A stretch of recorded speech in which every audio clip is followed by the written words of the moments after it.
I like my handheld compass here. Okay.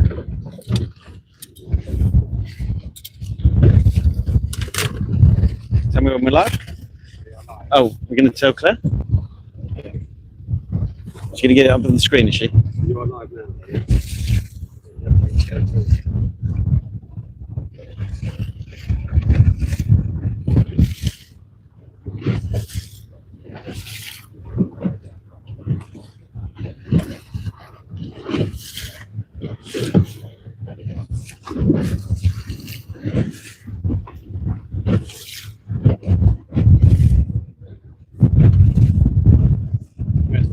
Do an intro to people.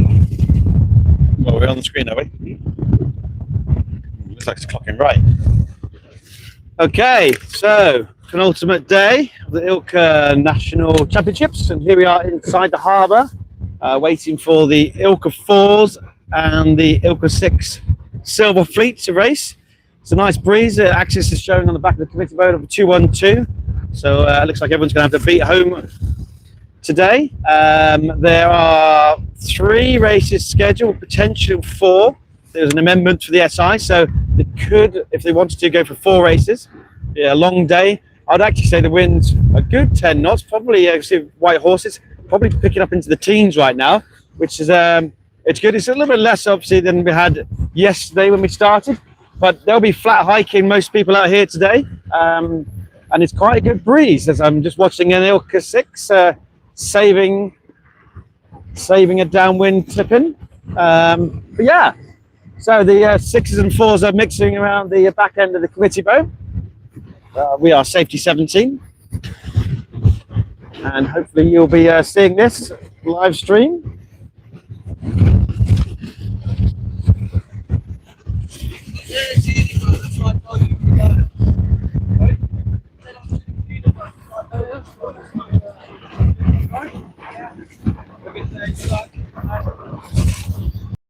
Okay, so a lot of the boats are just making their way upwind. What they'll be doing is looking at their compass, seeing which side of the course they favour to go up the ladder, up the track to the windward mark. This is quite an important time in preparation. A lot of the sailors will have a training partner. They may go upwind with their training partner. One will go left, one will go right, and then they'll tack back after a minute or so just to go and see who comes out ahead. That's all good information if they've got a training partner with a similar boat speed. Others will rather really lock in themselves and not talk, not have a conversation with anybody, just see what they can see. At the moment, I see darker water to the right-hand side of the course, which on the side of this cloud, which could indicate there might be a bit more pressure on the right-hand side of the course. But yesterday we had the course dead clock right quite a lot. I believe the Silver Fleet in the 6s, they abandoned the last race. They really struggled to get them off. There was a general recall. There was several APs. And in the end, they get about a 30 plus degree right shift clock. And it was made the decision to say, look, this is not really working. So they abandoned the Silver Fleet. The Gold Fleet completed their race.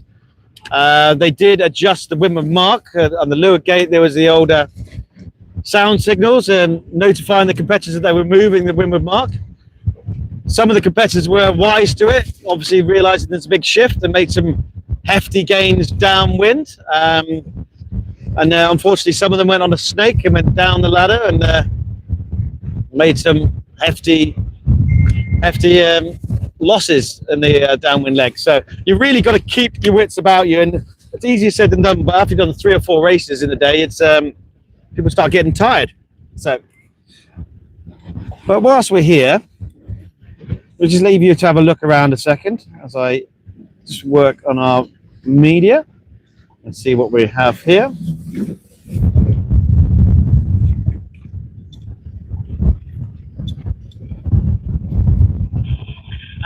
CSL, this is safety 18, safety 18 over. Safety 18 to CSL, go ahead, over.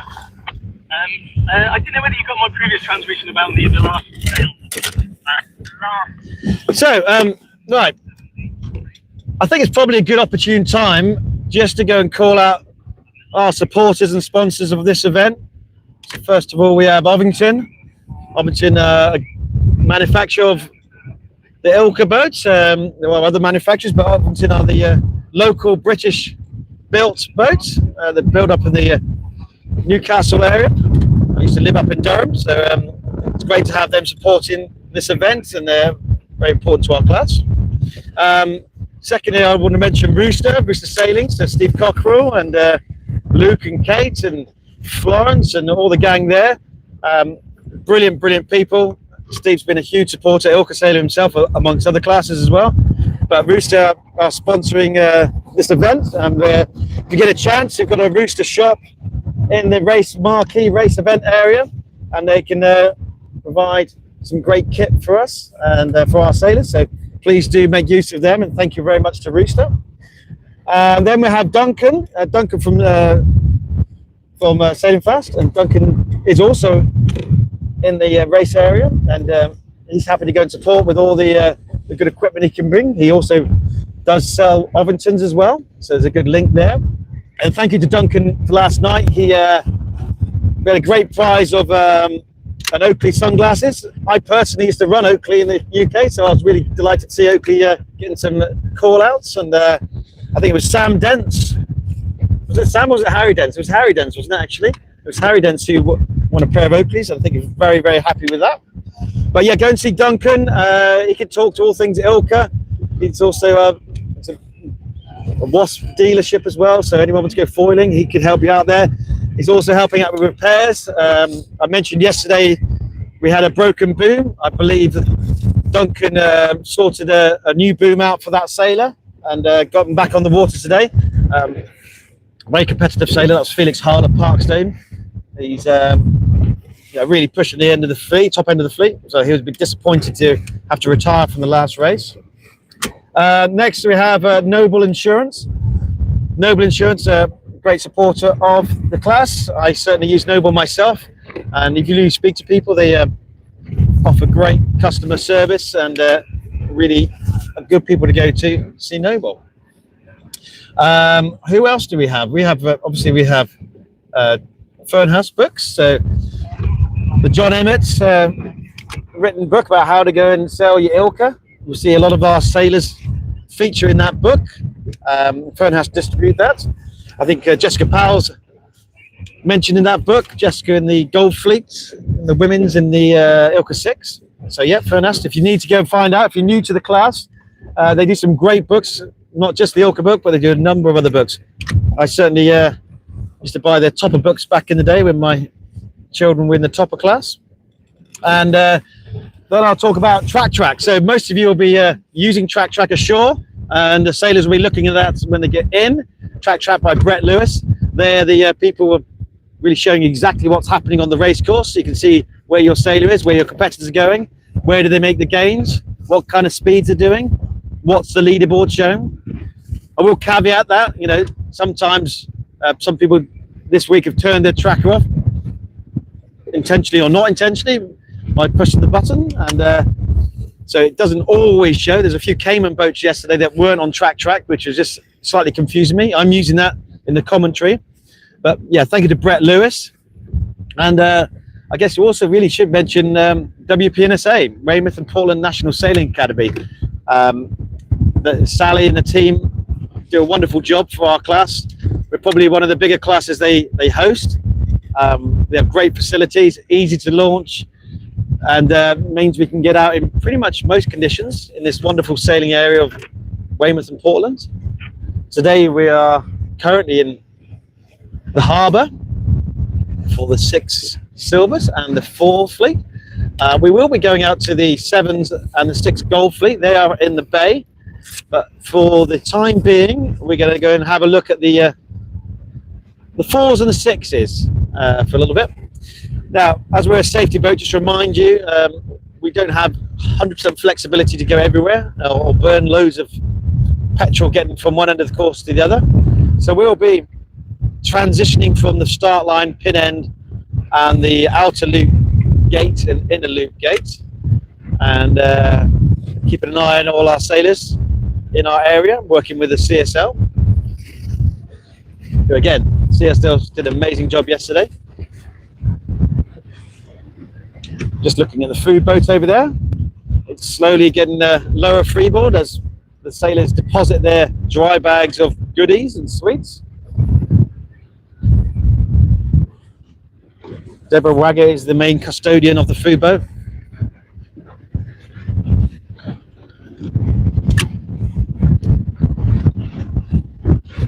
Well, it's quite a sight here.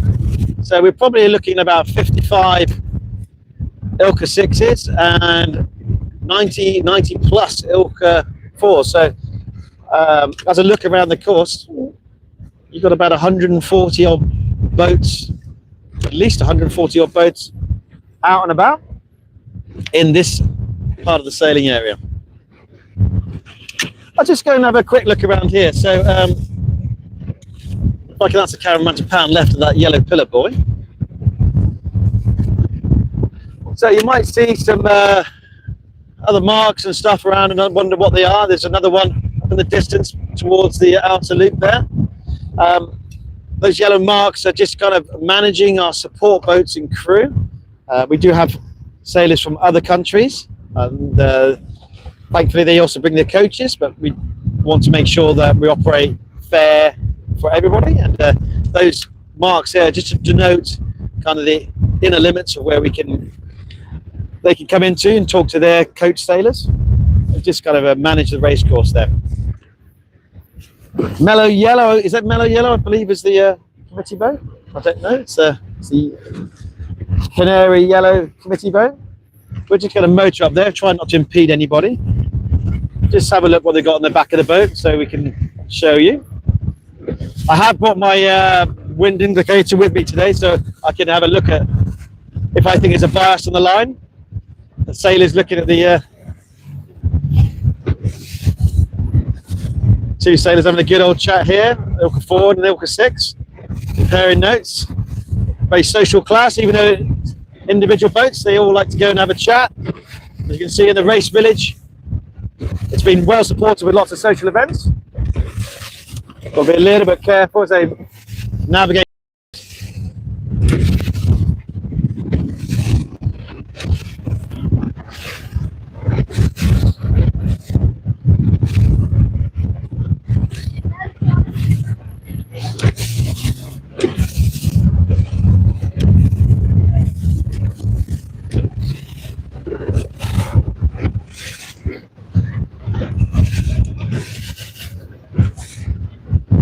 So we're right at the committee boat here, and you can see Neil Coleridge, the UK chair of ILCA, taking his wind readings. They're currently showing the course is have an axis of 212. That's the compass bearing upwind.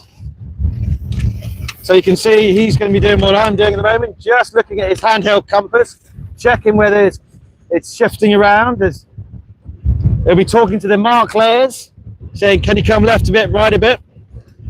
The big red mast in front of Neil is where they'll hoist the orange flag when they're happy with their line and it's line set. So he's going to hoist that up there and look across his line and then get into sequence. So we're just going to go and move out the way. It's a little bit of entanglement going on here, so we're just going to check on this. Two little boats have kind of got knotted up together. See if everyone's right. It's a ILCA 6. So we're just going to motor gently off there. They seem pretty happy, chilled out. Not sure what's going on. Oh, early swim for someone. We're just going to have a quick look at this boat. They look like they might be tangled up. Hey, talk the main sheet.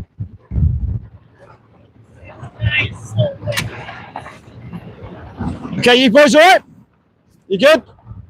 Yeah, it's quite a congested area with 140, 150 boats, so just managed to hook his main sheet, is that right? Did you catch the main sheet? You okay though? Good. Okay, we're going to get out of here because we're going to go and start to become a problem ourselves. Just want to make sure that sailor was okay, which they are very okay. Probably would rather not be going for a swim so early on. So we're just going to go and work away out of this melee of boats. I don't want to disturb them. Hello, let's check this one here. Let's make sure they're okay.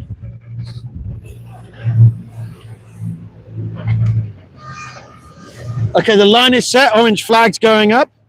So this, so we've got a 6 over, and this sailor here. There's another one just going over here. So it is a bit windier. It's probably about 14, 15 knots, I'd say. Little four sailor going there. So he's up and right.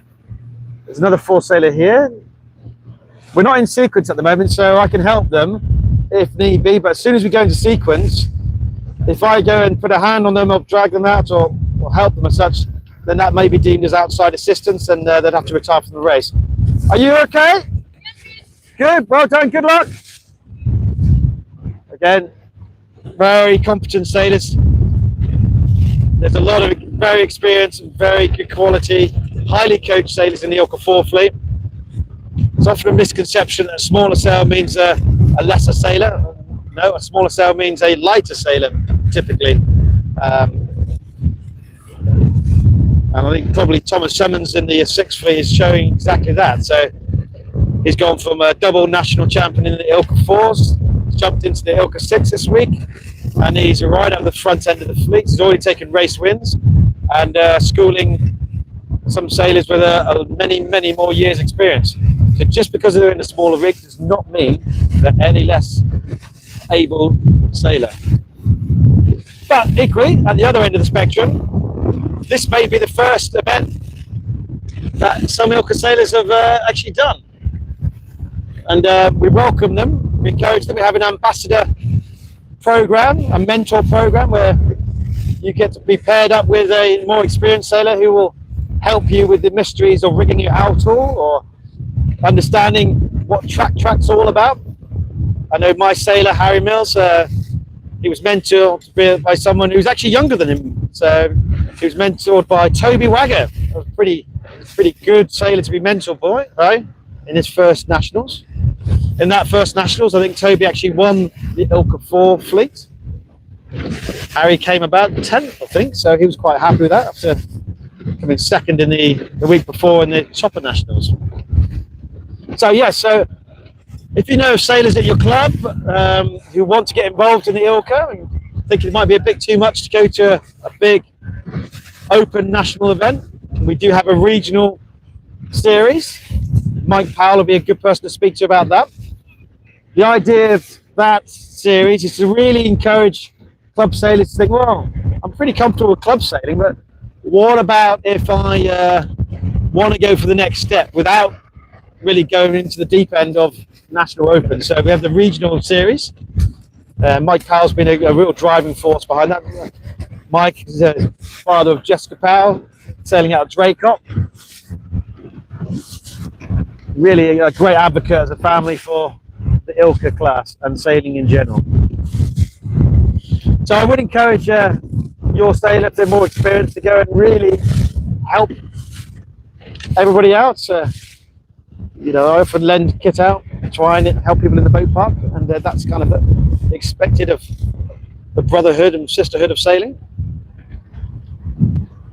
Our job is to go and advocate for sailors and encourage participation, get more and more people in there for the future of our sport, and try and make it as accessible as possible.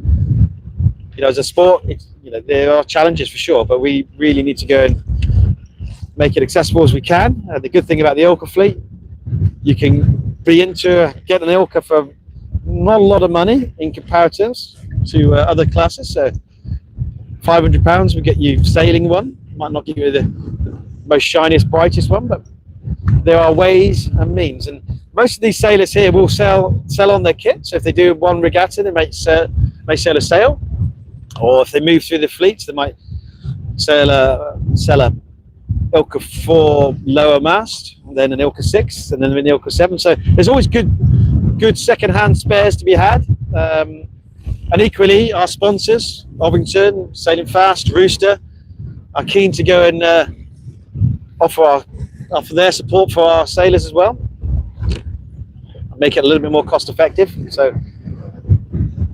there's many ways to go and access the products through our sponsorships and also through the second-hand jungle drums of ILCAs.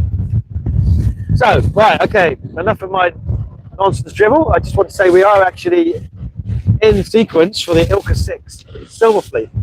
They're starting on a black flag. They're not starting a uniform flag, so no messing. They are really wanting to go and make sure they get their 3 to 4 races in today. So the reason they're probably thinking about starting with a black flag is they've got a tight agenda. They abandoned the race yesterday, so they want to go and get 4 races in for the Silver Fleet. So they don't want to have general recalls. They don't want to be messing about, and they want everyone to behave themselves.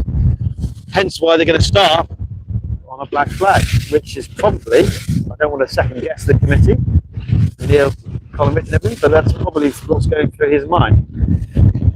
So we're at the pin end now. It's an Eric Twinham boat with flying the orange flag saying their line is set. I'm just going to have a quick look at what I think the wind's doing. So I'm just checking out here. Okay, that's black flags down. I think it's a pretty square line.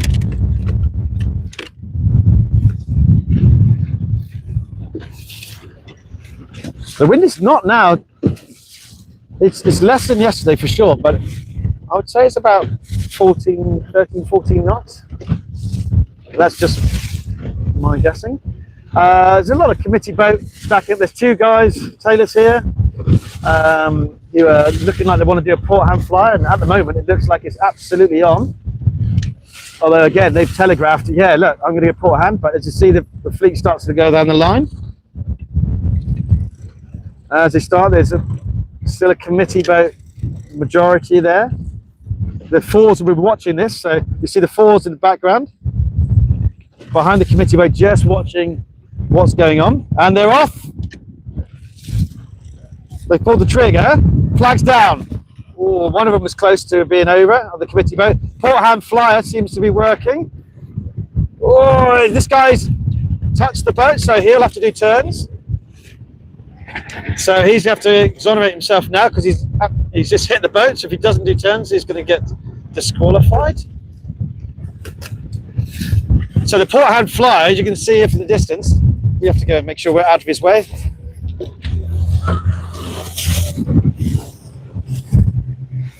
He's hailed it. Okay, so the port hand flyer has got away. It's banging out to the right hand, of course. There's a sailor here who's a little bit late to the line. He might have had a problem with a bit of kit or a capsize. So we'll just make sure we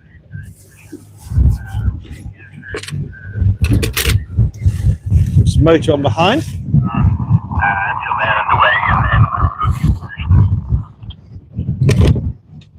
Okay, so they're off.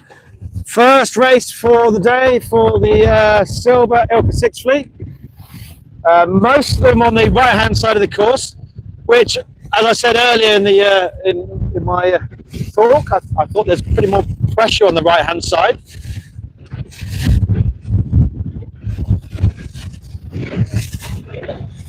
It just looks to be a little bit darker. There's on the outside of this cloud cover here.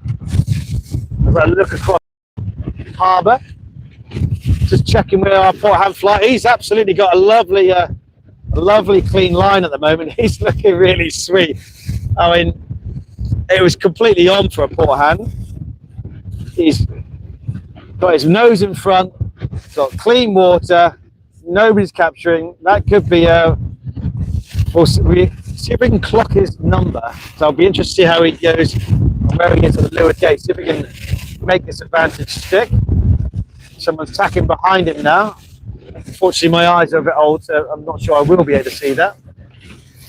But you back, if you're watching, you might have clocked his sail number, and that might be your sailor. You'd be likely to be proud of that.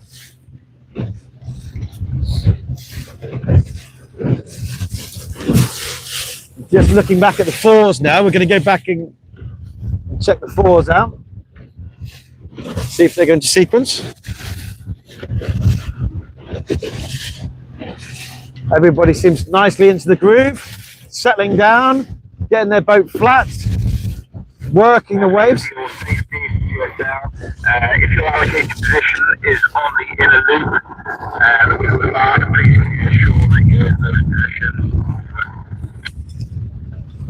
Okay, So we're going to just motor on back down to the pin, which I should say at the moment the pin seems to be moving backwards. Oh, really? Oh no, what the pin is doing, beg your pardon. So what the pin is doing is moving further away because there's 90 boats in this fleet. They need to lengthen their line. So it doesn't necessarily mean it's clocking left or right. It means they're trying to have a longer start line. You can see some IQ foils blasting away at 20 knots coming towards us. I'll be keeping an eye on them, make sure they don't encroach. 60 11, 60 12, please do assume your position on the course. Quick look at the silver ILCA 6s. Most of the fleet are now on the starboard tack, going left, but it's pretty spread across the course, so we really want to understand which is paying left or right, or work in the middle Yes, I was just with an oscillating wind. requesting that you assume your position under the windward mark, alright?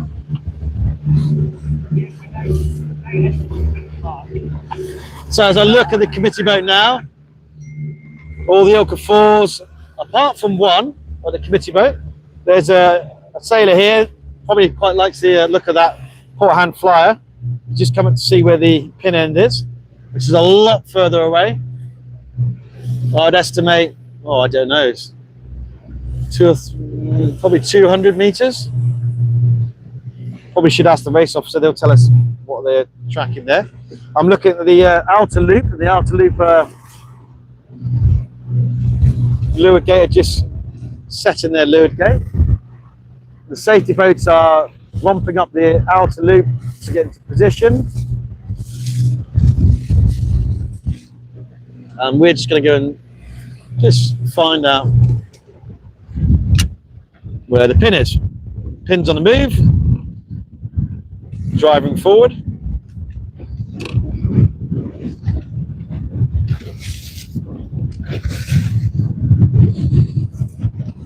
We're not in sequence at the moment, even though they've got the orange flags flying to denote they've got a line set. Well, I know they haven't got a line set because the pin boat is driving upwind at the moment. The mark layer is just getting the ground tackle ready. They'll be listening to the race officer talking to them, so we want to make sure we're way out of their way, so they have a good visual sight of things. They are coming quite a long way upwind. So what they'll do is go a long way upwind, drop anchor, and then come back on the anchor. So whilst it may look like they're going way upwind, so therefore suggesting the wind might have blocked right. We just see a pleasure cruiser coming towards us.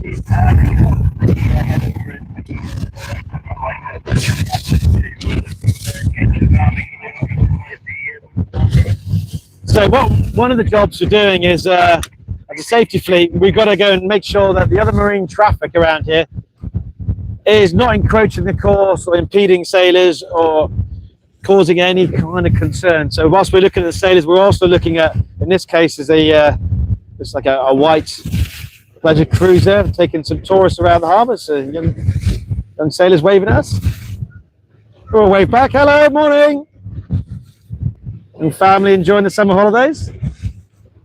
It's nice to see. That was very pleasant.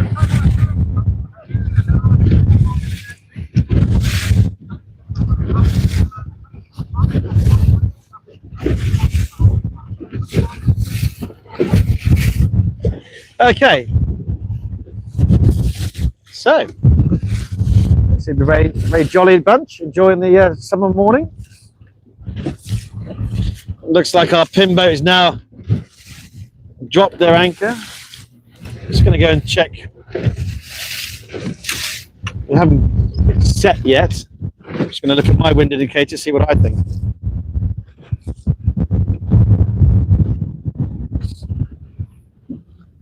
As it stands at the moment, there's a slight pin bias, I would argue. Pretty square though. It's oscillating. I mean, just, it's bouncing from, it's now gone a bit of right again. But it's a pretty square line from what I can see. which is very good. Okay, they're in sequence, I think.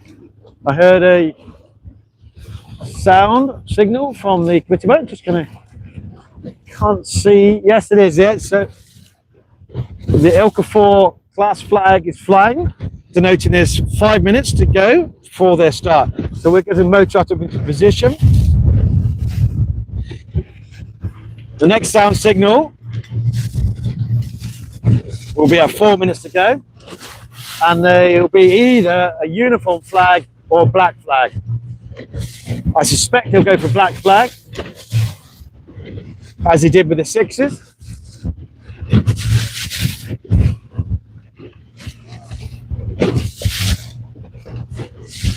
Okay, about 10 seconds to go, and we'll see. Just trying to go and get a visual through this fleet. Can't see the flags at the moment. 3, 2, 1.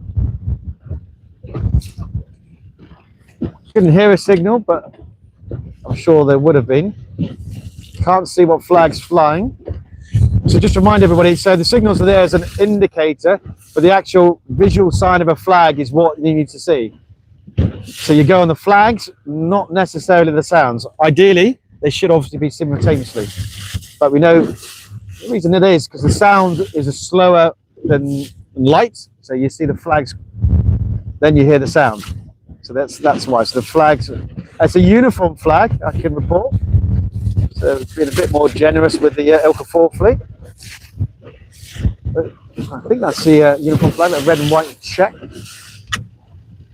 As my eyes fell, I was like just about to see it through the ILCA 4s. I'm just seeing if my cameraman nod. Do you see a uniform? Cameraman didn't see anything either. Yeah, the cameraman's getting feedback from a shore crew, telling him that needs to be left a bit, right a bit, in frame a bit. So the shore crew being Claire. She's probably picked that up on mic. She said, "Lovely shore crew." Nice little jibe there from 9619, Welsh sailor.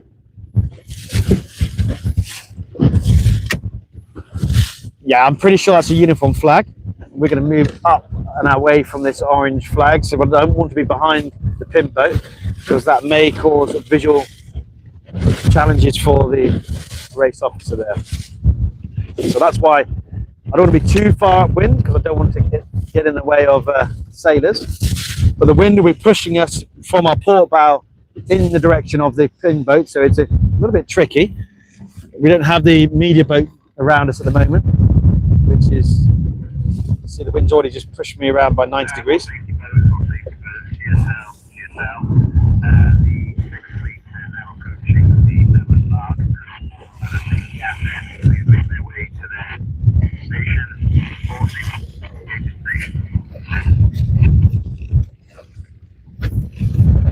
So, CSL just reminding people that to get into the position for the safety boats. The 6th fleet are just approaching the windward mark. You probably see that if you're on track. I'm just going to go maneuver further away, just checking my bearings. There's the finished boat. There's the outer loop leeward gate. Today we've got a bit more flexibility, allowing us to go and bounce from course to course. Hence why we're going to try and capture the first 2 races of the 6 silvers and the 4s. We've got about a minute to go from what I can see. So let's get back into the 4 starts. It's 50 seconds I make that. A very cautious start from the 4s. A lot of line sag. By line sag, it means the middle of the line from the pin to the committee. It's kind of a big kind of semicircle. So the committee boat end and the pin end boats are close, but there's big belly in the middle of the line. So that's a line sag. The fleet of 90-odd ILCA 4s are pretty much spread across the line. There's quite a few boats at the pin end here where we are. So it's quite an even spread, which means quite a square line, sailors think. There's 20 seconds to go as they nudge up towards the line. Just going to make sure I'm not in the way of the pin or the sailors. Now there's a female sailor, I think it's Faith Turner, really wanted to own that pin. and gone early, maybe. Oh, that's, well, she either hit the bee or the bang, and she's off and away. So that was absolutely on it. Don't think I'm sorry, apologies. I'm sure that was Faith Turner. We'll just follow around the back of these. So that was a good start from the ILCA 4 fleet. The biggest line of national events. I can see Victory Montgomery there. I can see Finley Road. So you got some good sailors on the pin. So Victory from Ditcham, Finley from Warsash. I'm not sure that's Faith Turner. I haven't got my track jack on there. Apologies, my eyes aren't that good, but some really good sailors at the pin.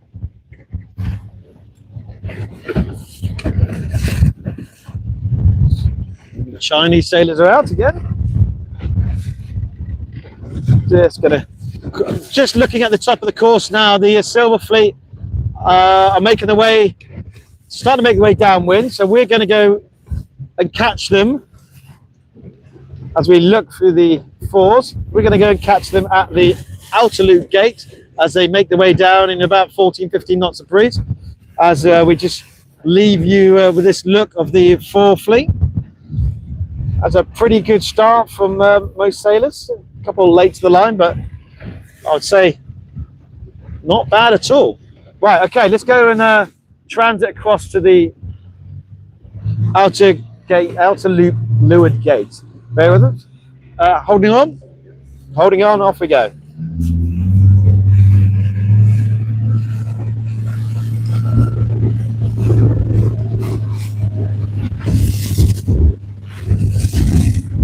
I don't want to use too much fuel because we'll be doing a lot of driving today. It's going to be a long day.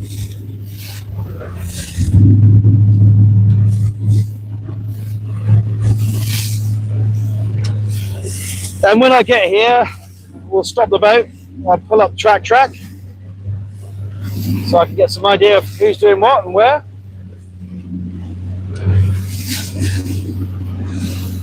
There's a safety boat down here with us and the mark layers. The Castle Cove committee boat is acting as the finish boat.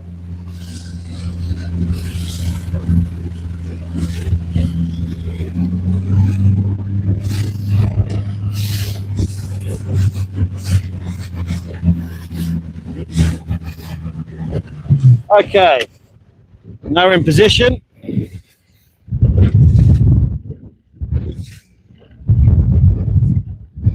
Right, let's just go and see what we're doing with track. Track's quite a recent thing, the last year or so. It really made such a great difference to us, much more interactive. So you people in the spinnakers can, whilst you're working away, can have a quick look on your phones and find out how your sailor's doing. As I just bring it up on my phone, we are stationary in neutral. Big Ovington sign there comes up, reminding me that they're key sponsor today on the whole week. Where are we looking? So live. You can see 4 races are live at the moment. So I'm just looking at the.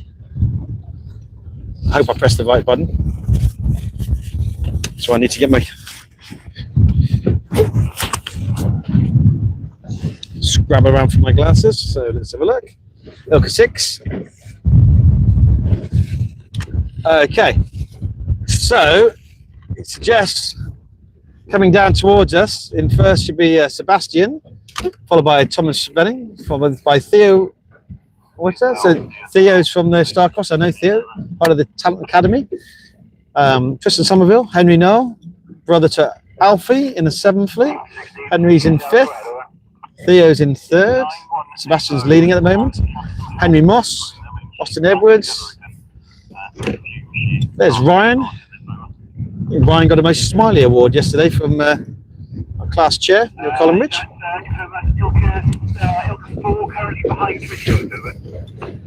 I think the first female sailor, look as I see it, is, I believe, Charlotte Simmons from Salcombe Yacht Club in South Devon, the South Hams.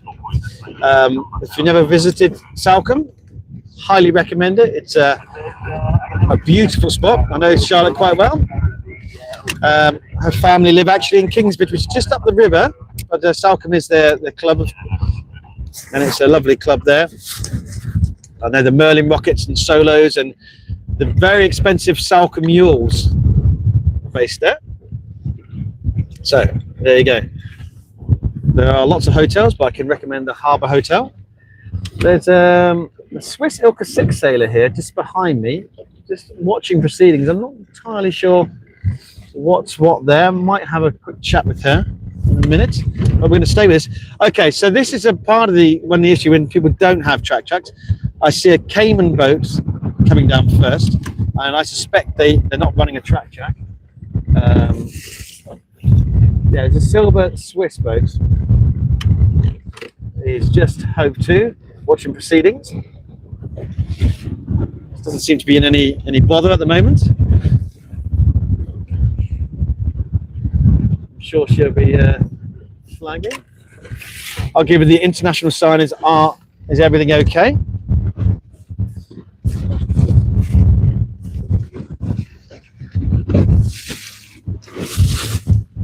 Just watching the gates.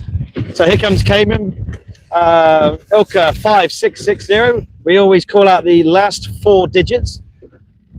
Can be a bit of a challenge. A lot of fleets have bow numbers or class numbers. They go around the left-hand gate for them, right-hand gate for us. Nicely done. Flat hiking, going upwind, control lines on. Got a lot of control in this. Nicely done, sailor. Obviously, they might be a little bit disappointed they're not in the Gold Fleet if they're looking quite comfortable in the front here. Well, beg your pardon. A little bit eager on the throttle there. My mistake.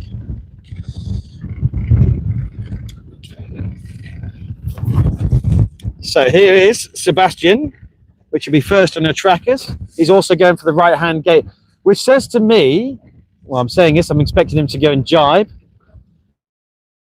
And if he jibes, that suggests to me that the sailors fancy the right-hand side of the course. I see Henry Knoll, he's looking like he's lining up for the right-hand gate. It's a very distinctive red hulled boat. I think out of all the 200 plus boats we have here, it's one of the only ones I believe is red. 383. He's in 3rd place, or 4th place because of the Cayman boat. So again, just remind people we're looking at rule 18. So that's 3 boat lengths. Inside boat has an overlap within 3 lengths. They control it and don't have to give room. But so far, nobody's concertinaed. It's quite easy to manage. Everyone's going around. 3rd boat going around the right-hand gate. Most are going around the left gate, I would say.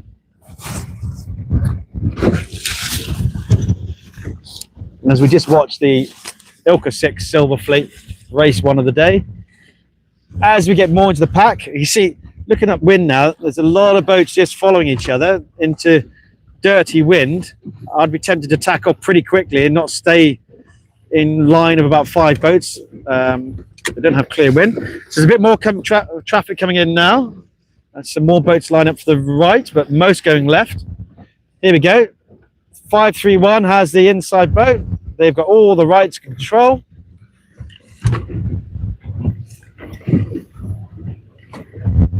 You see, that's a good example of the 2-handed sheeting.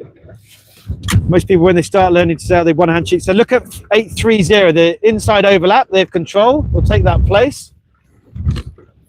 Nicely done. 2-handed sheeting. Get on, but just needs to get going.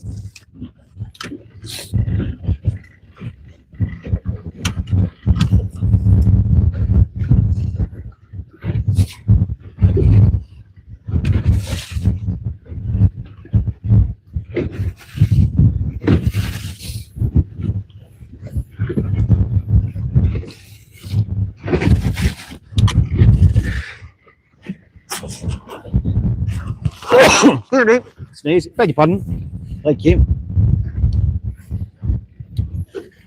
Apologies about that, people.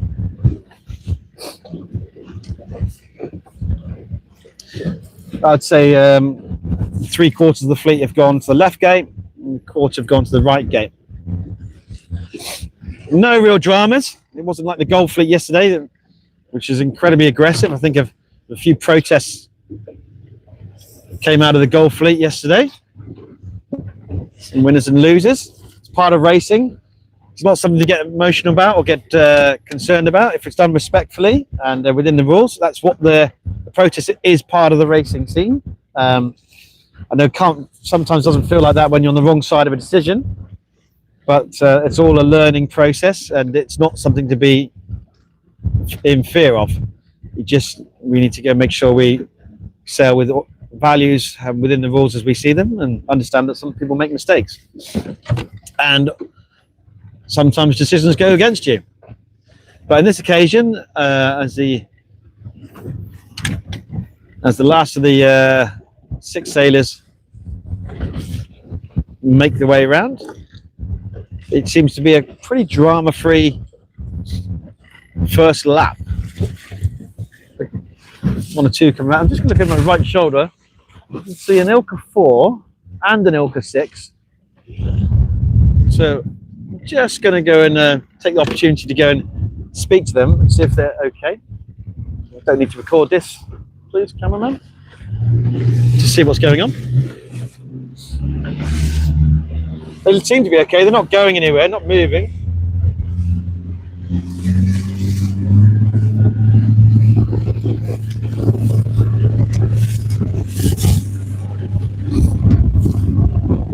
Just going to go and just check on these sailors.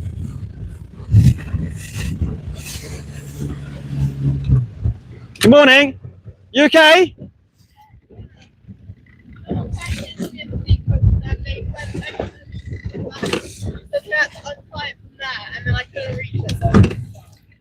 Okay, but you're sorted now, are you? Yeah, I mean, there's a scratch. Did you get the sail number? No. Okay, but you... Okay. All right. But you're okay? Your boat's ready to go? You're just waiting for the...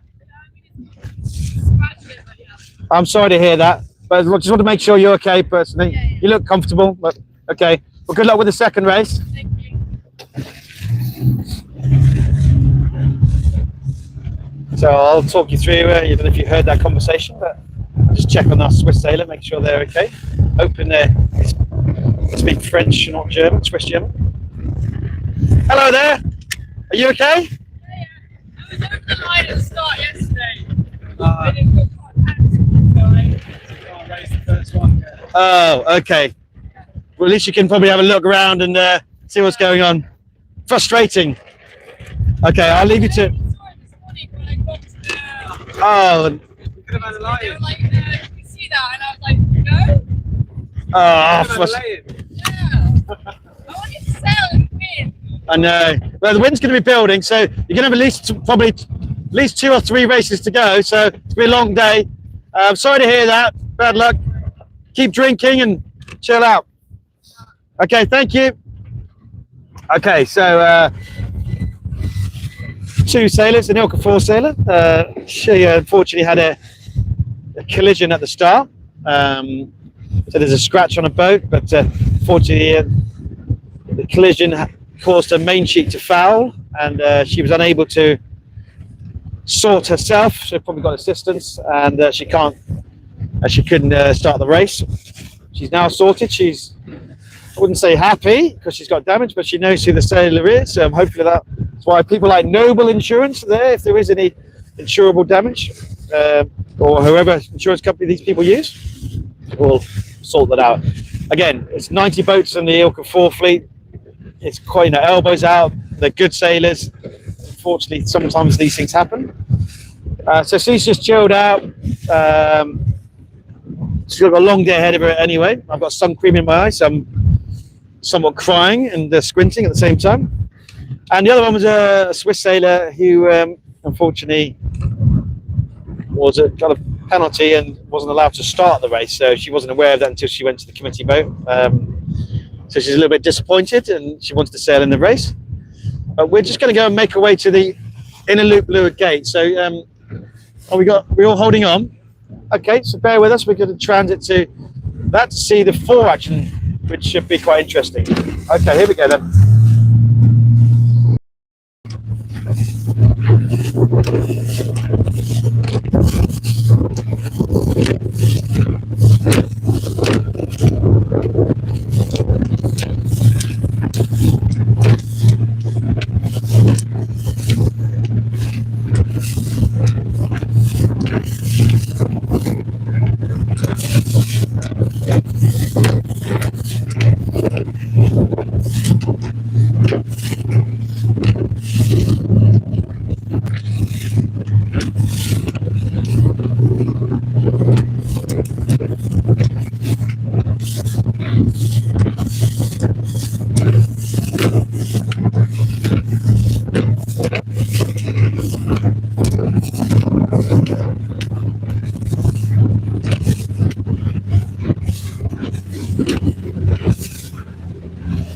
Well, okay, everybody.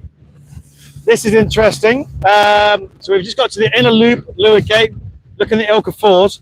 It looks like, I don't want to preempt this, but it looks like there might be a course change. They're getting the sound signals out, they're getting the board out, so they might be moving one of the marks. We'll stay behind them. If the guy on this orange rib in front of me starts making multiple sound signals and holding the board up, that would suggest the windward mark has probably been moved. And the reason for the windward mark being moved is they've had a wind shift. So yeah, they're getting in position. So this is if the less experienced sailors, this is where they need to stay alert now and learn, right, okay, if there's a wind shift, what does that mean for me downwind on the next leg? Where's that I'm going to look? You can see the mark layers talking. I'm just going to get track up and look where we are with the ILCA 4 live as we see. Okay, so I can tell you this, it looks like Toby Turner, yeah, here goes the sound signals. Toby Turner's in front, Sebastian second, and somebody close to me right now will be very happy to see a Finley Rhodes in third, which is it? Is it not? 490, might not have a tracker. Okay, it's 4601. 4601 is Sebastian's first, sorry. The tracker may not have caught up. That's the Australian. So he might not be, well, now it says Toby Turner is in, well, actually, I can see it's not Toby Turner in second. I can see the tracker's not there. I can see it's Finley Rhodes is in second. And they've all gone for the right-hand gate. So the tracker you're watching, people, is not necessarily that. It looks like, is that Ebony in third? That tracker is right for there. So it's ever changing. Harry Wheeling, Megan Gowers. Now I'm looking for Toby and see where he is. So 490. Something must have happened. 490. So Toby's was showing him first, but there's a lot of bunched up sailors here, and probably you can see this from the camera action. The track is just sorting itself out. Felix Hall, with a brand new boom, is up there. Just checking his number. I think his number ends in about 192. I know Felix because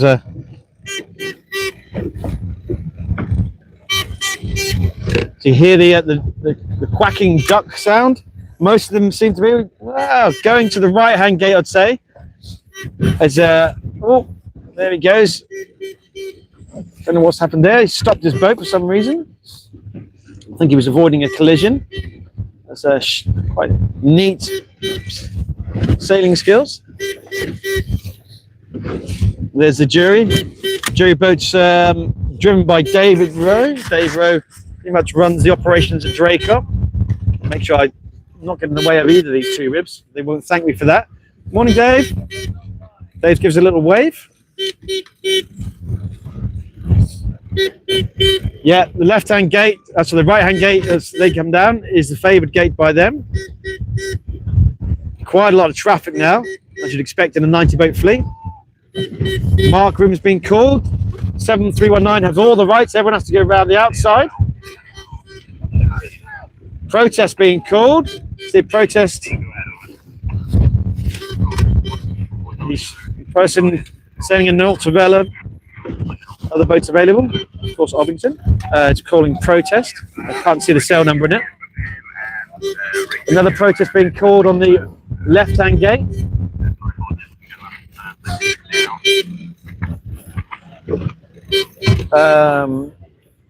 Yeah. 09 is calling protest on the boat above him. The green boat here has rides. It's not overlapped, so they wait. Whoa! That's a bit cheeky. Maybe left the window open, but I'm not sure I'd be very happy with that if that was the green boat there.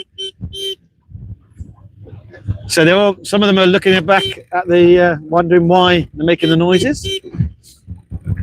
That sailors is meaning they've lifted the windward mark and have changed direction. So they're all looking at the course board and look at the flags being shown. You can see Dave Rose noting something down. I don't know what Dave's writing. Maybe is this a life story of life and times at Draycott Water? Who knows? So if you go to Draycott, it's a pond up by Coventry and Rugby. It's you have Steve Irish coaching there, and the Draycott Academy, and a lot of great sailors, but like Jess Powell, Catherine Gunn, Tom Simmons, Harry Clark, all the product of Draycott Academy under the watchful eye of Steve and Steve Irish and his daughter Millie Irish, and the likes of Joe Rowe, the double world champion. So we're going to leave the force here and we're going to go back and see the finish of the 6 Silver Fleet. So you've got one hand on the boat. Yeah, ready? Cameraman? Yeah. Okay, here we go.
So we're back on the outer loop leeward gates for the finish of the Silver Fleet.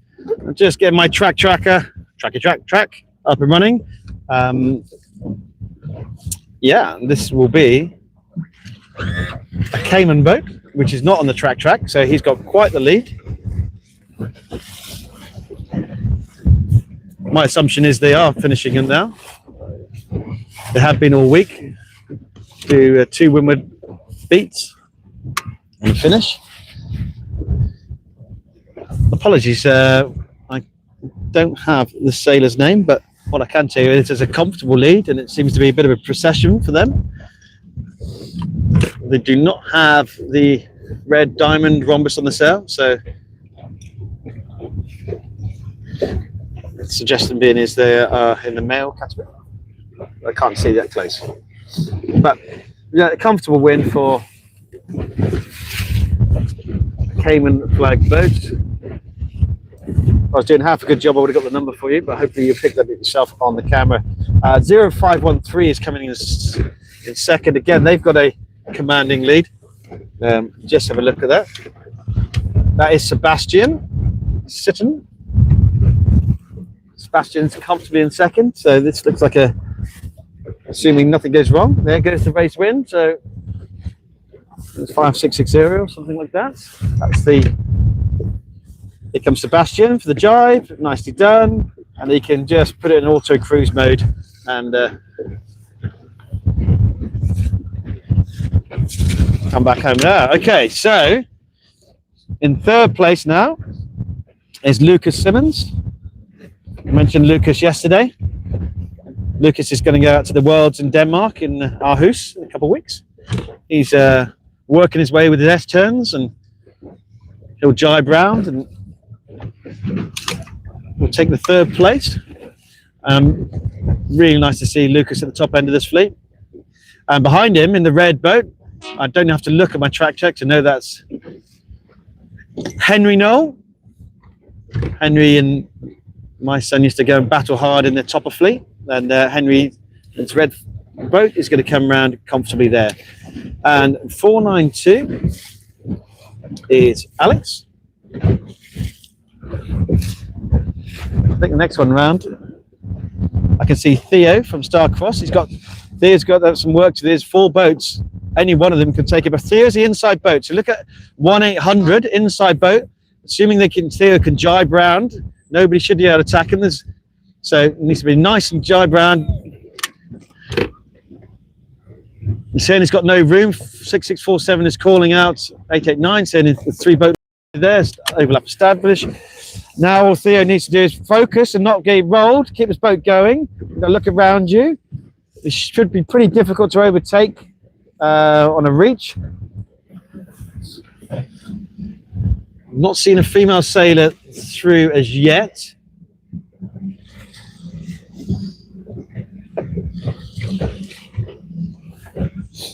I can see the first female sailor, 3085. Just got a quick check down there who that might be. Just looking at the track.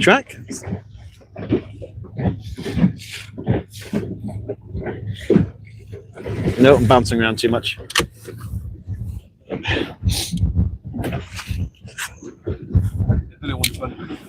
Potential 3 races, so we're going to have 1 here and 2. Yeah. Well, there's 3, potentially 4 races. Okay, is that what they said? Unfortunately, I missed the briefing this morning. I was too busy in the boatyard with helping people out. But there's the first female sailor coming through, 3085. I'll just kind of see if I can make out who that is. And not. Put my sunnies on would help. It's a 5636, another female sailor. I think that's Charlotte Simmons. Just to see if I can see. She comes around. I mentioned her earlier.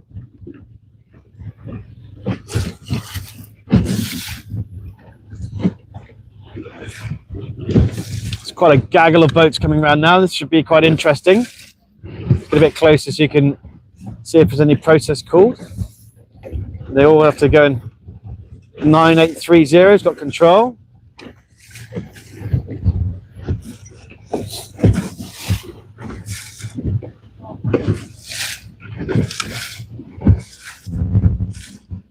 We're going to stay here. I'm just going to look across the ILCA 4s. They're making their way up to their windward mark. They'll be reaching across and coming down here. We'll catch the end of that race.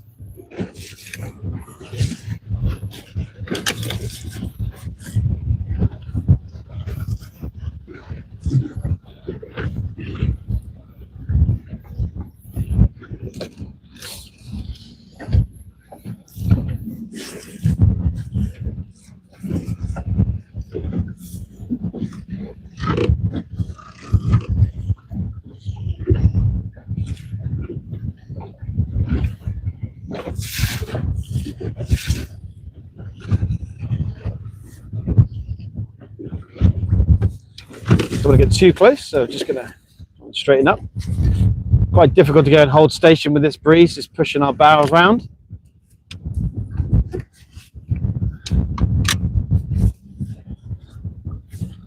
Want to get quite close to make sure you can see your sailors. It's all very orderly and not very stressy in the ILCA 6 Silver Fleet. It seems all going out for a little Sunday little cruise. It's Very well behaved. Bridge, CSL, go ahead, over. Yeah, CSL, do you have a spare bridge with the kite spare mark? Ah, hello there. I think that's Mr. Thomas Norton.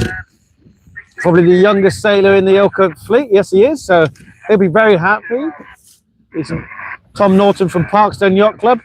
His first ever ILCA race away from the Parkstone Yacht Club, although they're very experienced sailors there. To Tom Norton, son of Sam Norton. Sam, former ILCA Topper chairperson. Did a fabulous job in that fleet. That's a very experienced sailor. His sister sails a 29er in the British Youth Sailing Team, Holly, 17 years old.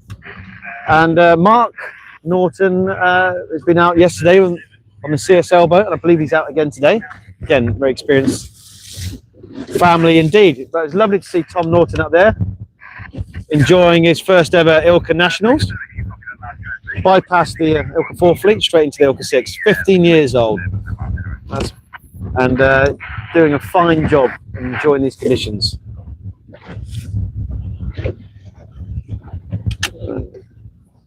Now, as I look up the track, I can see ILCA 4 starting to come downwind. As we look at the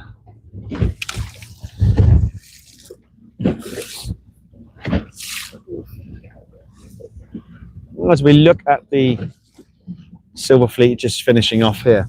So what they'll do now is they'll get the go across the committee boat, the ILCA Silver Fleet, and get ready to start their race 2 of the day. The race officer will be keen to get going very quickly.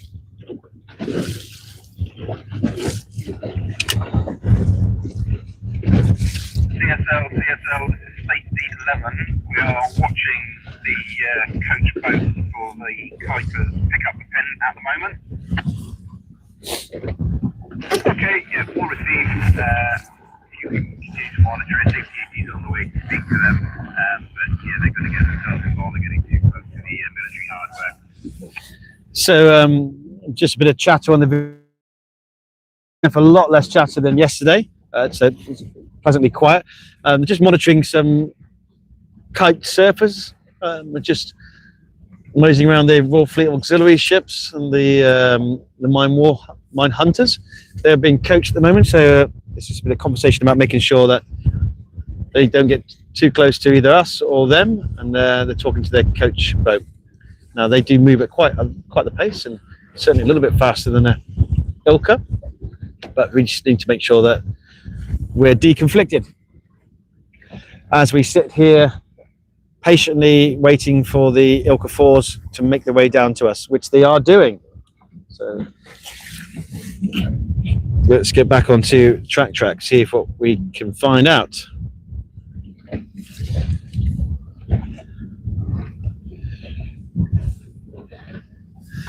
I'd say the wind's died down a bit at the moment. From when we started, it was knocking 14, 15 knots. I would say it's closer to 10 knots at the moment. The wind is certainly abated. It's been much more comfortable, a lot less traffic on the VHF. I haven't seen a capsizing in the races in either fleet.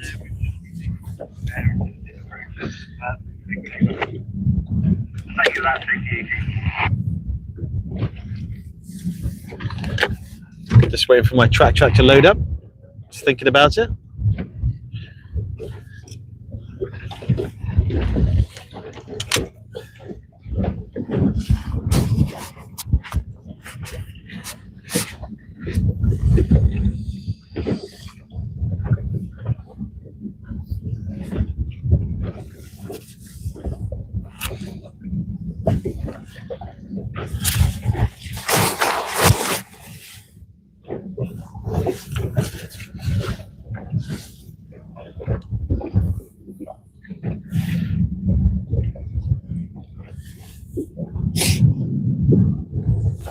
I think the track's having a little moment for me.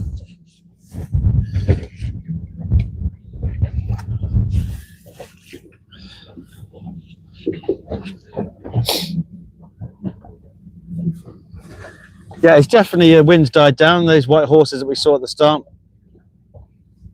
are no longer there. It's just a gentle breeze. Very manageable day.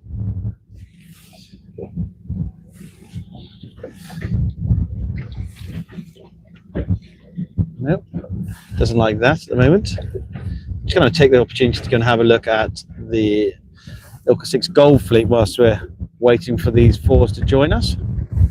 See if the track works there.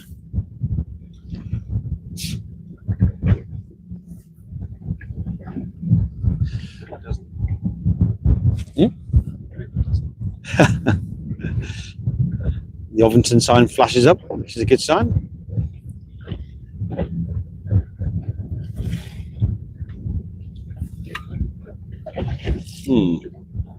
Okay. Well.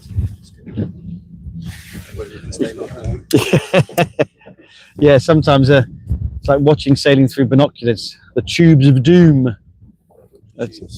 Torture tubes. Yeah, all of the above. That's something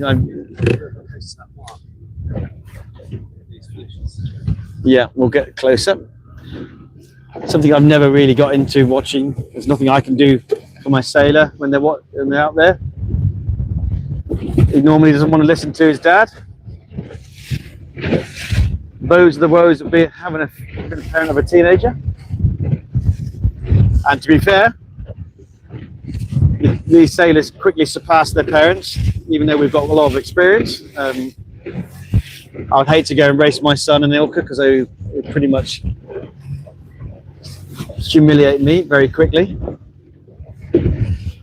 But, you know, as parents, we still know a thing or two. A lot of experience across the support crews. Professionals, ex-Olympians, ex-sailors, race coaches, dinghy instructors. All have things to offer. So I know my cameraman's looking for a certain sail number. Desperately scanning. As the first fours arrive, I can see who he sees, and he's looking at Ethan Rhodes, who to me looks like he's in third place at the moment. No, you're not looking at Ethan Rhodes now, but behind these two sailors, 4601 goes round. Sorry, Finley Rhodes, sorry. Finley Rhodes.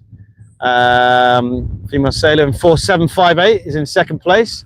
Looks quite comfortable for the second. Is it Ebony Aloof? And there is Finn Rhodes. He was busy doing this. He was working hard now for the camera. I joke. He did a very solid 1, 2, 3 here. He'll be pretty happy with that start to the day. Jibes nicely, induces the jibe by putting a bit of leeward heel on, showing that Andrew Simpson, people like Ali B, has been working on a one-to-one coaching basis with Finn recently. Ali B in the podium positions in the ILCA 7. So that's a good thing. We've got 3 girls in the top of the ILCA 4s, and there is Felix Hull. You can tell Felix from wearing the helmet with his brand spanking shiny new boom. He's right up there. Very accomplished sailor.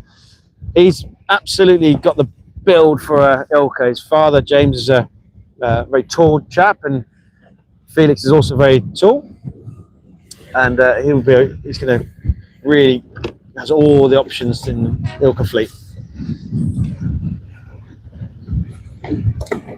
A little breeze increased now, a bit more pressure just picked up whilst I've been talking in the last couple of minutes. Probably back up to 13, maybe 14 knots now. This could be interesting. This is anybody could win this one. So look at this. This is what I want to see, the chaos and carnage of a leeward gate finish. So I can hear mark room being called. Lots of shouting. 655's got it.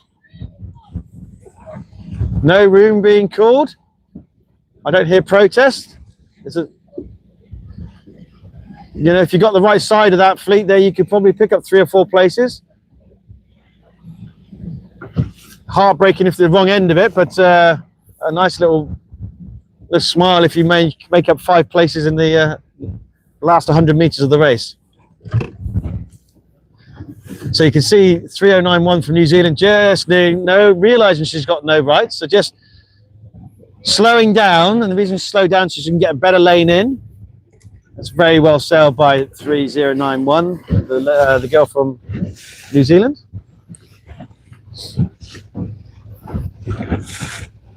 That's the victory. He was a bit higher up in the order, so he's a challenging second half of the race. So I'm sure he'd be a little bit frustrated at dropping back a few places. Look at this. This is a all action. Look at the 0514 all the way on the outside. There's no right. That's to let everybody inside them. Just want to make sure that there he goes. Now they can jibe around, and she's recognizes what she's in. Just going to go and make sure we're out of her way, which we are. Nicely sailed. Good awareness of what's happening around her. About 20 odd boats finishing here. There's another bunch coming through.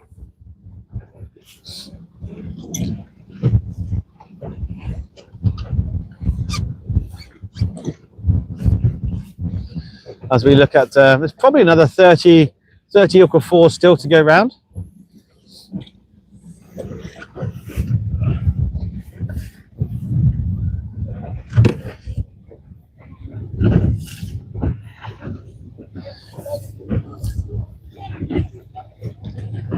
Bit of chatter in this back end of the fleet.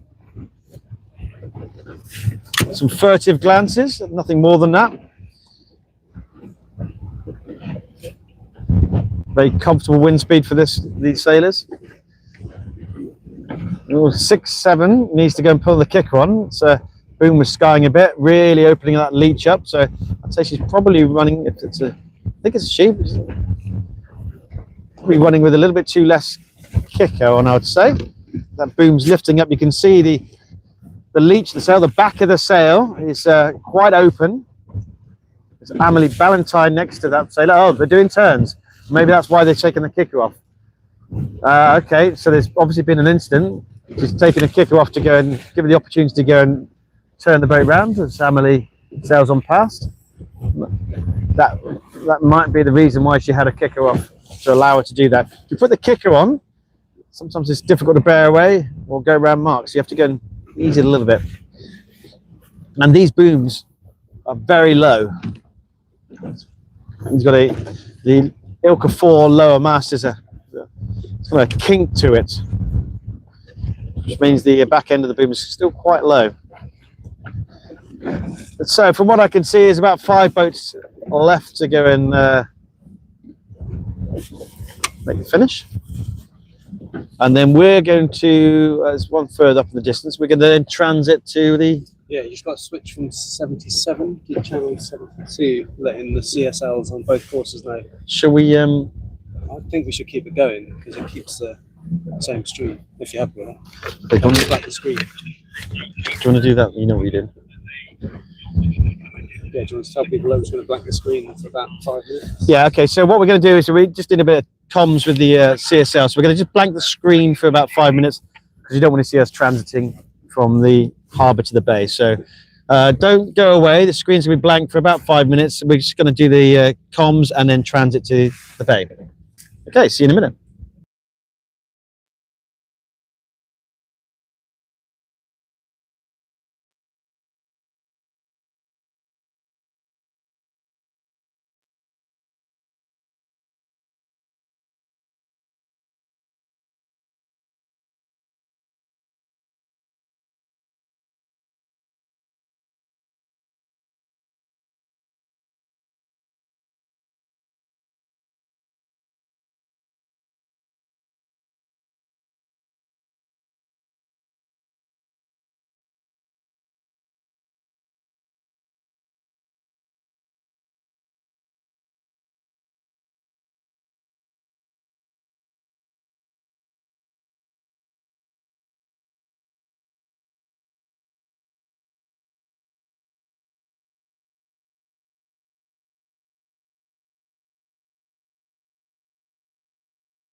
Something on?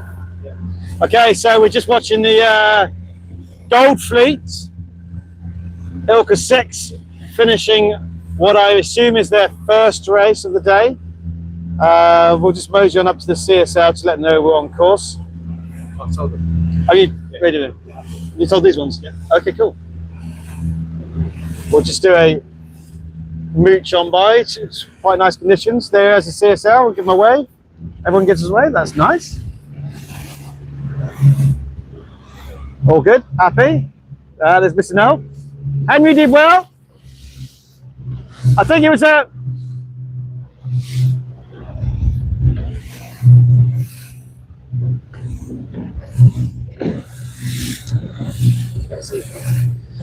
Where's Ethan? 7321.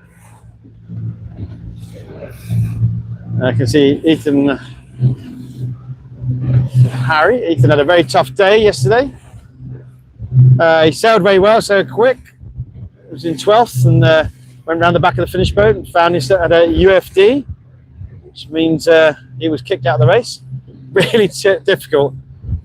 As I said to you yesterday in Plas Heli 1, so Harry came round close to Toby Waggett in the fours one year in second place and quite happy with himself. Then he saw his number on the back of the finish boat. It's kind of really burst your bubble with the highs and lows of emotions of sailing.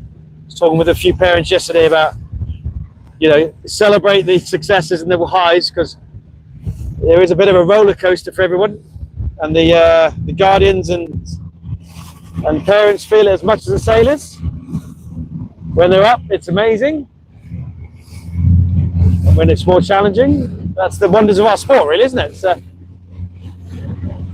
you just got to learn to go and be resilient and enjoy the good times. Fortunately, we're not allowed to speak to any of these, but we'll just cruise along.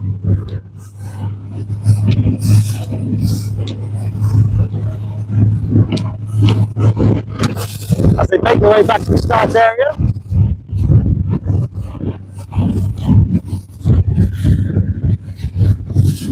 Give you an idea of the speed they're going. I think the one more breeze is picked up now.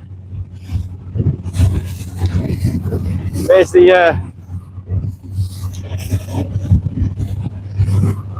lovely view from behind there.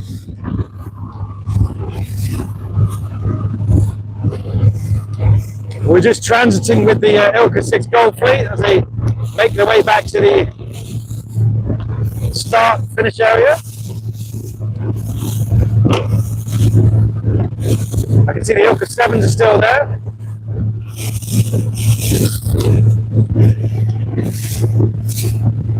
I can see Monty from Guernsey there. There's Harry Mills, my son, with a rooster stick on the side. See who else I can see. I think that's Cat Gunn I can see there. Lovely family, Martin and Steph. Martin did a lot of keelboat racing, J24s, Dragons. Steph, you often see with a yellow flag in her hand. She did flag my son in Thessaloniki last week. He was delighted. She also flagged Tom Simmons. He didn't do these turns correctly and got disqualified, but without the jurors, we won't make racing. That's Steph Gunn's mother of Catherine Gunn, just on our starboard side here, enjoying their reach back in. See who else we can see. She's obviously had a good race. These conditions will suit Cat. She's likes a little bit of chop, not too breezy, 10-12 knots. See who else I can see. There's Poppy Loxton. So I've said a solid race. With Strongo. To the clock where the what is going on at the moment.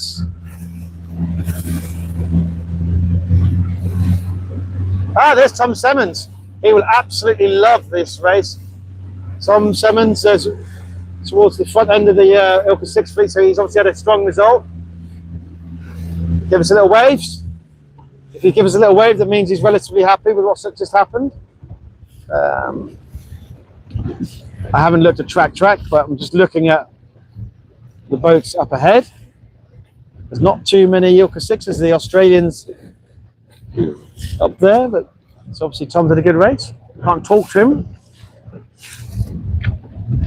But Tom's parents from Brixham, actually his mother, Evie. I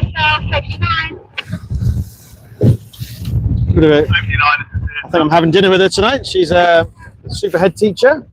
Sean, the dad, is a sail designer, working out of Dart Sails. He's also an international race officer. He's been working on the Finnish boat this week. A lot of experience there. He was the principal race officer for the J24 Worlds in Plymouth last year. And it's just another one of those parent volunteers who've got a great skill set that they invest into the fleet. So Tom Simmons has done quite well. So just trying to listen to some of the conversations. There's no orange flag flying at the moment on the committee boat. So there's no line set. We're probably waiting for the wind to go and sort itself out. It might be moving around a bit. We'll just bimble up through, see if we can find some 7 sailors.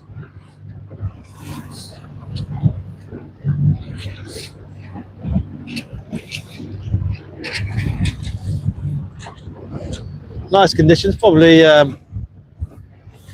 flat water, a little bit of a chop. 12 knots breeze, I'd suggest. It's Kat Gunn I mentioned earlier. She's talking to, I think, Chloe Grayton. Older brother Sam Grayton's in the 7 Fleet. Very good sailor, coach. Chloe Grayton, she's going off to, believe, to do the ILCA 4 Worlds in Aarhus next week. She in the Europeans in Marmanor and the ILCA 4. She came 3rd, very respectable. She's in the ILCA 6 Fleet, in the Gold Fleet. Again, another great example of someone who's in the ILCA 4, being very competitive, goes straight into the ILCA 6.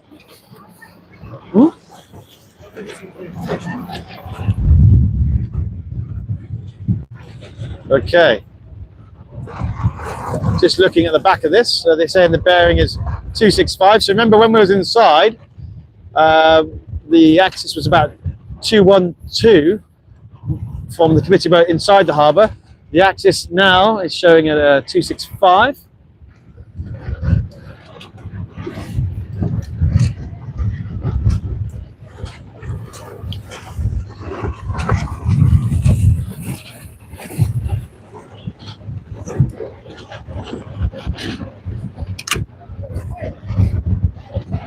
A lot of chatter.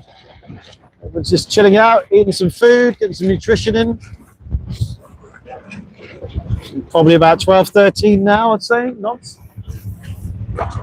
There's Ollie Mayo from the Isle of Wight, 8326. 17-year-old, sailing in the ILCA 7 Fleet. So the ILCA 6 Fleet is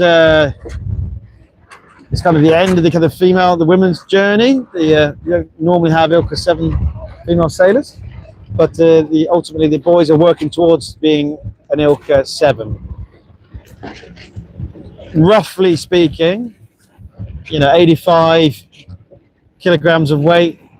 You're just looking at an ILCA 7, 75 kg, probably ILCA 6, 55, 60 kg, ILCA 4. It's not an exact science because everyone comes in different body shapes, but as a rule of thumb, it's when you look to transition. They've extended, oops, hello, just eating a food whilst cruising.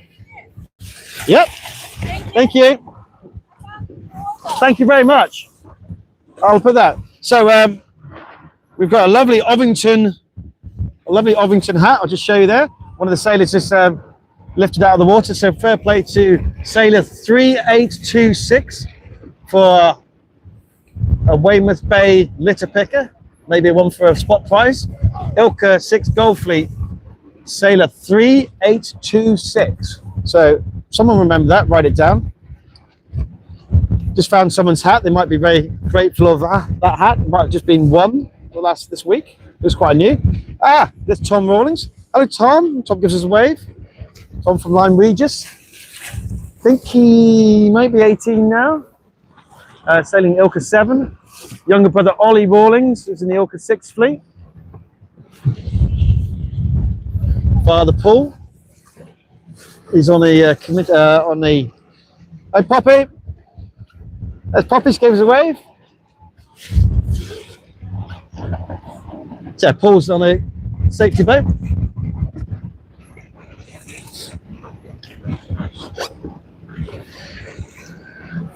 Nice to get away from Poppy there, fellow Cornish person. We're very proud of our Cornish heritage down there.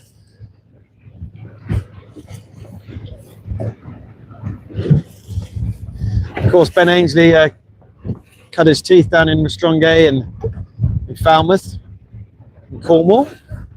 Not a Cornish person by birth, I believe, but he certainly did his oppie sailing in Cornish waters and grew up down there. I think the Truro School, it's a public school down there, have a Ben Ainsley Sports Centre to recognise his amazing achievements. Talking about, I had a conversation with some of the sailors about sports people who transcend their sport, and we look at the sailing and probably have a conversation who transcends sailing. Ben Ainsley would be a good candidate. So people might not know many sailors outside of our sport, but if you say Ben Ainsley, most people know it. Just like if you say basketball, Michael Jordan maybe, tennis, Bjorn Borg or John McEnroe, golf, Tiger Woods, Michael Schumacher, Formula One. Maybe that's a conversation starter for you, having your coffees and enjoying this summer sun as we sit here and just wait. There's Cornelia Prince, British Youth Sailing's squad member there. Really gone well this week. Ah, okay. Now these two, this is Emily Shearer, and they caught me in the boat part. Now they're grinning to each other. So we're just going to talk about these two. We're not really allowed to talk to them. We're not allowed to talk to you, but can you tell us who you are then? Emily Shearer, can you tell me? Where'd you sail from?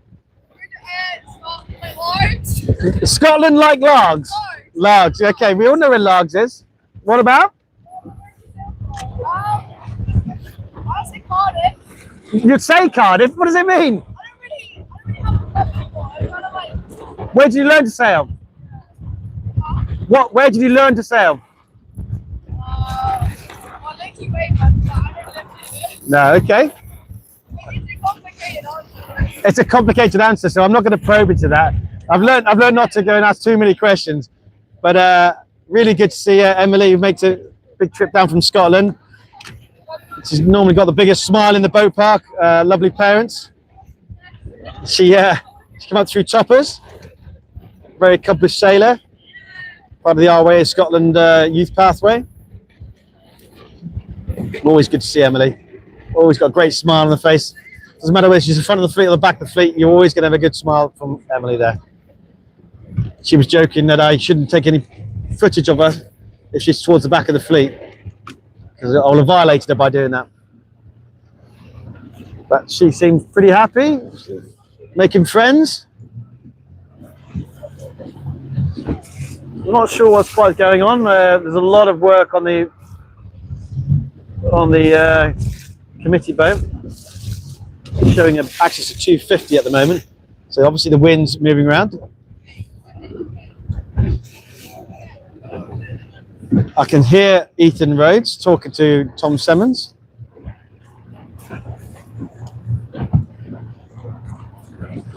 Tom Simmons is sponsored by Ovington Boats, so one of our class sponsors. So I'm sure he's very, very appreciative of having that support from Ovington, and not just support with our class, they also support with a number of our sailors. So in this fleet, Tom would be one, Toby Waggett, it would be another Ovington sailor. And I recently saw Ovington have supported Sam Mason in the ILCA 4 fleet, I believe. I hope I got that right and not been embarrassed myself. But so it just goes to show how Ovington sponsored our class, but also are really integral in the journey of some of our younger sailors and raising their profile, giving them opportunities that may not have had. See other boats are available, but I should mention that. There's Ethan Rhodes. I think that's Ollie Aitken they're talking to. Ollie Aitken really stole the show in Thessaloniki for the qualifying in the European Youth ILCA 6 last week. Had an excellent regatta, qualified in Gold Fleet. We're not listening in. We'll move away. There's a bit of friendly banter there. We're going to leave these guys to it.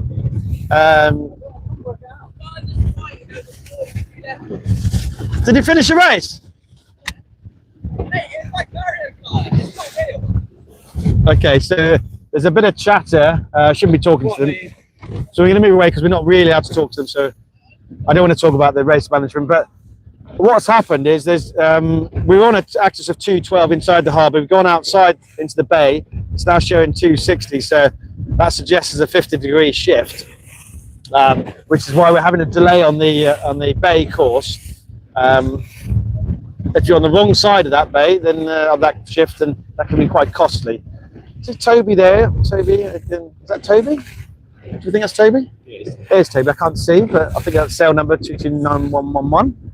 I just see he's eating some food. Let me just check. It's Toby. Yeah. Toby's giving us away. So he's smiling away. He seems quite happy. Toby likes to lock in. Some of these sailors like to surround themselves with people, and some of them like to go away and have a quiet moment and make sure they focus on what's the next part of the process. As Toby's waving at us and chomping away on his food. Okay? Big shift? Very shifty, yeah. Yeah. What are you eating? Kellogg's bars. I used to work for Kellogg's, another company. I used to work for Kellogg's. I did many years ago in Manchester. Good. Enjoy. No, I didn't make them, Toby, no.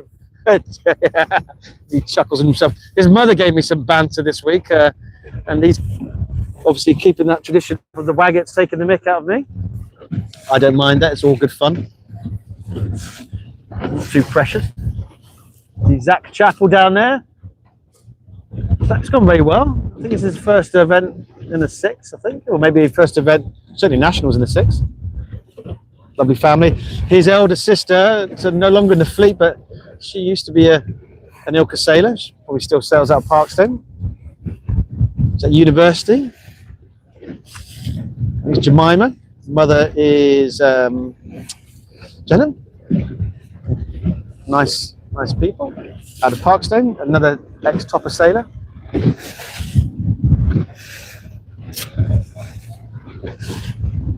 There is some news. Unfortunately, not all the sailors are out. We lost one sailor to a bit of illness last night, and I hope that sailor gets well better. He gets well soon and rejoins us tomorrow as we motor towards Jessica Powell. Jessica Powell is very well known across sailing. She's talking to Sam Gray. We won't go too close. We don't want to capture their conversations. But they're just chilled out there. But no doubt exchanging views and ideas. Jess is sponsored by Rooster, one of her many sailors, and Fernhurst as well. So 2 of our sponsors. She's also sponsored as an individual sailor. Sails out of Draycott, daughter of Mike Powell, heavily involved in the management of the class.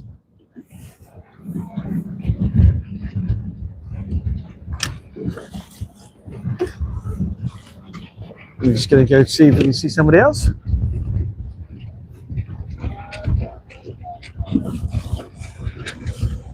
Donna, obviously, is the power behind the Powell family. Don't mess with Donna. Yeah, a lovely person. She gave me a bit of advice going to an international event for the first time. And it's a sage advice, and I'm going to now pass on the advice that Donna Powell told me in the boat park. She says, when you go to international events, you've got to embrace the chaos. And you know, we're quite managed really well, really professionally run, and the sailing teams really do a great job, but it's very clinical, etc. So it really brought it home to me in Thessaloniki last week. Several hundred boats, many multiple nationalities, a lot of cultures, and embracing the chaos is exactly right. I'm not particularly good at it, but I did really understand what she meant by embracing the chaos, because it is absolutely chaotic. People taking your trolleys, taking your bungs, taking your tiller extensions, taking your covers, taking your clue straps. It's one for all and all for one. You have to carefully manage everything you do, otherwise you will not have much of a boat left. If it looks like it could be theirs, it will go walkies, and it's a bang, crash, wallop. It's a load of fun, but if you like to have structuring and organisation, it's quite an eye-opener. So, Mrs. Powell, your advice is embrace the chaos at international events, and I certainly think that's a good idea. Let's see if we can mosey on up. Get a bit closer to this committee boat. The long delay. We're trying to wait for this wind to settle down. The kind of traffic I'm hearing, I'm trying not to have conversations with anybody, but because people are bored, they want to go and have conversations with us. A lot of chat there.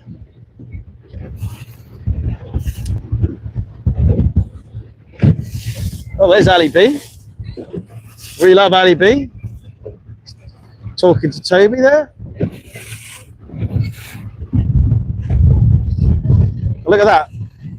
Ovington, Ovington, Ovington. That'll make our Ovington sponsors very happy. This one's Ovington and Sailing Fast, supplied by Duncan. Ali B. So all our sponsors are getting in there. Ah! Is it happy birthday? Happy birthday, Flo Toby. So she is 18 today.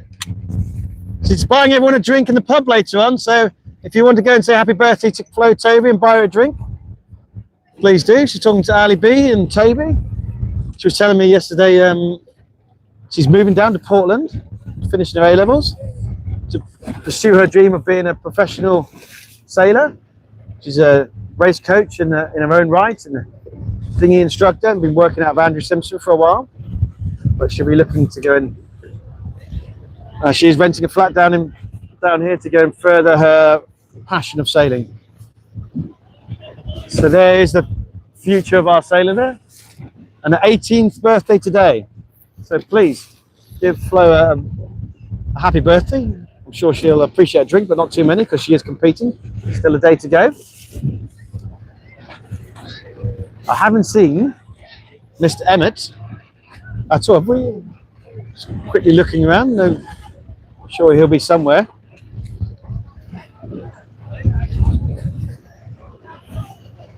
The wind speed is 12 knots, I would say. But Leo Yates in the 7, talking to Emily Shearer. There's Ben Anderson. He's had a very good regatta so far. Another British Youth Sailing Team member. Ben Anderson there. And a good old chap.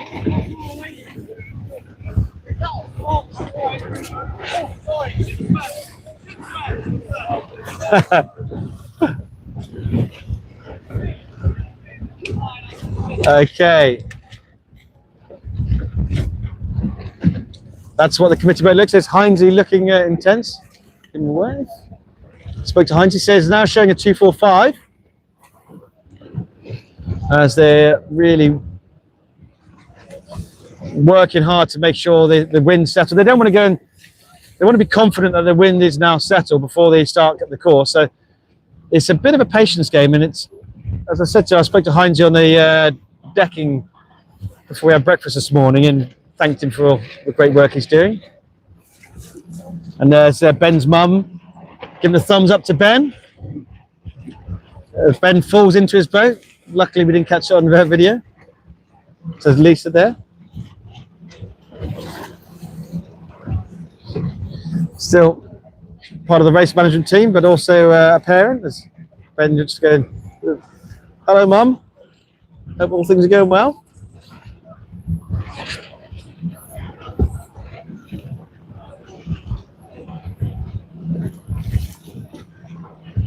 He seems pretty happy.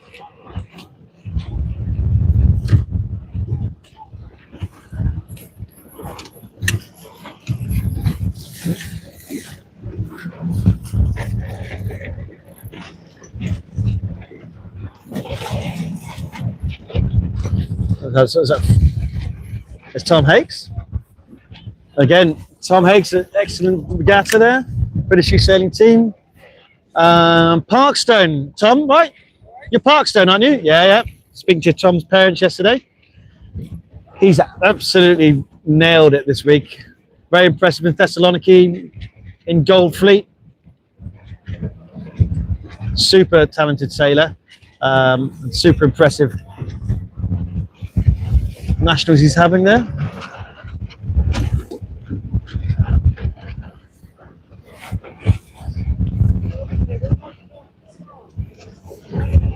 Just trying to see, is that Bobby Phipps there? Just his ILCA 7 tacking around? I think it is.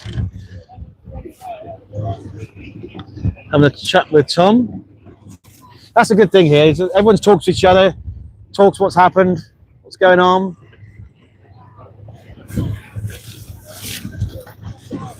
Some water being thrown at each other, messing about. Not a lot happening here, folks. As we sit here in the bay, it's now showing a 245. The wind sorts itself out.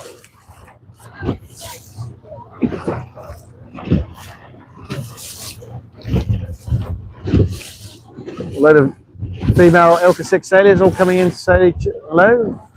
Kat and Jess having a good chat. All sparring partners for many years. Product of Draycott Academy, both of them.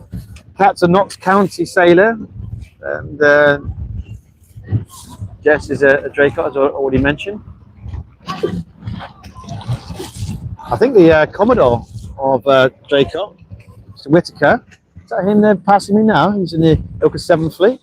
I think it might be. Ed Whitaker is also sailing, one of the sons.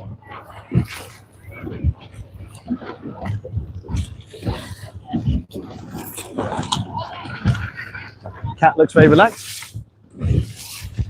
Don't worry, it's not coming on in mic, I'm just moving out of your way. Okay.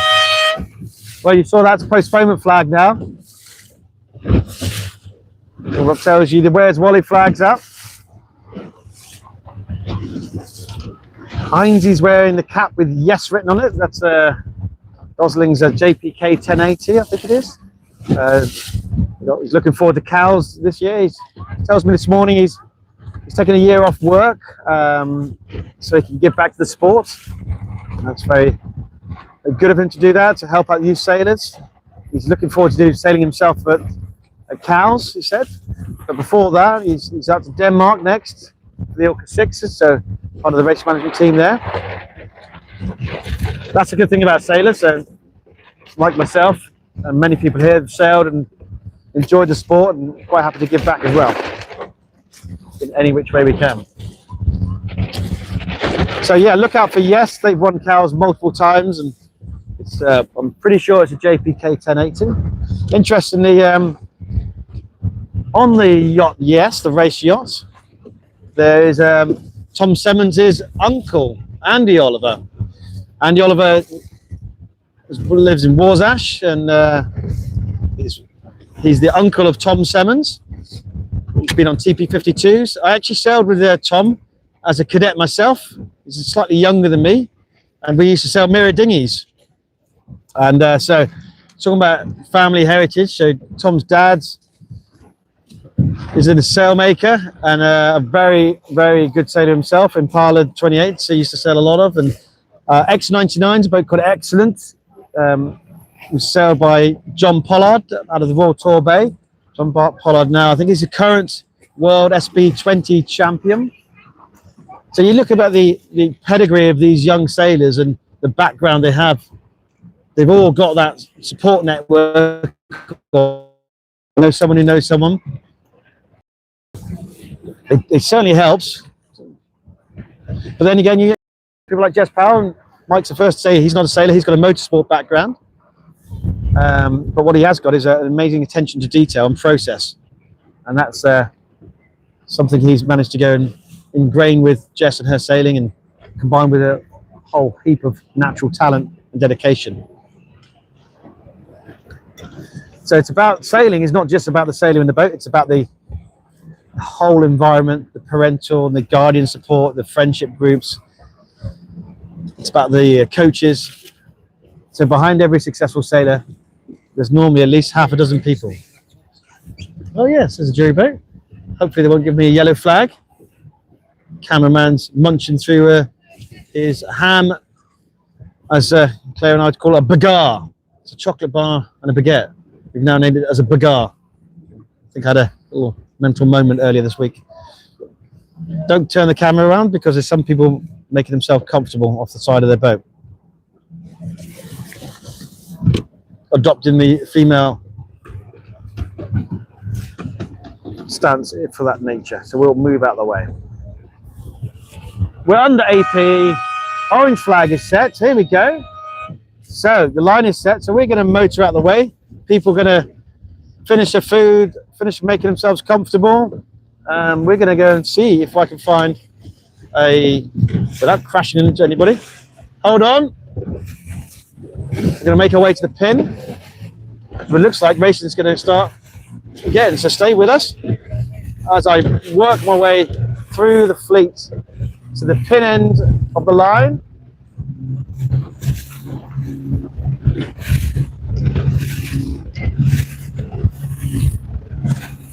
There's a powerful three sailors again. It's Chloe Grayton, Jess and Kat. They must think we're just following them around, but they're really not, honestly. I see Monty in the distance there. We're just trying to get to. There's Eva Harris Scott.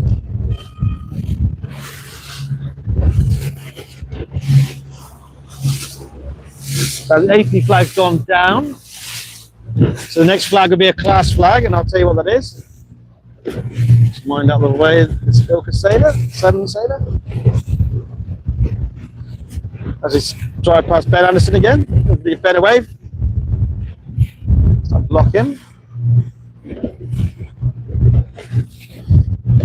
Right, let me myself orientate. I'd say the wind's picked up a little bit.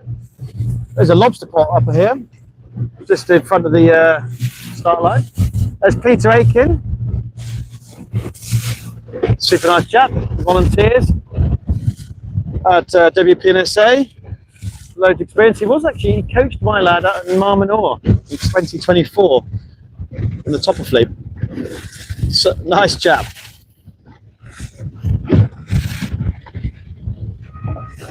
Okay, we have the ILCA 7s are in sequence. So we are at the pin end of the line. It's just under 5 minutes to roll. Monty's in his ILCA 6. He's starting to think about clearing the line. There's a few ILCA 6s on the start area. It's probably going to be quietly ushered off and out of the way. Monty needs to put his kicker on. He usually does put his alto off actually. But he'll put his kicker back on. Holds the boom skying quite a bit. Wind speed is increasing 13, I'd say now. The ILCA 7s are just practicing their upwinds, getting the numbers.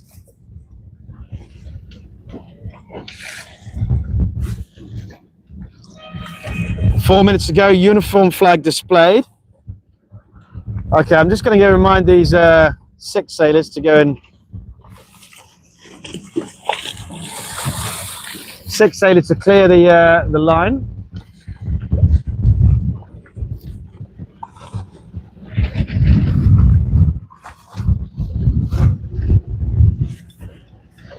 We're just going to spin out of the way. You can see Leo Yates coming towards me.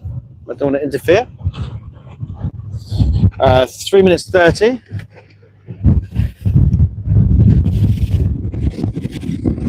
That's Leo. Leo thinks off to is it Oxford or Cambridge. Very, very bright boy. Great sailor. Remember him in Toppers, giving the winner's speech many, many times. Very analytical, technical sailor. Bright chap. So he just looks upwind. He sits in the front of his boat, makes sure all his watches are right, make sure everything's as it should be. As he goes through his normal routine, he's probably gone through this 1,000 times before.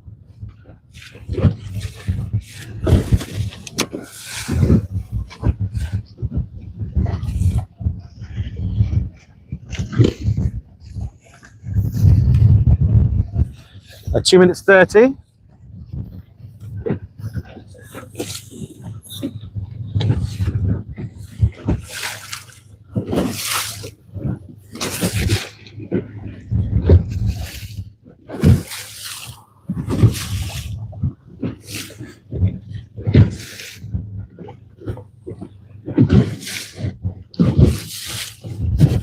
It's a nice breeze now. 2 minutes now. Class flag and uniform flag at the front of the committee boat. The orange flag denoting the line is set. The next thing will happen is in 47 seconds, there'll be a sound signal and that red and white checkered flag, the uniform flag, will be lowered. And then it'll be 1 minute to race, 1 minute to the race start. Somewhat surprised they didn't go black flag, if I'm being honest. I thought given that he lost a bit of time, they might have wanted to get going. So 25 seconds to the uniform flag being lowered. I'm quite happy with our position here, don't want to interfere.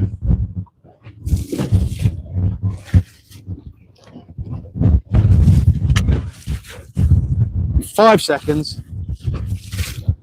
3, 2, 1. Uniform flag lowered, 1 minute to go. And they're looking like there's a bit of pin bias. Most of the boats, I can see Alfie Knoll there at the pin. There's one of the British sailing team. I think that might be Sam Whaley. So a lot of the boats going towards the pin end. So they're thinking it's a pin bias. They are stacking up. This could be quite an interesting start. We've got 30 seconds.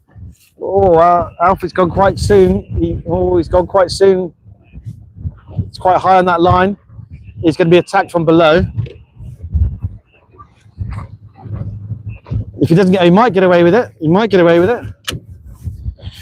Okay, 15 seconds. They're drifting down onto him now. He needs to hold his lane, hold his position. There's someone looking like they want to do a port hand flyer here. Okay, it's in 5 seconds. They're about to trigger pull. 3, 2, 1, go. He's going to have to work hard. He's going to have to work hard. He's going to have to work hard. He hasn't made it. He's made a collision that looked like it telegraphed going to happen a long time ago. So Alfie Knoll has collided with the committee boat. He's stationary. We need to move out of the way.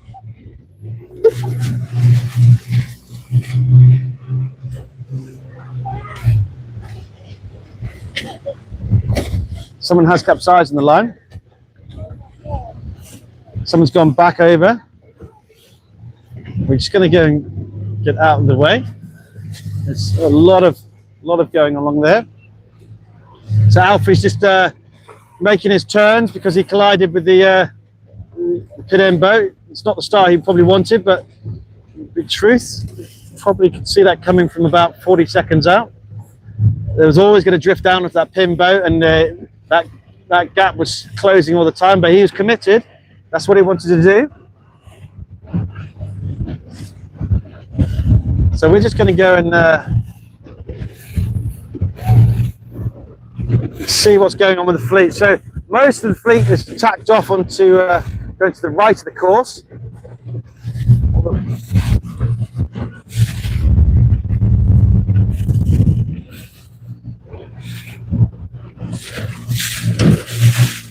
Alfie's had a super day yesterday, so he'll be frustrated with that start. There was no general recall, so the line was clear. Is that Charlie Linsell? That's Chinsel.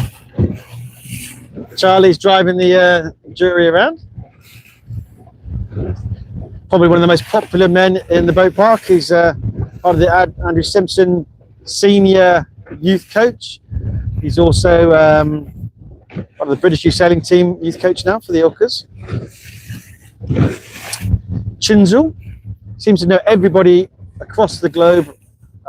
Great coach, very well respected and liked within the ILCA fleet. I know he's coached my sons many a time. He was coaching him out in Thessaloniki with Ali Young out there and James Haddon. Had the difficulty of bouncing around 4 or 5 fleets. So yeah, 2 fleets in the girls and 4 fleets in the boys. 3 coaches. Made it very difficult. So they managed to go and find a path through and make sure everyone had good coverage, good coach support. Coaching is a pretty difficult job and very demanding. You have to be a part psychologist and therapist and sports coach and nutritionist and loco parentis at times. So it's a particular set of skills. Sports scientist, event manager, you name it. If you want to go employ someone, think about employing a sailing coach because they've got a vast array of skills. So Chinsel is driving the jury boat.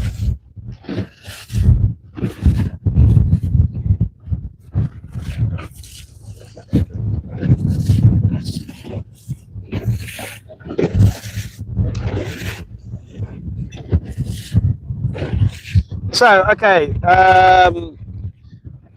what I see is most of the fleet actually working the middle of the course and the oscillating wind. The pressure probably is through the middle of the course and they're making sure they've got clean air. There's a couple of boats that bang dry, a couple of boats that bang left. Typically that's says to me that they may not have had the start they wanted, so they're rolling the dice to make sure they can try and get back into the race. But the vast majority of the fleet, and I would say 90% of the fleet, are working in the middle of the beat, which says to me Heinz probably was wise to go and postpone, wait for the wind to settle. Say we've probably got 13, maybe even 14 knots breeze. Little chop. Just a quick look behind me to see what was going on with the 6s. So what will happen here is the 7th fleet will take the outer loop, so they'll go up the inner windward, go across, then down to the outer loop for their 2nd windward beat, and then the gold fleet for the 6s will take the inner loop, so they'll do their 2 upwind legs on the inner course before going across to the outer loop for finishing.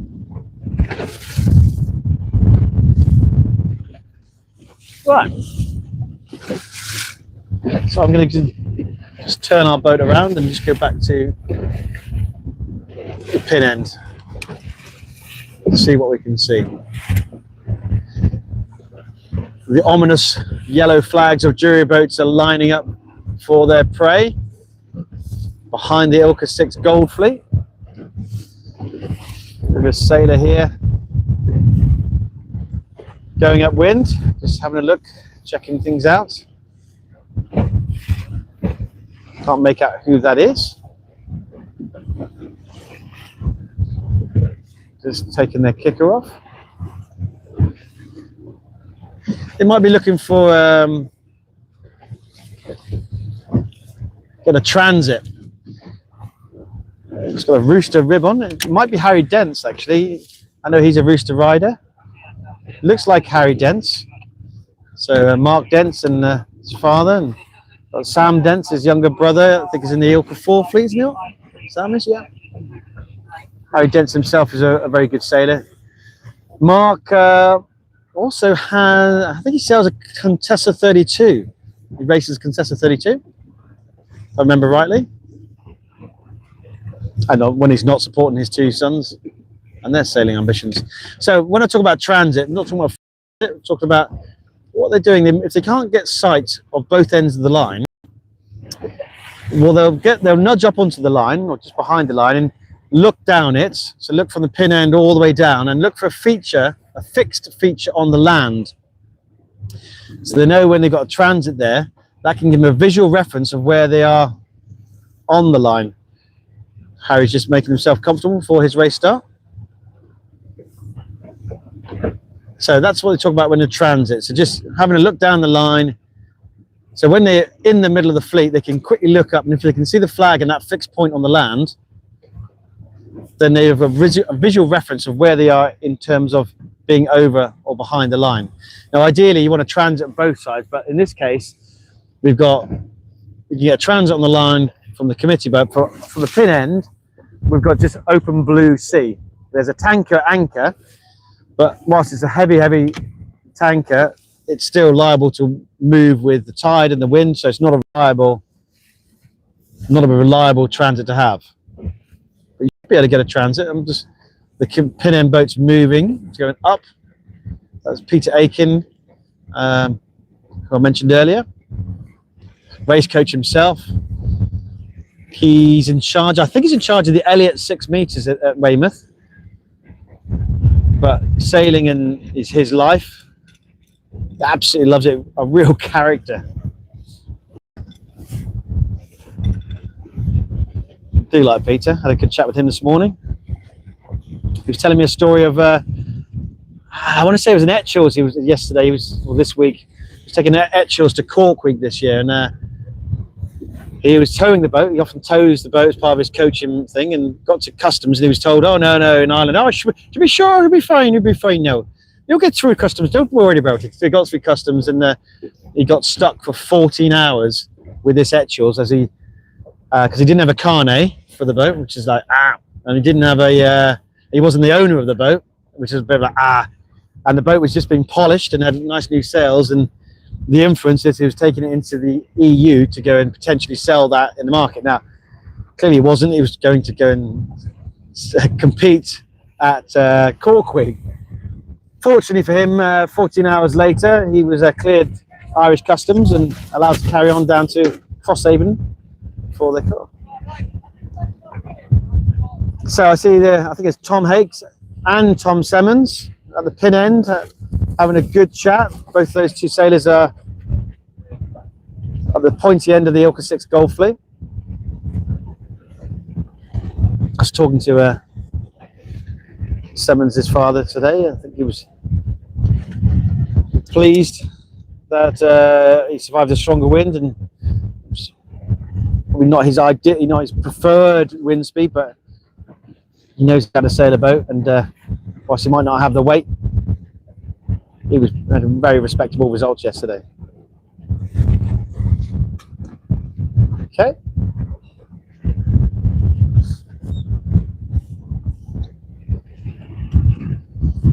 At the moment, just giving a quick look at these sevens. They're making their way up to the women mark still.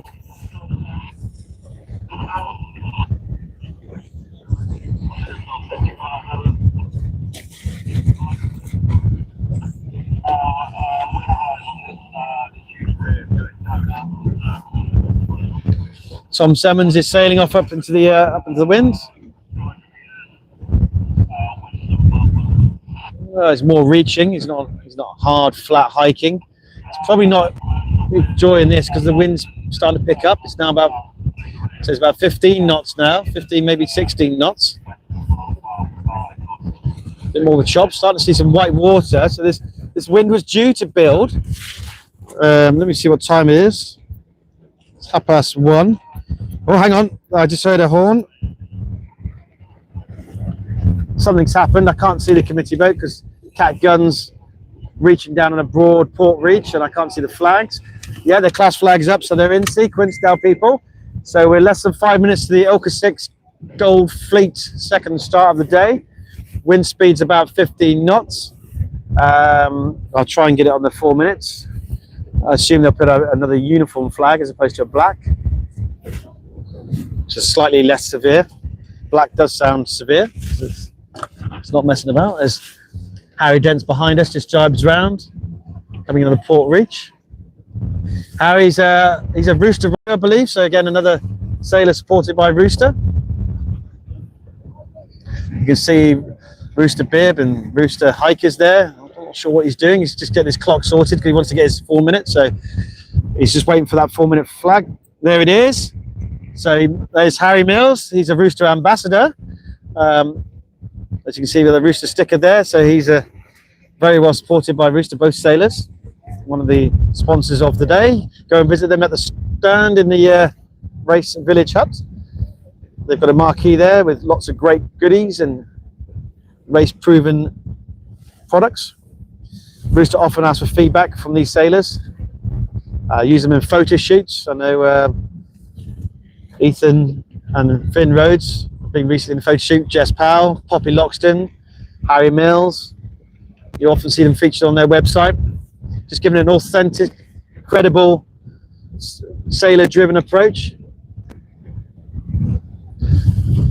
And that does work. You see in the boat park, a lot of these lesser experienced sailors come up to these ambassadors and riders of Ovington and Sailing Fast. I think Jess has also got a relationship with Sailing Fast as well. So Duncan supports there.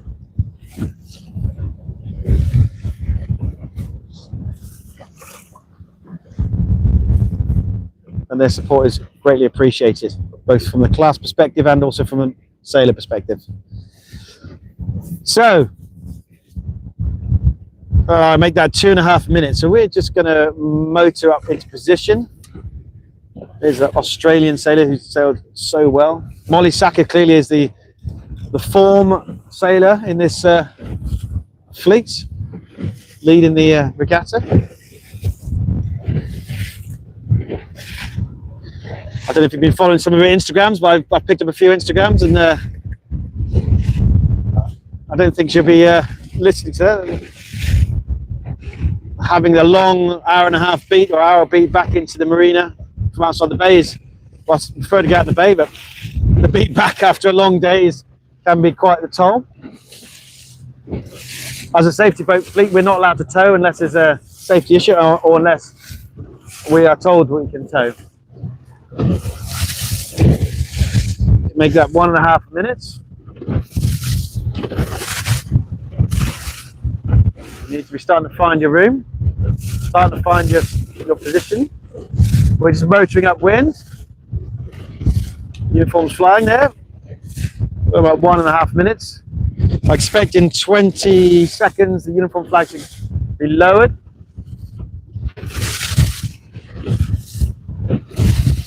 I know the number of 6645. Is that Lewis Baker? I can't quite remember. It's hard enough for me to remember names and faces, let alone sail numbers. About 1 minute to go. Difficult from this angle to see where everybody is, but they'll be making their way to the pin. It seems to be middle of the line, making their way. Getting nose forward. It was a uniform flag. Okay, so about 40 seconds to go. This is the second race, I believe. I can see John Emmett, 216115. First time I've seen him out of the water. He's just a leeward of my son there. Just going to go and drop back a bit. Okay, and they're off. It's a clear start. Oh, postponement. Ah, frustrating. Frustrating for my son. He was bows forward and nailed that start, but he gets to do it all again. Postponement was literally raised about 2 seconds before the start. There's Poppy. Poppy seems to like that.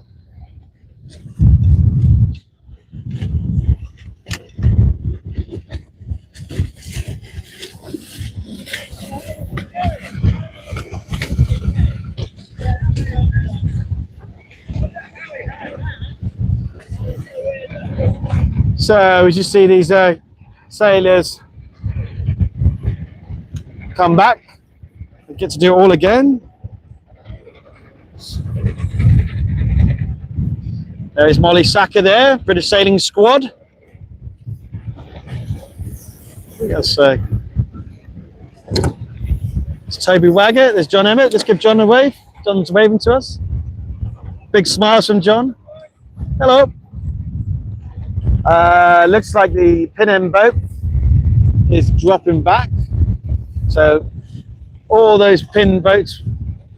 Oh, one looks a bit cold there. She's shivering a bit. So we just need to get out of their way.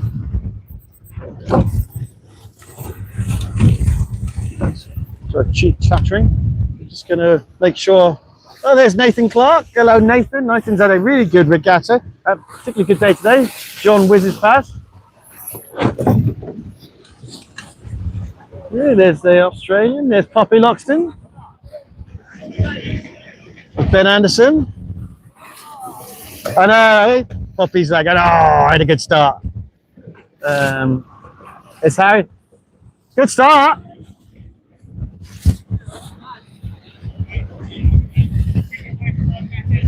Yeah, okay.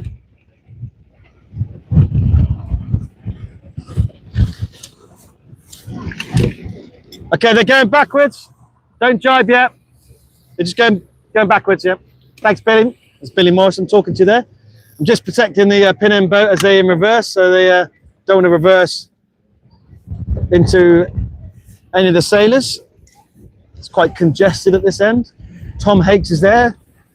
Hoodie up, looks very urban with his foul weather jacket on and his hood up.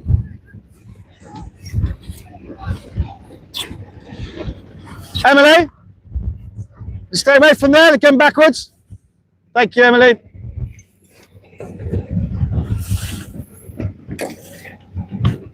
Just asking Emily to drive around before going around the back of the pin boat. Pin boat's in reverse at the moment, so they are anchored, they're dragging backwards to go and there's too much pin bias. You see all the water. So I'm just acting as a guard ship for the pin boat.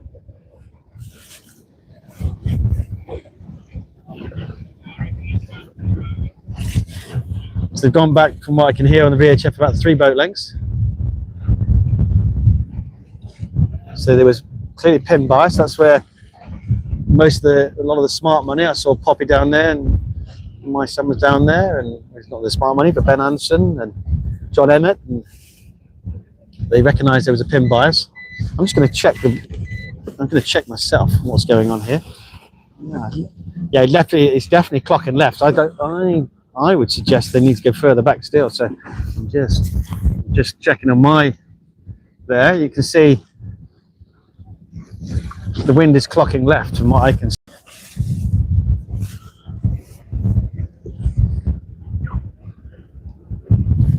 Yeah, hang on. We're just going to have to go across. We might miss the start because we're going to have to go and look at the ILCA 7s as they come down to the leeward gate. So let's go and have a look at that for a minute. So are you holding on?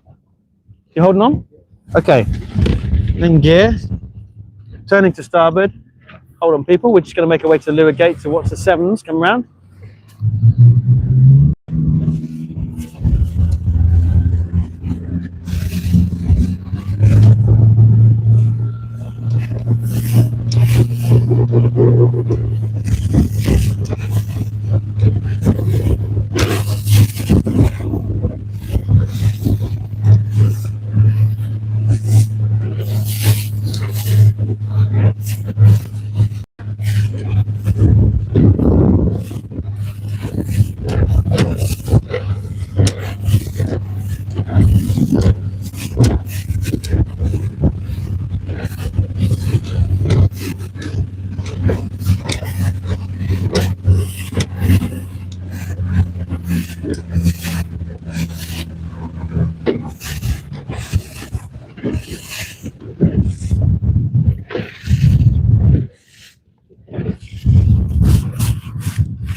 Okay, so we're back onto the outer loop leeward gate.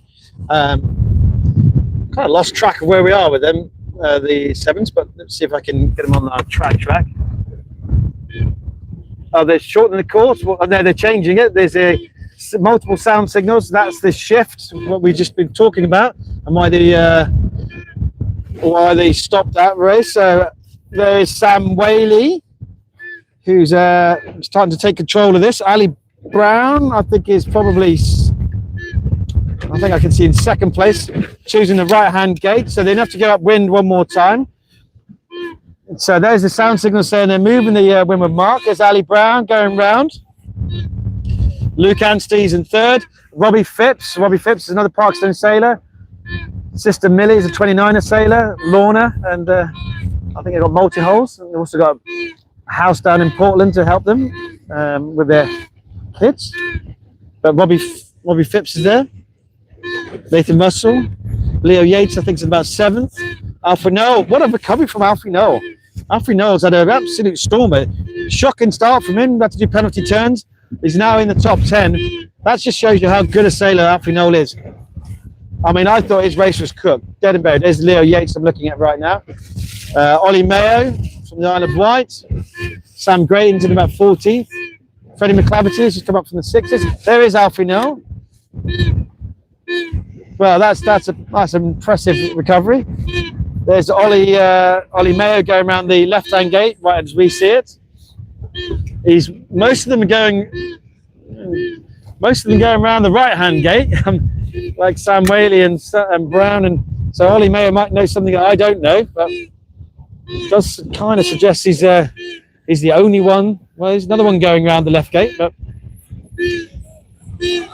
I would say 90% of the fleet are choosing to go left up the course at the moment. I hope Ollie's got that in the back of his mind. He knows what's going on.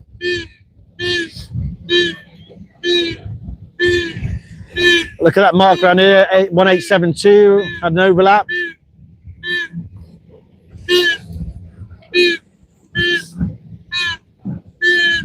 I hope he's not asthmatic, that driver, because he's having to blow on that thing quite a lot.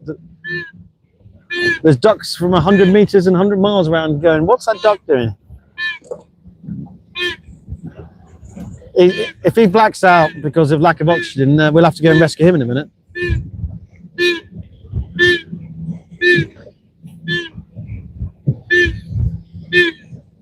So he's trying to attract the attention of the sailors by using multiple sound signals, whilst you see a chap holding a board at the front. Oh, it's a capsize. Well, that's a strange capsize. That is a strange capsize. And what's even more strange, he just climbed up from the wrong side of the hull and stopped over. So, oh dear, and it's gone back over again. Is that? I don't like to say who that is because I've got a feeling who it is. I'll let them sort themselves out. Often when you capsize, your main sheet gets caught around your tiller and around your toe strap, and it's not as simple as get back in the boat and go. You've got to go and sort the knitting out. Right. So there we go. Sam Whaley and Ali Brown. I can hear. Oh, right. We're going to get back over to the sixes. Got one hand on the boat. Ready? I can hear sound signals from the committee boat. So hopefully we'll get their start, and we'll get the finish of the sevens, and we'll get going from again. So holding on as we transit back to the start line.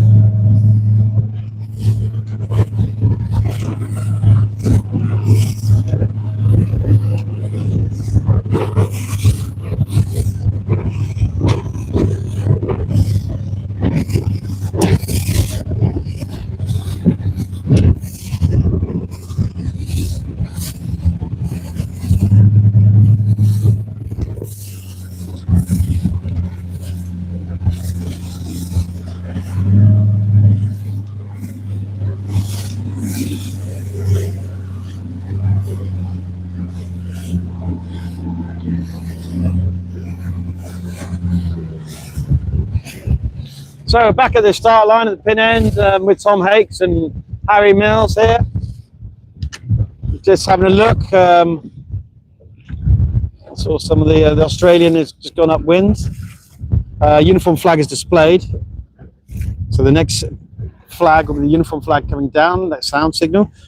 And that means 1 minute to go. So I'm just going to reset my watch because I have absolutely no idea where we're at.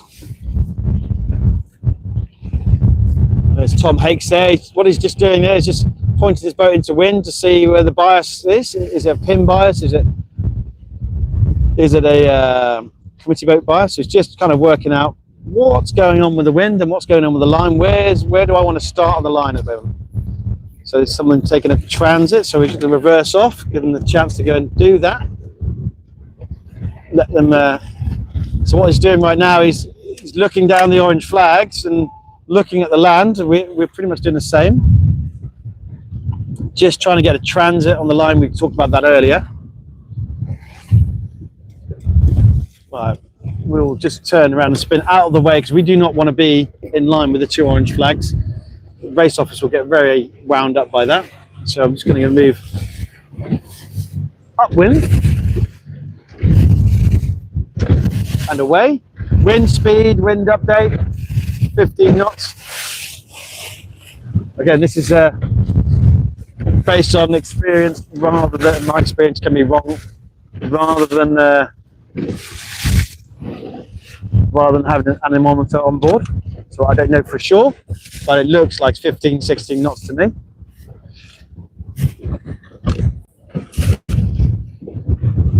So we're high of the pin now. Next signal will be the uniform flag coming down, and that'll be 1 minute to go. Hopefully they'll get off this time. Tough day for Heinze on the race management here, with the wind shifting tens of degrees. So I'm listening out for the flag, watching the red and white flag. As soon as it goes down, we'll have 1 minute to go. Okay, it's a. I'm not entirely sure I like what I'm seeing at the moment in some of the start sequences. It needs to be working hard.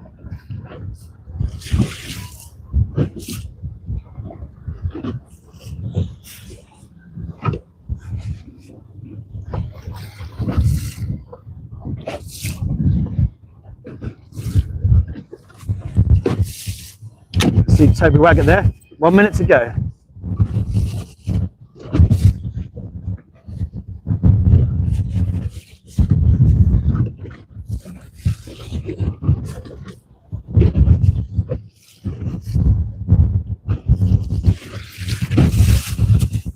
"40 seconds.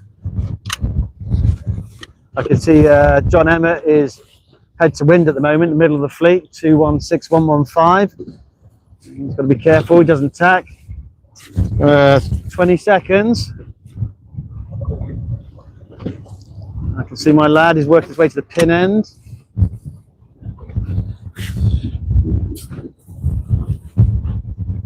He's got to be careful, slowing him down. Waiting to pull trigger. 10 seconds. There's a big Poppy's hit. Poppy's hit. Poppy's hit. She's got to go up. She doesn't go up.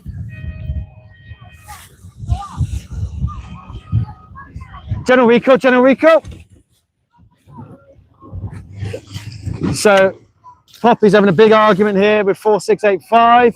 One of the squad sailors. I can't see who that is. Who's that? Is that Lewis Bacon? So it's Lewis Bacon and Poppy Loxton having a big Barney. Lewis, I think, didn't think Poppy's tried to go for that pin end every single day. Is that Ben? I don't know. Poppy's tried to win that pin most times I've been at the pin end. Wasn't going up for that other youth squad sailor, and I do believe was a collision. There's lots of chat. Poppy's remonstrating.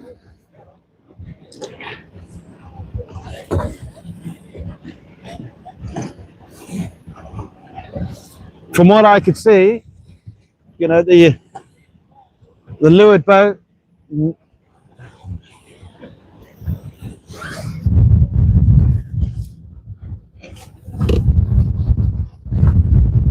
there's a few chats in the boat park. You know, they're getting to do it all again.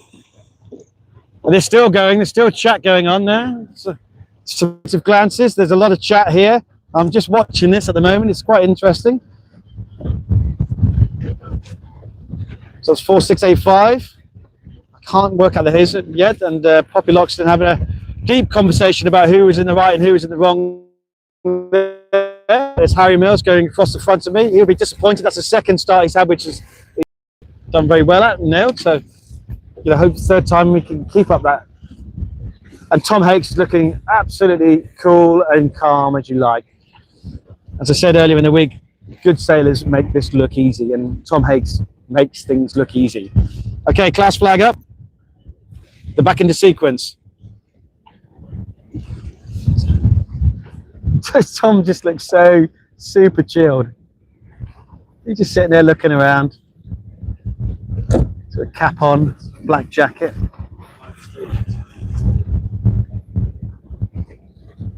Just quickly look over my shoulder, looking at the sevens. Yeah, all on that speed.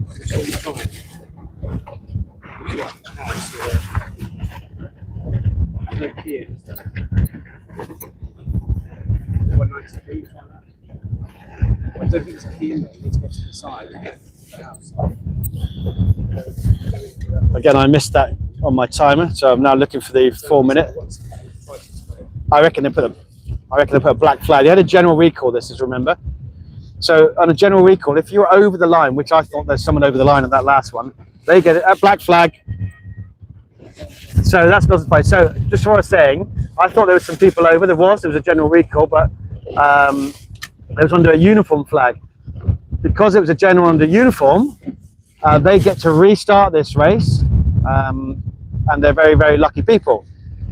However, if they do the same thing again this time, they start under a black flag. If they can be identified, they will not be allowed to restart if there's another general, and if they're identified, and they will be out.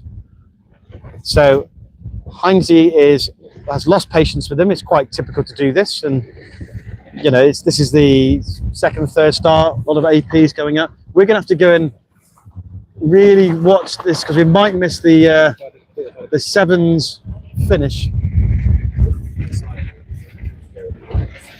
That's Sam Dent's sails towards me. I'm just going to go and motor around, get out their way as they take their transits. Didn't see how Sam did. Tom Hakes is just sat at the pin end, just chilling.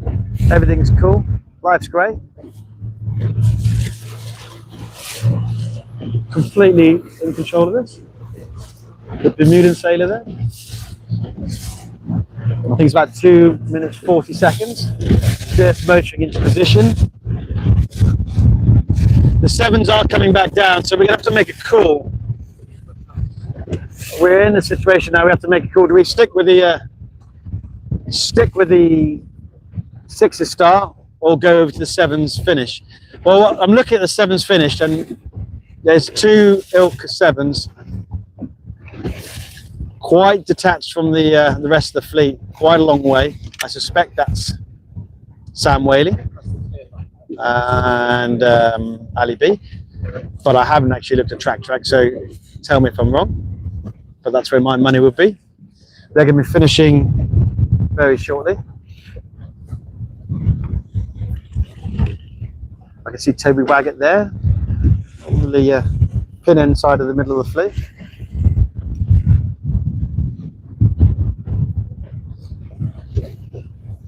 Just keep an eye on these sevens. These sevens are coming down quickly. I think I'm a minute out on the flags, so that's about 30 seconds till the black flag comes down, I think, and then it'll be 1 minute. I think the sevens, we're going to stick with the sixes because I'm not going to go and rush over to see that sevens finish.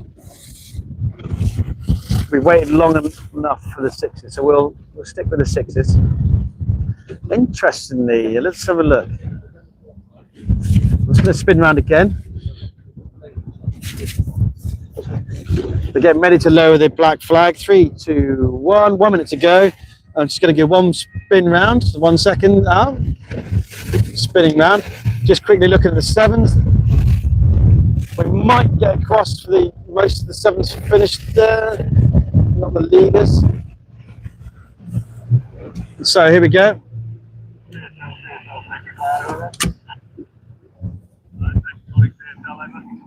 We're tracking that yacht that was seen to be heading straight into Weymouth now and heading to Lure that is like probably 25 seconds. There's Tom Hakes at the pin. Poppy's working her way to the pin.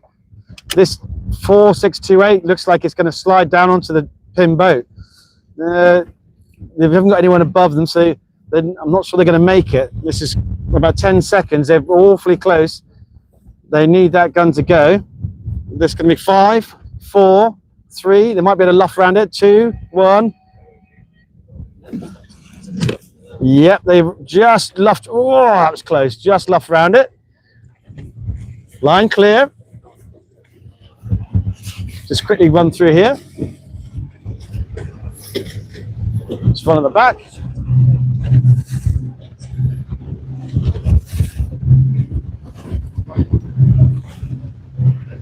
Ethan Rhodes.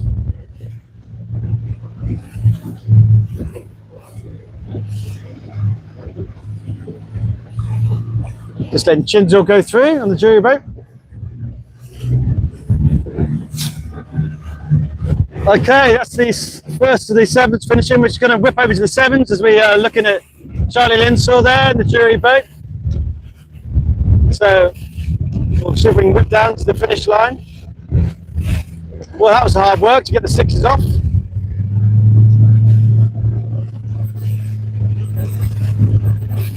Give a thumbs up. Sam gives us the thumbs up, happy Sam. It's Ali B, looks like he might be in third. I don't know. Well, I'm sorry we haven't.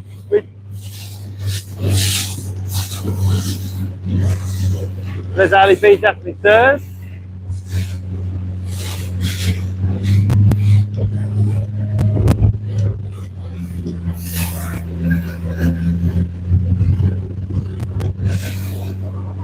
So this is the battle for 5th, 6th and 7th and 8th. Good, I got wet.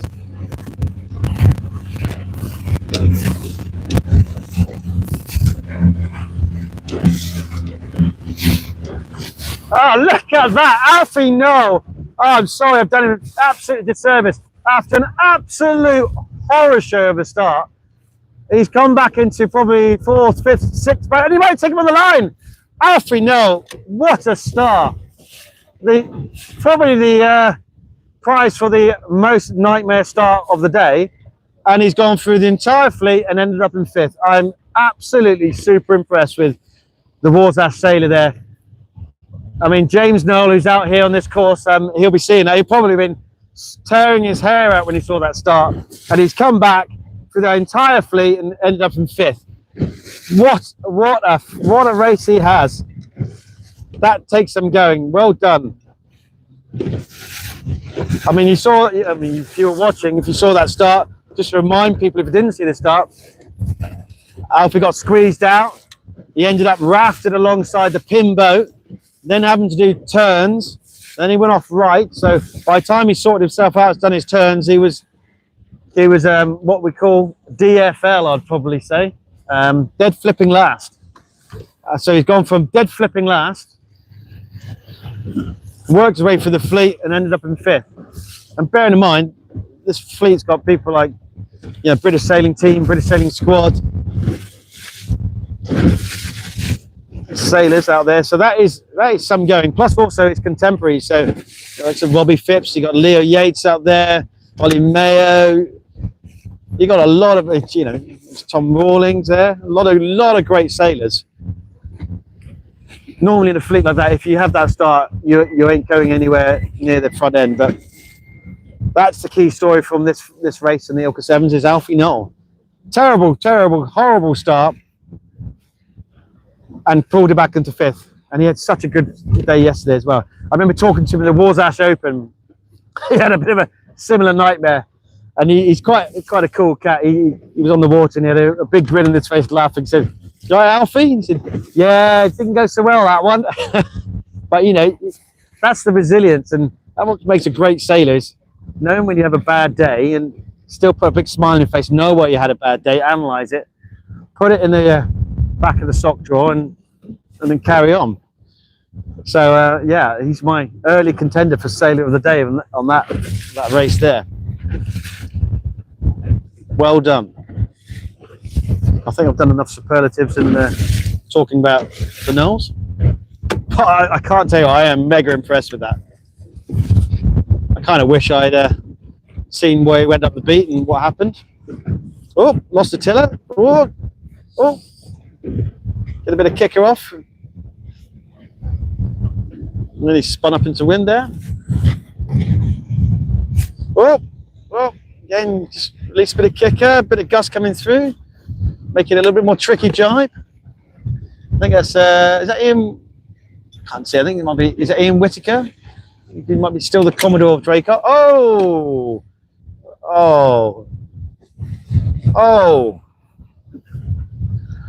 And one more time. Oh, that's another time. Yeah, that's tricky. That's a tricky one to get out of, and he's just lost 2 places right at the end of the race.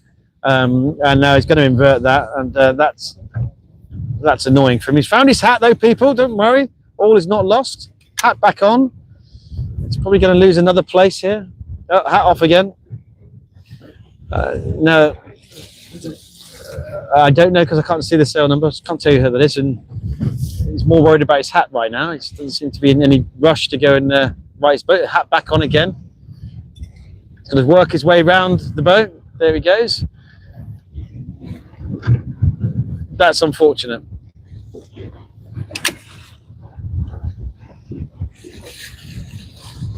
Doing a nice job of righting the boat though. He has to bring the boat back into wind. If he righted that boat with the stern facing the wind, there's every chance if he's got his kicker on that he'll go straight back over. It's exhausted at the end of a race. So now he's got to untangle his main sheet, which is around his rudder, and so, oh God's sake, it's like one thing after another, isn't it? Just this thing, you've got it upright, now what do I need to do? Well, he's under no pressure. Shaking his head. His head's still got his hat on, he has to retrieve it 3 times. So he's going to go for a tack round, make it nice and safe because he doesn't want to jibe again. I think that's probably wise. But at the end of the race, you've got a jibe mark, 16 knots of breeze, big rig, very easy to do, and I certainly would not criticise.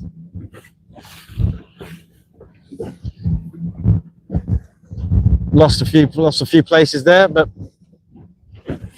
there you go. Live to fight another day. If you don't sail, what you don't know from a capsize is, or you probably can work it out, is if you do capsize early on, 1 or twice or 3 times, it just saps the energy. And you can cope with the 1 capsize and get away with it, but if you cope with 2 or 3, it's amazing how quickly your energy drains out of you and your ability to go and keep going. I can hear I can hear James Noel. Here's James Noel, Anna and Ellie. James, you might not pick on the mic, but what do you think of Alfie's start? Alfie's start? Yeah. Oh, it was a humdinger. It was horrific. He got pinned on the pin and boat, so he had to do 2 turns. Ended off coming off a DFL, and then had the sail of the day. Worked his way through the entire fleet up until about 5th. Unbelievable. So, I know. What do you reckon the wind speed is? About 16 knots? 15, 16? 14 gusting 18, so about what I was thinking as well. But oh my God, what a comeback, because he was dead flipping last after that. He got completely pinned, stuck on there, had to go and extricate himself from the pin end boat, do his turns. But yeah, so what's your job today? Safety 8, are you? Safety 8. Shipping's moving around. Very good. So Ellie is one of our event organisers, ILCA. So moving on soon. So we're not going to see Ellie for much longer. And Anna. Oh no, it's okay. And I've got Anna Clark there, mother of Nathan Clark, who's been going an incredible day yesterday. Really, really competitive, and it's great to see. You can see the lobster of Warsash sailing. This is the mighty Warsash. This is James Noel's whip. Last time I think I saw him at an event, he blew his engine up. So It's got a nice shiny new engine.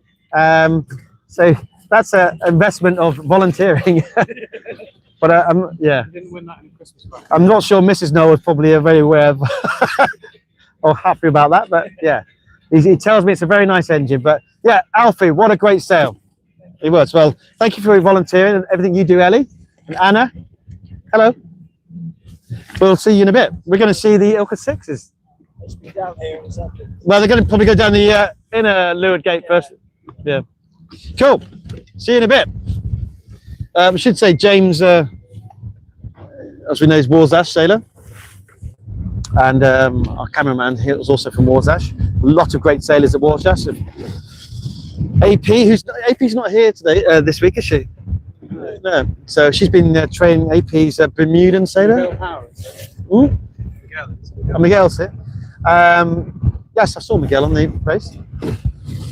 But if I run through the list of great Warsash sailors out on ILCA representing, I don't know everybody, but I'm sure my cameraman will tell me if I miss anybody. So from a 4 fleet, we have obviously Finley Rhodes. Yeah. Anyone else from Warsash in the force?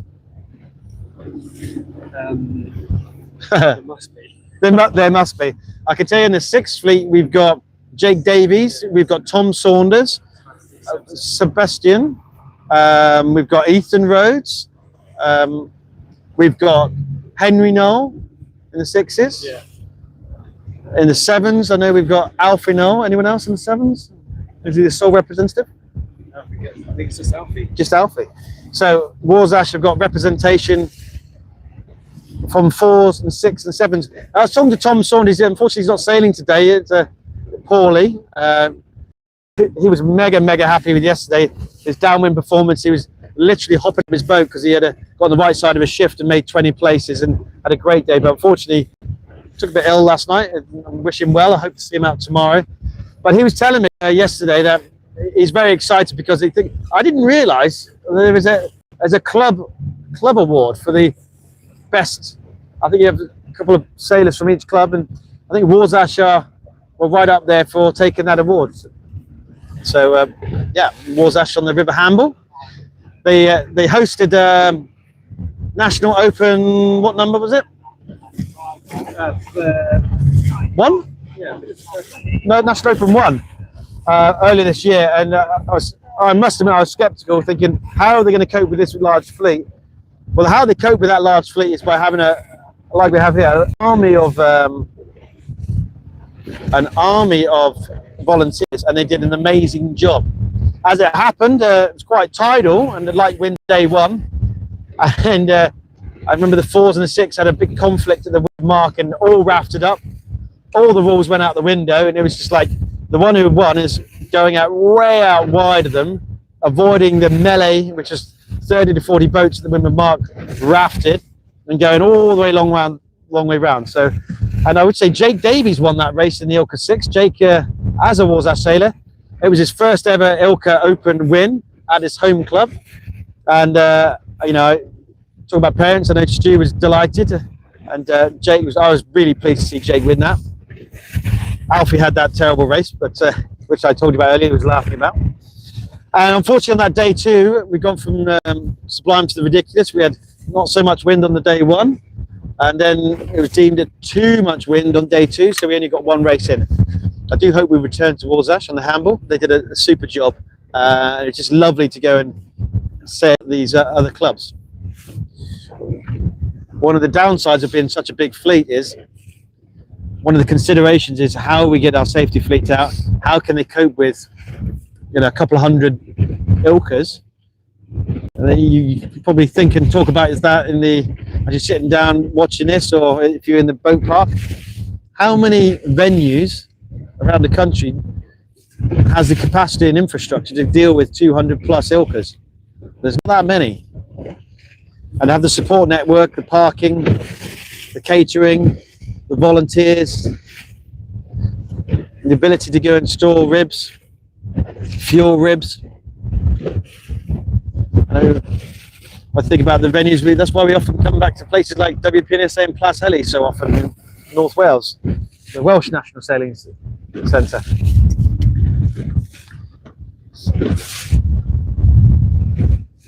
And it also takes, the venues that may be able to take the larger fleets, they've got to be motivated to do so. Event management is not for the faint-hearted. Okay, so let's get back to the racing. Sorry, a little interlude. We've got the 7s just chilling out, waiting for their restart. The 6s are making their way downhill, coming towards the inner loop leeward gate. I'm just going to go and just click past the Peter Aitken on the bow of the pin-end boat. And he's looks like he's paying up. Give him a little wave. It's his first day out in the water this week. Peter's met him in the boat park. He was buying with his own money more hose pipes so people can wash off, and you don't see things like that, but I think he took a trip to B&Q, got his wallet out and bought some more hose pipes.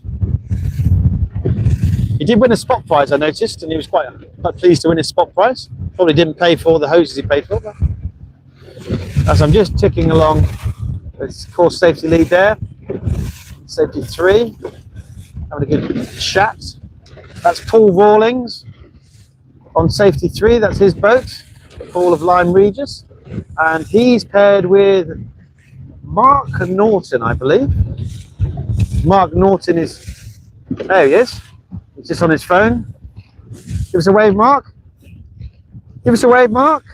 Hello, CSL. There he is. So, talking about event management, Mark Norton. Yes, come on, get off your phone. So Mark is Parkstone.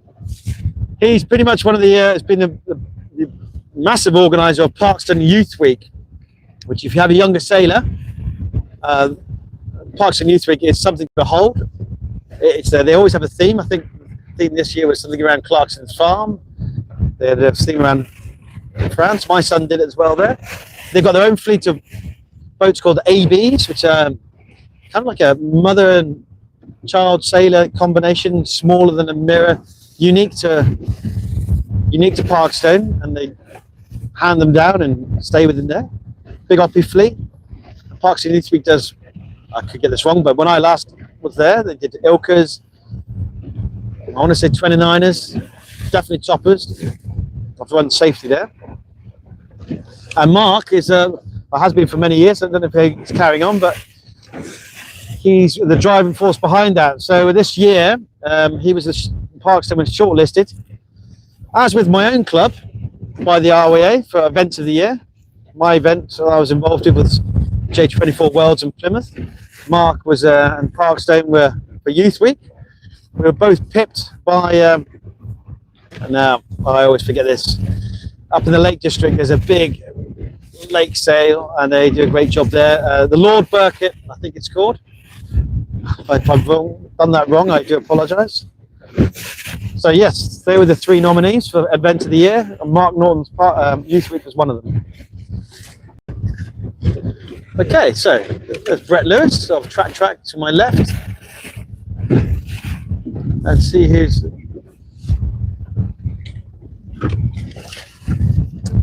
Don't know if that's... Oh, there's Alfie now coming up for sale. Wanted to go and look. There's Sam Whaley, all coming up here to go and watch. Oh, hello. There's been a shift.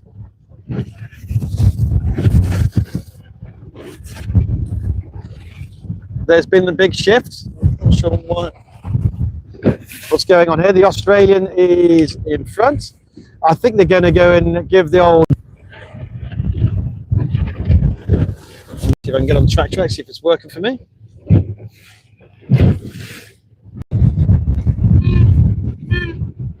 Yep, they're moving.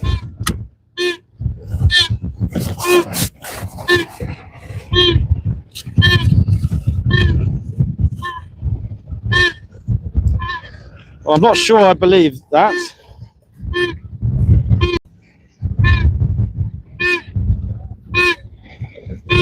Well, I'm not sure if I believe track just yet, from what I can see.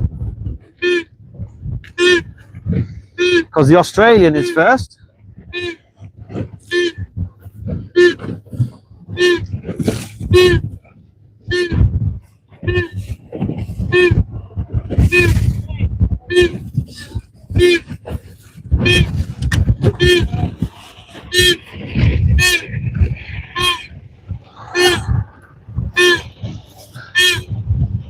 So I wouldn't necessarily believe track at the moment. It looks like 3 boats around. Poppy Loxton is the first girl. She's up into the right-hand gate, 2 going for the left. Well, actually, 2 girls go around at the same time. There's another girl. Looks like Molly Saka.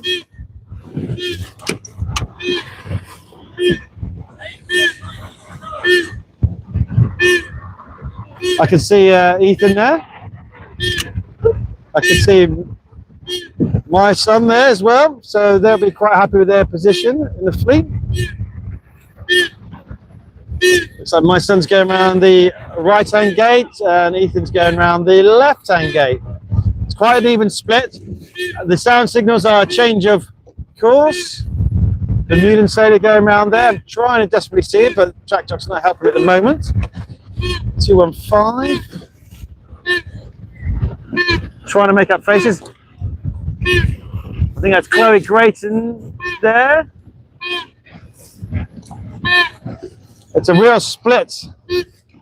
That's Jake Davies, mentioned earlier, going around the right-hand gate. There's Cap Gunn.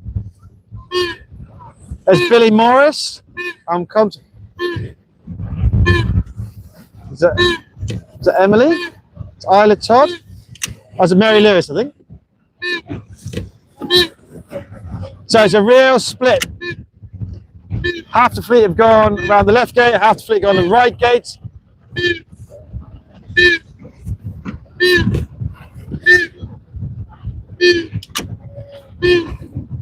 It's a great shot of Emily Shearer there. It's going around the right gate. There she goes. Works hard to get her sailing. Followed by, that's Mary Lewis, isn't it? Yep. Right on her tail. All the 7s are around us. They all wanted to go and watch this. Just have a look at the, I'm trying to find the committee boat. Committee boat, orange flag is up. So the line is set for the 7s. So the 7s should be thinking about making their way back to the line at the moment. But they're not, they've all come up here to spectate. So the 7s are pretty much the entire 7 fleet are in and around us. Really interested to see what's going on. They want to see what the 6 is doing.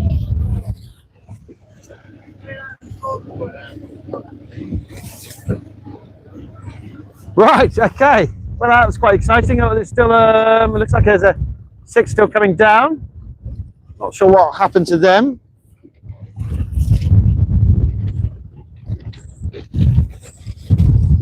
There's a shake of the head. She had a bit of a tough time of it. Maybe capsized, don't know.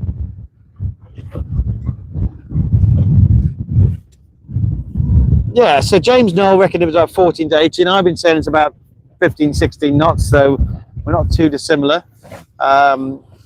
Just trying to eyeball. I can see.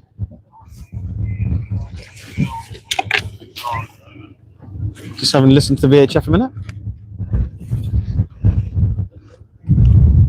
Just trying to find where Peter Aiken is and his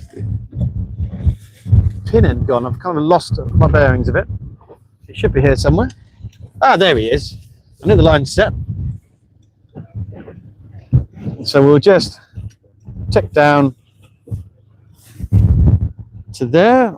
Let's hope they go into sequence pretty quickly. The line is, both orange flags are up at the moment. So in theory, they should be going into sequence. Ah, there's Brett. So Brett's track, and I think that's Lorna Phipps. So mother of, yes, here they go. Class flag up. Mother of Robbie Phipps and also Millie Phipps. Millie's a 29er sailor. Robbie's been doing very well. How are we doing? Oh, there's Brett. Shit arrived on our course. About 2 hours ago, we had to stop racing. Okay. Okay, so Brett's just explaining, you wouldn't have heard that conversation, but Brett's explaining that this big tanker that we mentioned about earlier, which we can't use as a transit, which you should be in the screen, that turned up somewhat unexpectedly on our course and caused a bit of a 2-hour delay. And yeah, that's caused a bit of chaos and mayhem. So we might be a little bit delayed.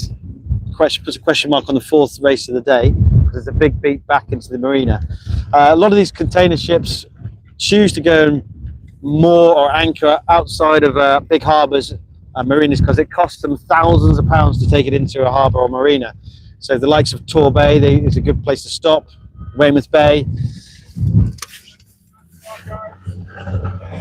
Yeah.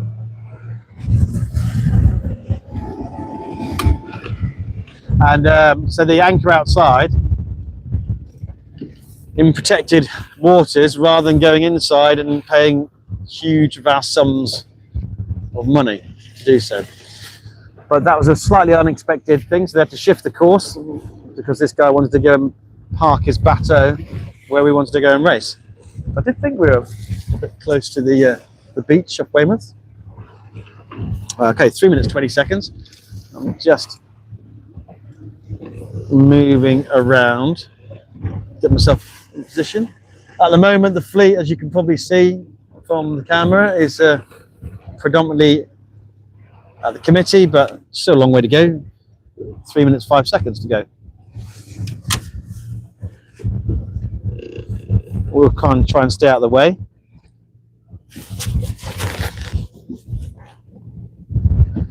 It's quite tricky to maneuver because the wind's wanting to push the bow of the rib around.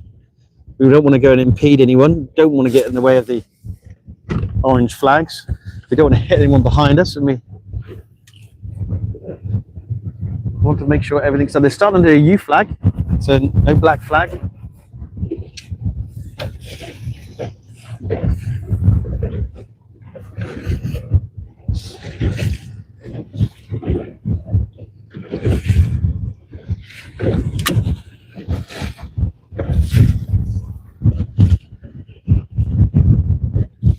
I hope this is working for you. I don't know if it's on the big screen at all, is it? I believe so. Oh, okay. Hope you've got a good quality picture. Just going to turn our VHF down slightly.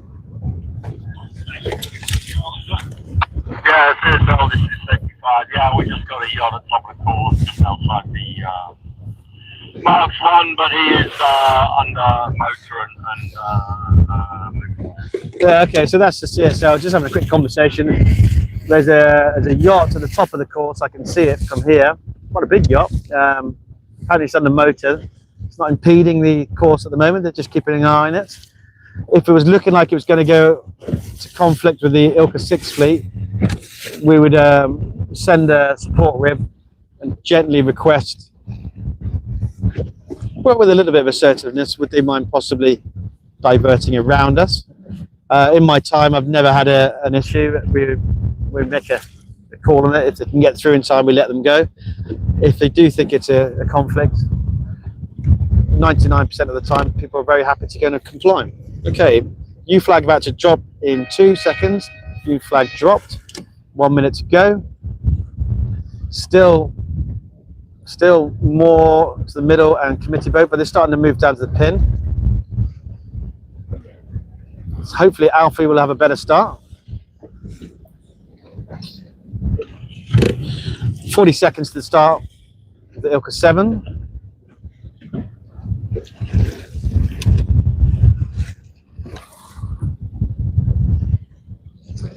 I talked about the sail of the day in my book, Alfie on that last one, but there was also, don't forget, remember, we saw that massive port hand 3 boats, and was it the 4 fleet? Or was it 6 fleet? One of them. Those port hand flyers back on the inside the harbour. That was pretty cool as well. Okay, it's good. 10 seconds. You just need to move up a bit.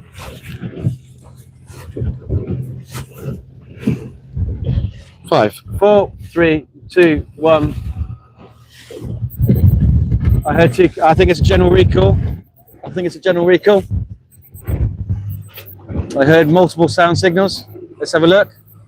General recall. Flag is flying. So, as I said, when it's a general recall, they'll still go upwind for a bit. Use it as a practice start. How often do you get a chance to go and practice start with 30, 40 boats? Not often. So, every start, let's get the CSLs whipping across the front of the fleet. reminding everyone it's a general recall. They know it's a general recall, but sometimes you get so locked in and you think, I've had the best start in the world, I'm not going to stop. You find yourself halfway up the beat and you realise you're in sequence for the next start.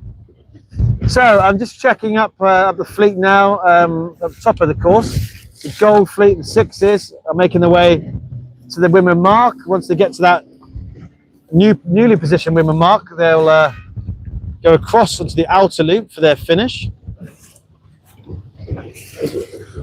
So the general recall flag's down, so they're going to go in sequence again.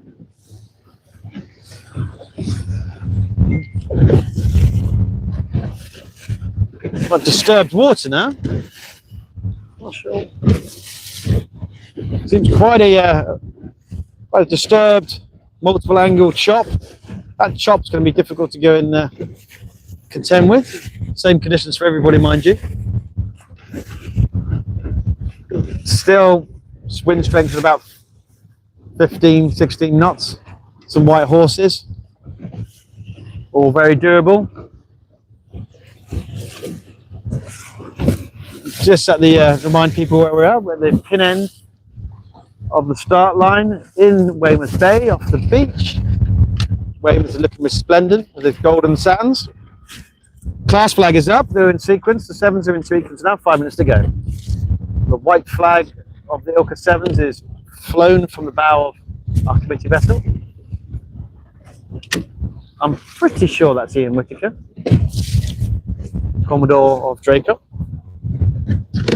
Surprised as a Commodore, you can actually have time to sail.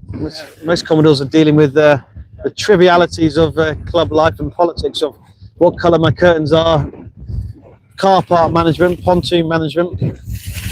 I speak from experience. I loved my club. I've done 3 years as a Commodore. I love not being a Commodore as well, because it's as with any organisation, there's 1 or 2 tricky customers, but the very, very vast majority are super lovely people. Great experience, but it's almost a full-time job being a Commodore of a sailing club. 4 minutes to go. Black flag. That's Heinzie putting the ILCA sevens on the naughty step for their general recall. We just motored away a bit. I'm always very conscious of the sevens because it's very easy to get in the way of people, and I do not want to do that. I want to give you good viewing, but I do not want to have a bad reputation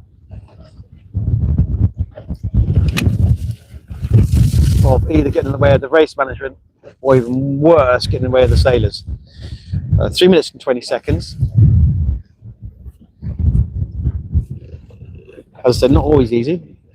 My driving skills aren't the best, as I showed you and demonstrated quite aptly yesterday. Trying to retrieve that water bottle. I understand that I had a few giggles at my failed attempts, my 2 failed attempts of rescuing that water bottle. Don't want plastics in the ocean. Thankfully, the sailor saved my blushes and did it for me. I will say he did lose the water bottle by the end of the day, I noticed. Anyway, we have gained an amazing, lovely Ovington hat. It's drying out as we speak. I don't know if I can who to repatriate this hat with, but it's a super nice hat.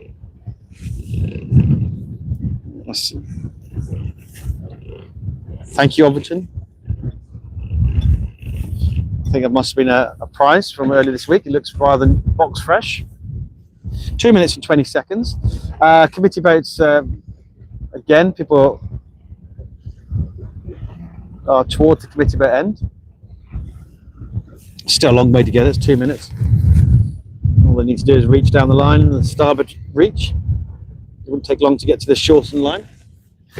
Okay, right. The 6 gold fleet are making their way downhill now for the last time for their finish. We've got, again, 1 minute 50 seconds for this 7 fleet.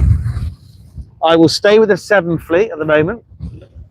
And then as soon as they're off, we're going to hightail it down to the 6 finish.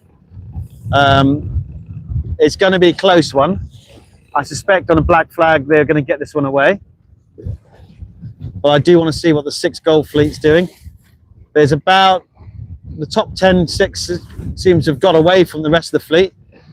There's still people going upwind to the windward mark. They've got to do reach across and start going downwind. But the first 10 boats seem to have really got away up on the 6th fleet. I'm not looking at track because I can't put my glasses on. It's just, looks like it's lining up for a port hand flyer. Black flag's about to come down in 3, 2, 1. Black flag down. 1 minute to go. I think we're going to have just enough chime. I'm not sure this is going to work out. Yeah, I'm not sure this is going to work out. There's a Welsh sailor here.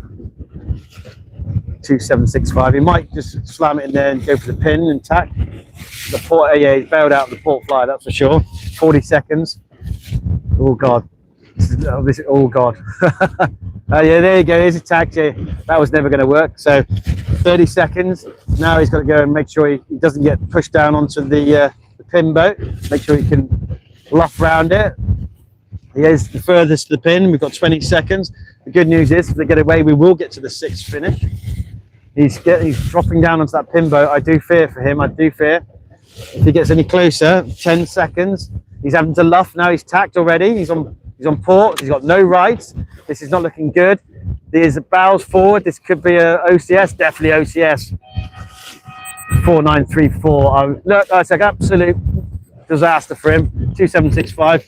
Okay, let's get out of here. I think 4934 might be OCS. I think they're away though. You could see 4647 was never going to meet that. They've just touched the pin end. There's Mr. Whitaker. Oh, they're capsizing on the pin boat now as well. Yeah, that is not the great start that he wanted. I don't know what in his mind, what he's planning. So now he's got to go and get himself back in the boat. He's going to capsize on the pin boat. It's getting worse and worse. He's got round. He's now going to have to do turns, get back into his boat. I'm just sticking with this. Yeah, that's not gone as well as you'd like. Yeah, he's got his main sheet caught around his rudder. Oh dear. Yeah, okay. So we're just transiting to the leeward gate. We will see the finish of the 6s.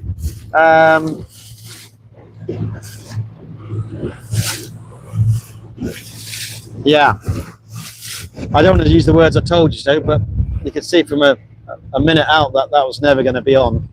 Not in that fleet. I think he was caught in 2 minds. Am I going to be a superstar? He's just crossing the line now. He's still going to do turns, mind you. He hasn't done his turns for hitting the pin boat.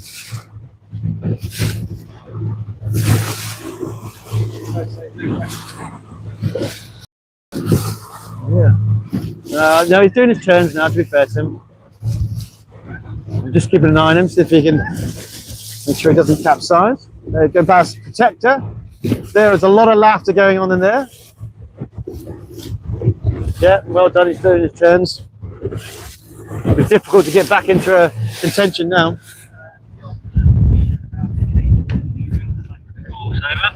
Yeah, received. Yeah, got facility. Thank you. Over. There's a yacht about to come here.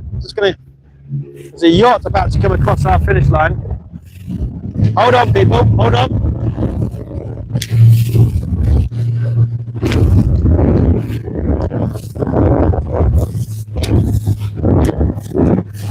Hold on.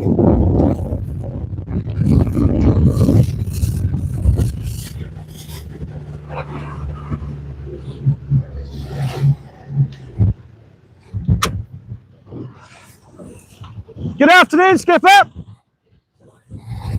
Can you keep the blue flag to port? All these boats will be going through that finish line. Thank you so much. It's very kind. So keep the blue flag to port. Thank you very much. So there's an example of just guiding that 38-foot yacht off the finish line. It was about to go through the finish line. Back to the 6s. The Australian, again, he's really taking control of that. I think it's Molly Saka in second. As he jibes for the finish there. He's a very good sailor. That's Molly jibing in second.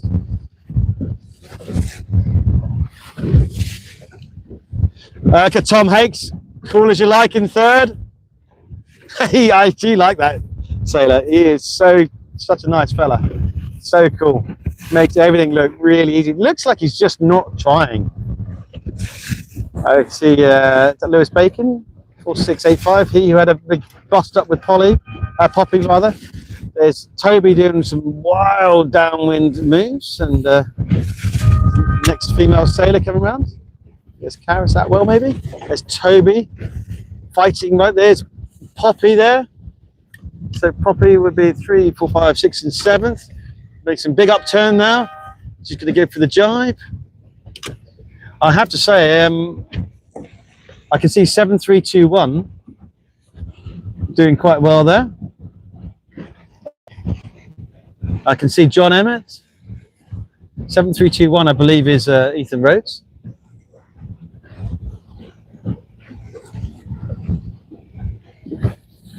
This looks like Ben Anderson to me. I'm not looking at track at the moment, just visually trying to reference who the sailors I know.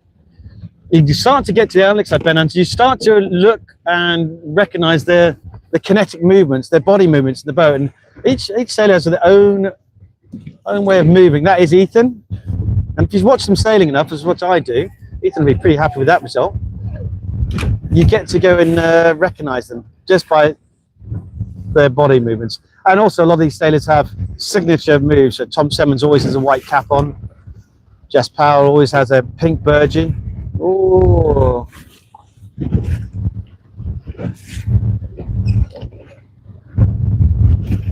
Yeah. Whoa, buried the bow in there. That Bermudan really nearly stuck it in there. Bow, green water across up to the mast. My lad's in there and squeezed out. Oh, there's a Rule 18. 6630 is the inside boat, has all the rights. Next around is My Son, and Aaron Mills is going to lose it. 2788 jibe. Got to give him room. New Zealand 6529 goes round. There is Monty on the outside. There's Tom Simmons chasing My Son. Harry Mills, he's got a lot of boat speed. Will he hold Tom off? There's another one. Here we go. Let's see on this set of boats. See if I recognize anybody here. I think that's. Oh yeah, that's Sam Dent there. Sorry, Harry Dent. Beg your pardon. It's quite the jibe. We already saw the last of the 7 sailors tip it in of this. It's quite a jibe here to go and difficult one to go and control. Got to think about it, especially when you got 4 or 5 boats around you all jostling for that last position.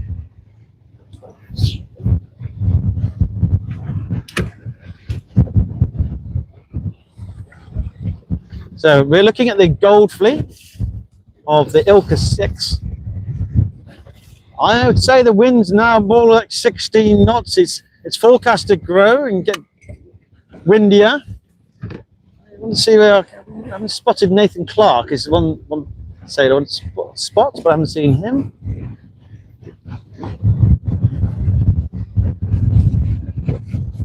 Yes, wind is definitely building. There's Cat Gunn. Always very graceful sailor. Again, very similar to Tom Hakes. There's Emily Shearer there. Jibes nicely around. I think that's Mary Lewis there chasing them down. We're just going to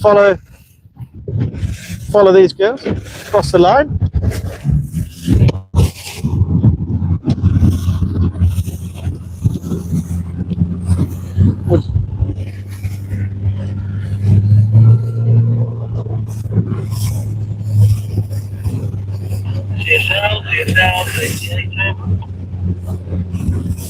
Whoa! Emily nearly stuck a bow into the back of a wave. On the altitude that's sailing, we encourage them to stay outside of the altitude. She go out some of the shores, so they can do it.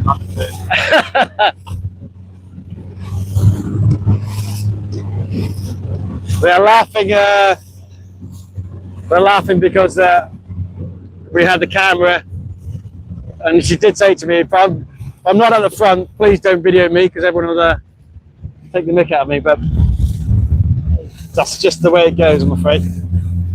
Yeah, backwards.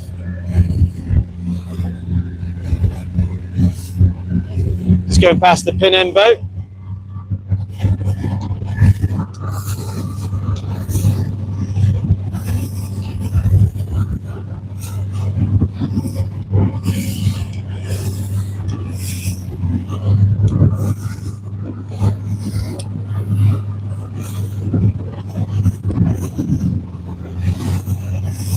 We're just motoring through.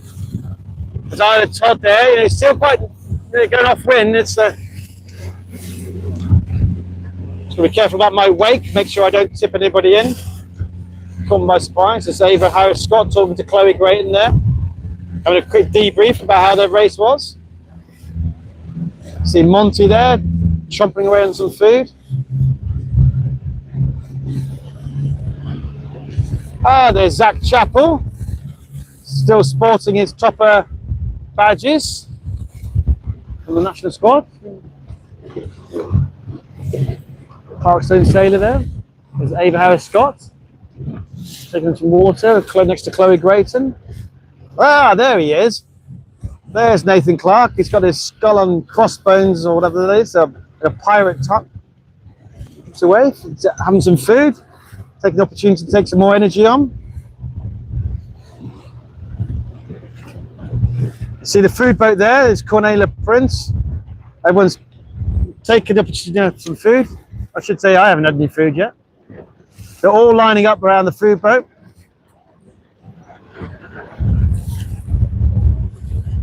We're next to Molly Sacker there.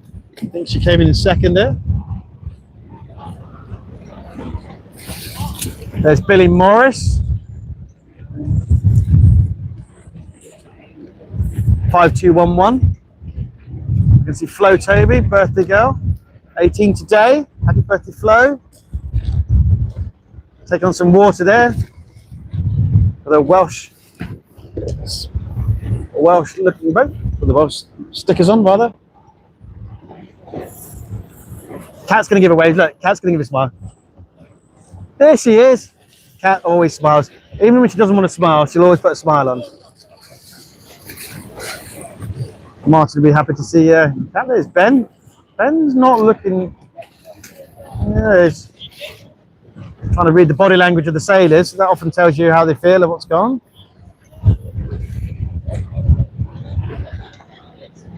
Cornet's happy, sporting his British Sailing youth team.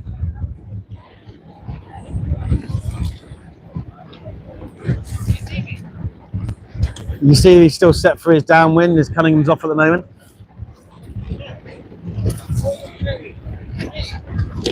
Oh, there's Ethan. Ethan will be, no doubt Ethan will want to go and get on the camera now because he had a good result, I think. So he had a bit of a challenging day, I think we call it, yesterday. So be pleased. He's talking to the Australian, getting some tips. Just coming behind you is 8986, looking to retire, the head back slightly, maybe looking to head in. 39 is just behind us if you want them to escort. Await your instructions, over. So,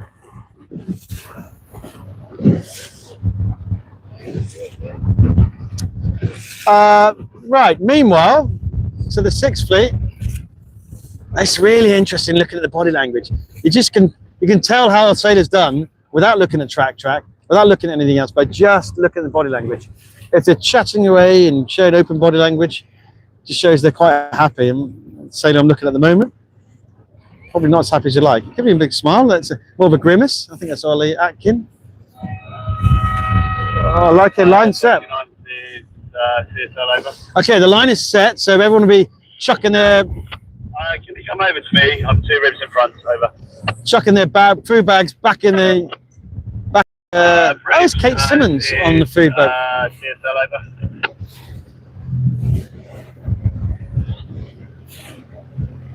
I'm just going to go and have a look at the food boat and see what happens here. Well, I can tell you... Bridge, this is TSL, over.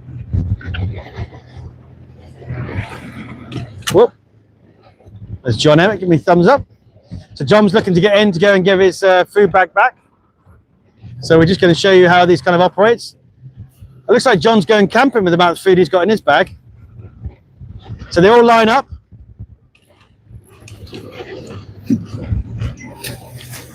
They're all desperate to go and get their bags away because they're about to go back into sequence. So we'll give them some room. I can see Kate Simmons managing the bags. There's Molly Sacker with her rucksack as well. They need to get rid of these pretty quickly and wait their turn. There's Poppy Loxton and Jess Powell having a bit of bumper cars. We'll just watch this and I'm just watching the flags. This is the chaos. I think Poppy's given her bag to Jess. So now Jess has got to get rid of her bag and Poppy's bag and eat her food and tack around, and she's now and everyone's going to go try and avoid each other. Jeez, there's Kat. She's given her bag in. There's Toby. Oh, that's not Toby, is it? No. Lobbing his bag in with intent. Get my bag. I need to go sailing. Tom Hakes. Ben Anderson coming in at pace. Jess is now finding a way to go and offload Poppy's in her bag. Sequence flags up. 5 minutes to go. Class flag is going. So hang on, we're going to get out of the way. So let's hold on.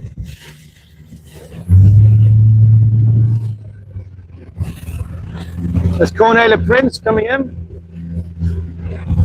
So they're now in sequence, 4 minutes 30, and there's still boats trying to go and get their bags away.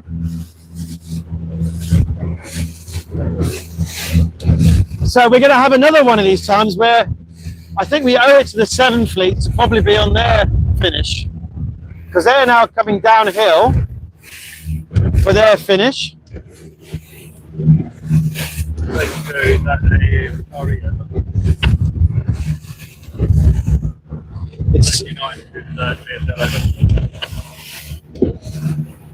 It's 4 minutes.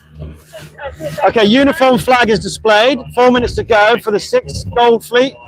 I don't know if this is race for, what is this, race 3? Third one today?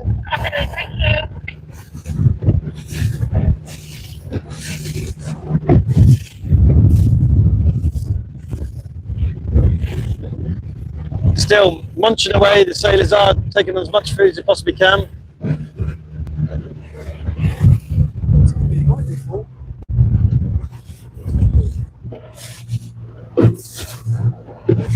We're just making our way to the pin.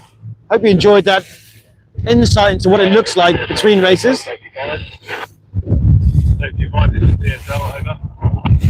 we have over 727652767. There's two ILCA 6 sailors. There's two ILCA 6 sailors who are sailing upwind, seemingly on the outer loop course. It kind of suggests to me that these two sailors are retiring.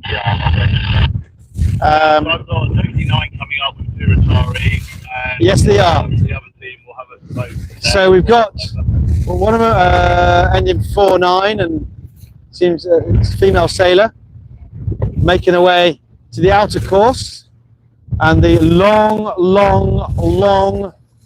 even longer than you think, beat back to the marina. Meanwhile, we're 2 minutes and 20 seconds away from the start of the 6th Gold Fleet. I think we're race 3. Apologies for not being 100% sure. And we're also looking at the 7s coming down for their finish.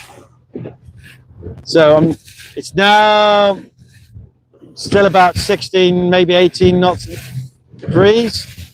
That chopper's still there. We're bimbling on up to Peter Aiken in the pin end boat. As you can see him taking on some fluid himself.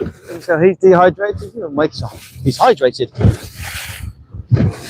Having a quick look. I'm pretty sure I've got an idea who's 1, 2 in the 7s. They're going to be there really quickly. So we've got 1 minute 35 seconds for the 6s. Guys, it's one of those ones that, do I spin across to the 7s finish or stay with this? I do like seeing the starts, mind you. It's 1 minute 20. I think we're going to get the start of the 6 in and then whip across to the 7s. We might be lucky enough to get it. Okay.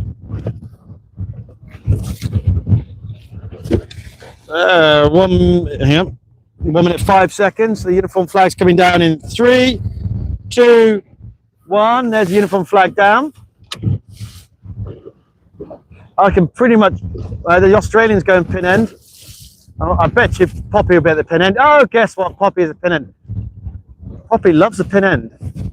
I think all the races I've watched, she's been the pin end boat. By the looks of it, she's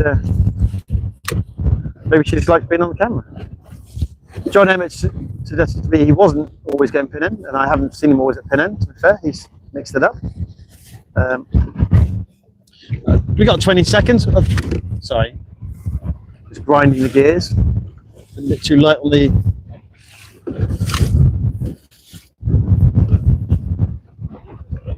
It could be worse. It could be owned by me. I know my cameraman doesn't like that happening because his wife told me. 5 seconds to go. I'm quite liking the look at this. Bit of line sag. 3, 2, 1. Off they go. And there they go. Poppy is the second boat in, and it's they're dueling again. I think it's Lewis Bacon and Poppy who had a big chat, and Poppy's giving lots of chat there. So I'm going to go and just motor around and see what happens. Those two have got a grudge match on. They're not happy with each other. At the moment, Poppy's got to not fall down there, otherwise she's going to be in dirt. Okay, so there you go. The Australian just looks super chilled.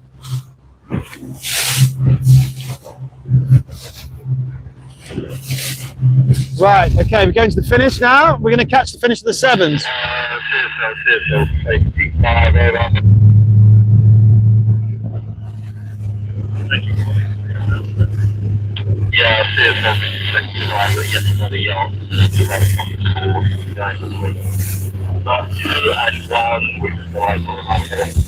Oh, apologies. They're actually going up for their second beat, so the 7's not finishing yet.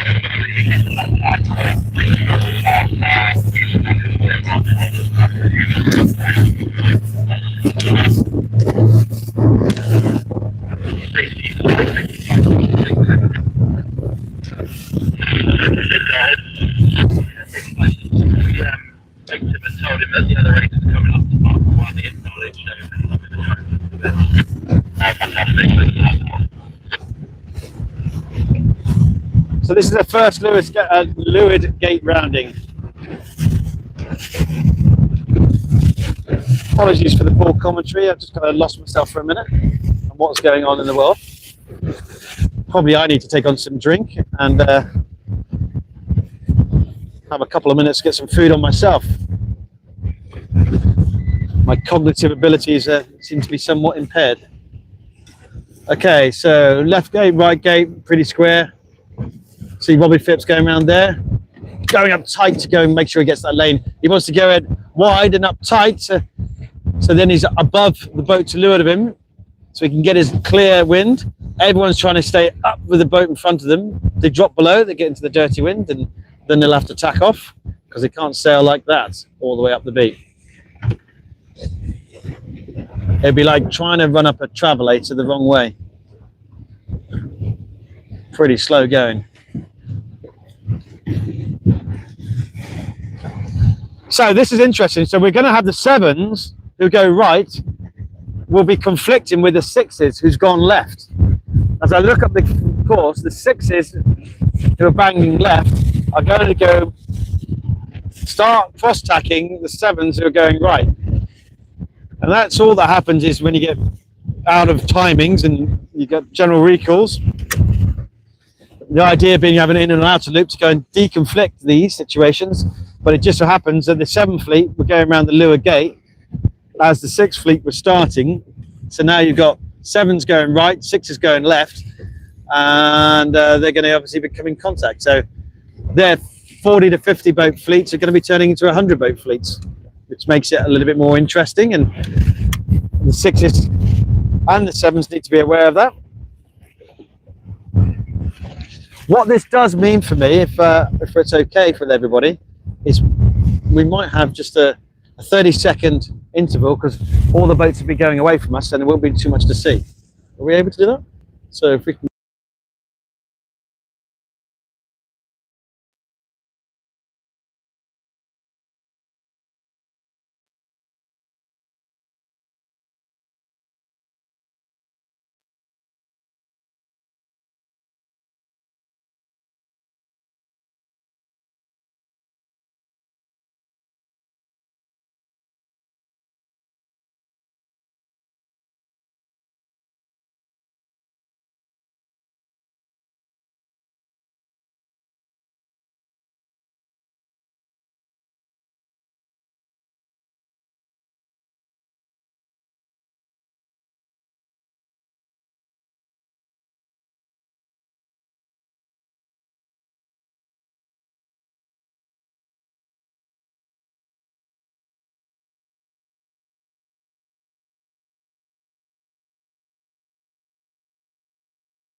My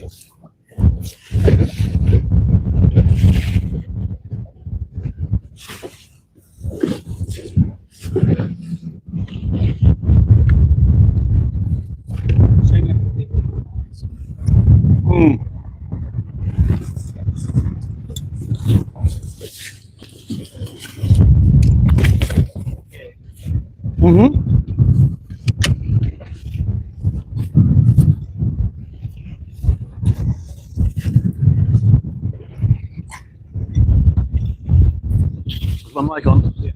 Sorry, everybody. Just been eating my very lovely baguette.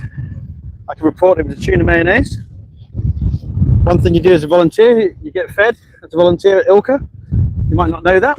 So every morning I go up there and hope to God I don't get left with the cheese and ham.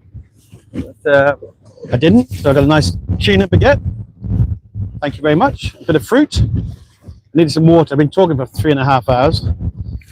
Okay, and here we are. The sevens finish. Mr. Whaley goes round the leeward gate for the last time. Another commanding win. And closely followed behind by none other than fans' favourite, Ali Brown. Ali Brown will be coaching some of the guys out, the youth guys of the youth sixes and fours in Aarhus. It's I'm trying to think, is that Robbie Phipps? Okay. It might be Robbie Phipps there. That's good. Parkinson Sailor, Lorna's son, in third. Very happy with that. Lovely family. So Sam, Ali, as I said, I'm not looking at the track, I'm just doing it by visuals. Robbie Phipps. Whereas Alfie Noel, I think that's 1, 2, 3, 4, 5th. Another good day. Solid sailing. Not sure what the multiple sound blasts are. Didn't get up a bit, getting blown back.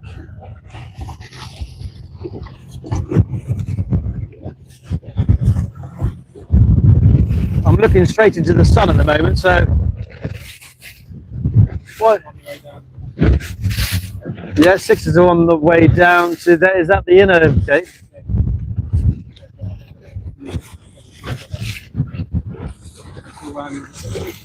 Okay, do you want to go now? Yes? Okay, we're moving to the sixes. I just wanted to get the sevens.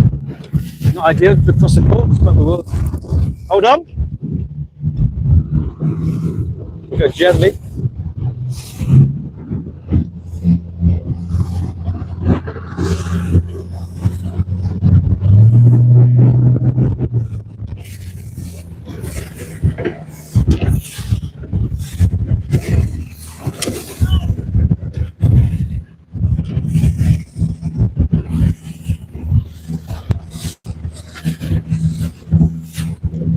Okay.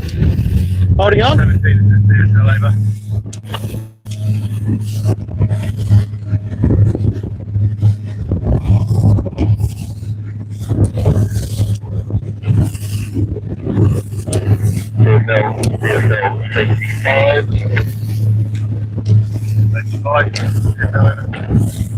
Yeah, I just feel like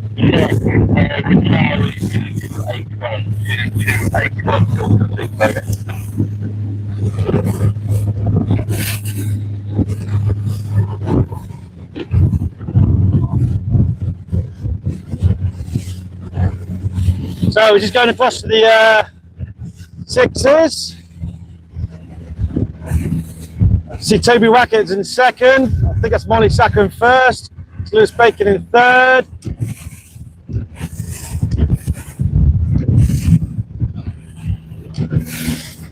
I can see John Emmett. There's Tom Hakes in fourth. Well, there's Poppy coming around this gate. He's in fifth. The Australians in sixth. There's John Emmett going left. I think it's Carrot Atwell in sixth.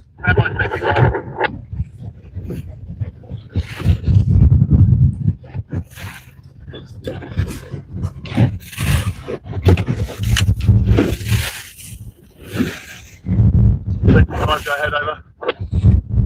we don't see the ILCA 6. We spoke to him. He said he mentioned to a jury boat that he was retiring. It's 2281. I think that's Tom Simmons, I see, going around the right-hand gate. 35, go ahead. I have no comms at the bridge. Can you notify the bridge that boat is retired over? Okay, will do. Bridge is hearing you. Bridge, come back. ILCA 6, 8281, he's retiring. Over. Yes, I've got it. There's Harry Mills going around the left gate.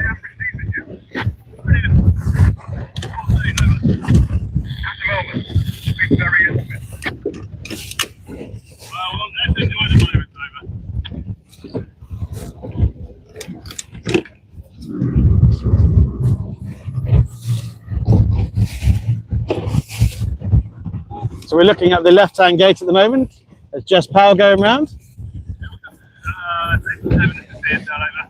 Let's get a bit quiet at the moment whilst I was doing some manoeuvres, making sure I'm not in front of the jury. So going, there's Monty.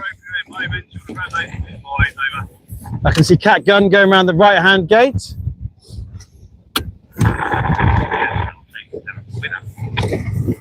There's a bit of chatter on the VHF, so we just had to be quiet and just listen to that for a second to make sure that A, I wasn't getting told off, and B, there wasn't anyone needing some help. Always trying to be mindful of not disturbing anyone, but getting you good footage as well. It's a fine balance. I think we're getting it right, generally. CSL, safety 16 over. Station 20, CSL over. Safety 16, CSL over. So the sixes are making their way back up the inner loop. This is the last time they'll go upwind. The sevens are, I believe, making their way home.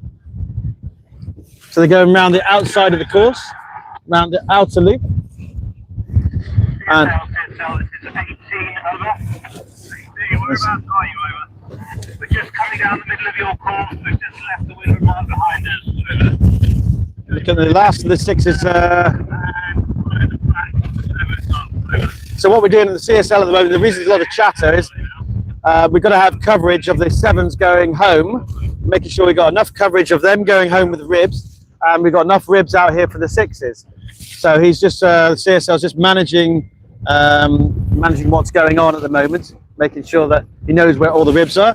The committee boat is pulled up anchor. They're watching. If we just pan to your left there, you can see them. They'll be going home. Their job looks to be done for the day. Still got one more six to go round. That's brilliant. Thank you very much, over. Just going around the left-hand gate for her. I think it's, I know who that is. Smiley face. There she goes. All the way from Largs in Scotland. She makes her way back upwind. The wind at the moment, I would say, is 17, 18 knots. 17, 18 knots maybe. That chop is still there. The sun is bright. I'm watching the 7th Fleet.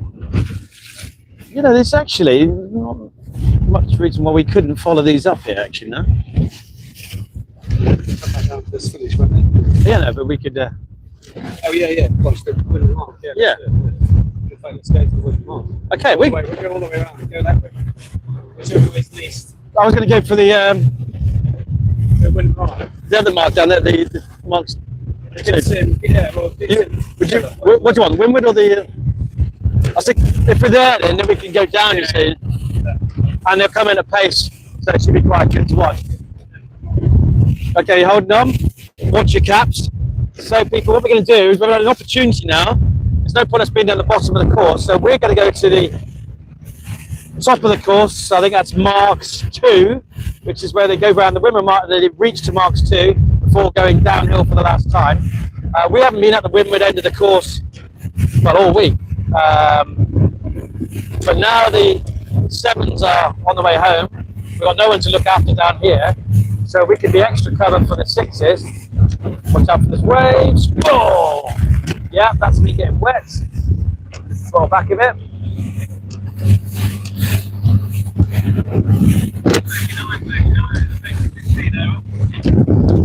So we're just going to follow the Sixth Fleet.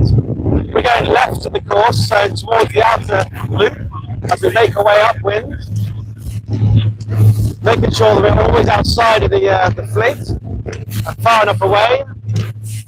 We're about 100 metres to the left of the furthest left six, which at the moment is Sailor 2770, female sailor. There's a kite foiler going through the fleet. There's no way I can catch that. Probably can't see that on the video feed.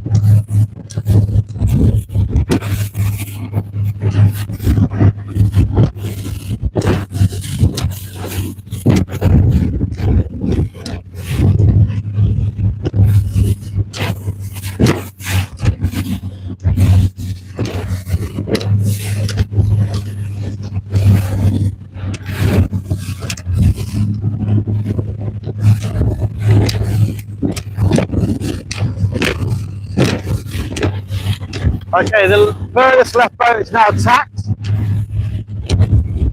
I think, looking at the body language, the body movements, I think that's how it ends. As I mentioned earlier, you might not hear this, there might be a lot of ring noise. Try and cover that mic, but I can't really because I'm driving. I'm pretty sure that's how it ends, 5908.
Okay, if you want to. The thing is, we can't stay there because if we quick across there, then we'll never get back.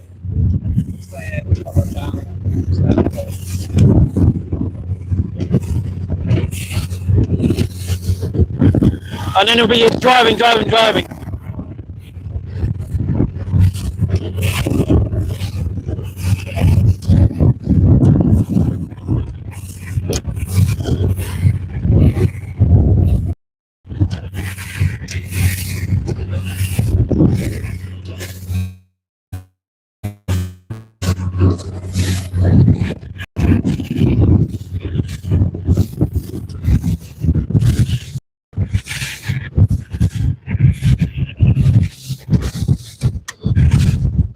Okay, I hope you can still hear me, but we just had a transit. We are on the outer loop here, so this is the reach mark before they go downhill for the last time.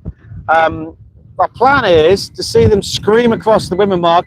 There's a yellow dumpy buoy directly in front of us, but beyond that there's another yellow dumpy buoy. You might not be able to pick it up on the video. That is the windward mark, which the top end of the fleet are going round, well, approaching now. They're going to scream across here on a starboard reach before clicking the kicker off and going downhill. We'll probably stay with the first half of the fleet, and then we'll go around the outside of the fleet, power down, and meet them again at the leeward gate. It's the first opportunity we've had today or this week to get at the top end of the fleet, because by being at the bottom gate, there's nobody there. That kite foiler is still streaming through the course.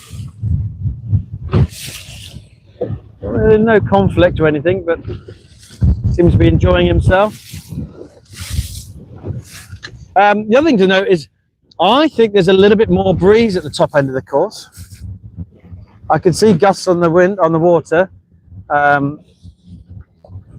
Yeah, 18, 19, maybe even 20 knots.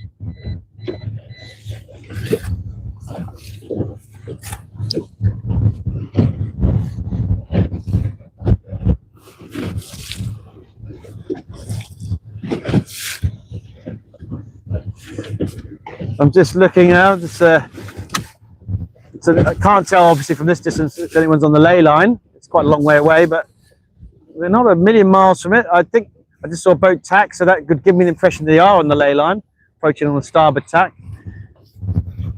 If I remember rightly, I think Toby was in the lead as they go around the windward mark for the last time today. So they'll get here very, very quickly. I'm always trying to keep the rib pointing into wind so we can hold station. I don't really want to be reversing into the wind because we'll get lots of water into the rib. And there's another kite foiler to my left hand side, about to come this way, and gotta be careful of them. So you we're going to go round the top. Hopefully they're going to stay at the top end of our course as we wait for the guys. If you can, right now we'll focus back on the ILCAs because we got.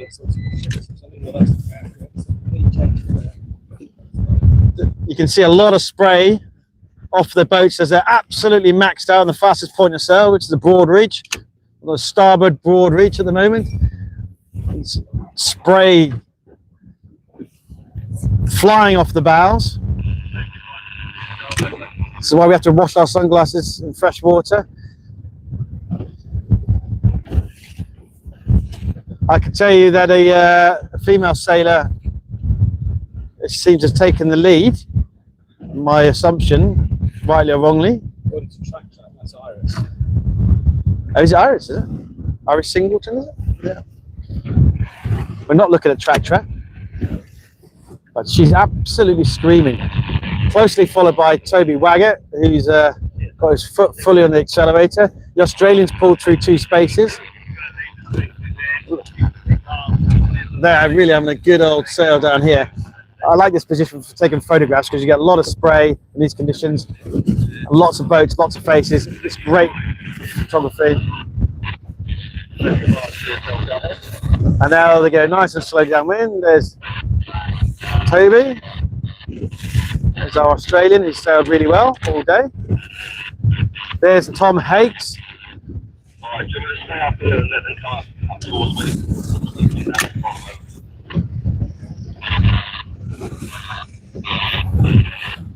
Okay, there's Poppy Loxton. He sailed very, very well today. Worked the boat incredibly hard. Here comes John Emmett, 216115.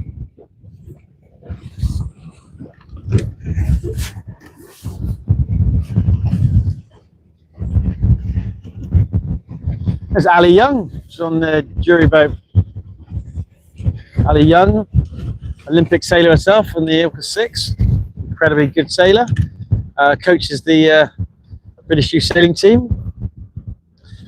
One of the only coaches I will say I really like watching a coach. He makes sure he does some activation before every sailing session, which he gets the sailors to go through a number of exercises, warm the muscles up. I think it's like Ben Anderson to me. Just again, I know watching Ben enough now to recognise how he sails. As it screamed down, working the angles, up turns, S turns.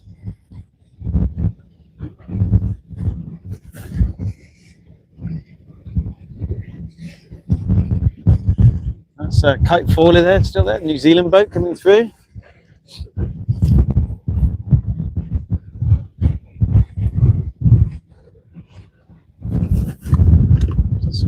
Just going to move around a bit.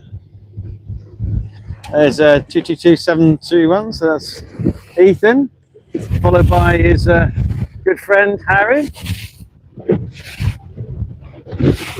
We'll probably turn around here. There's Tom Simmons. There's Ethan, all really good friends. So we've got Ethan, Tom Simmons and Harry Mills. All come up through sailing from a very young age.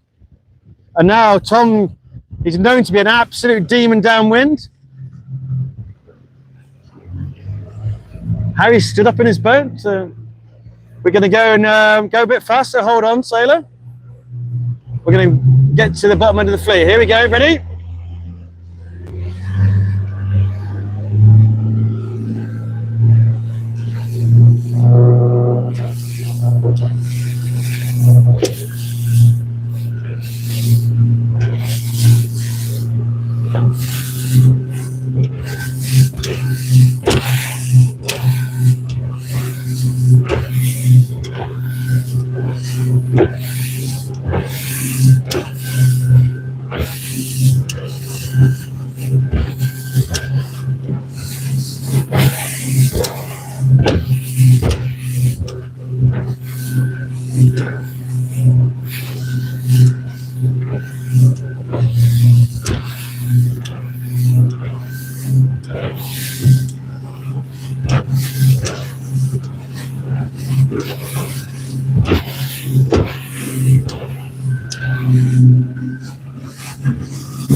Okay, so just ushering this kite faller away from our finish line.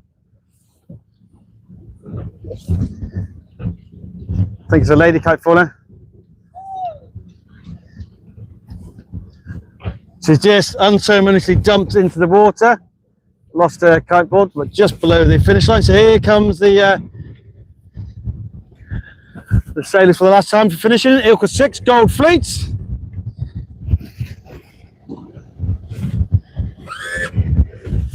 Australian sailors pulled back through. He was about 8th and worked really hard downwind.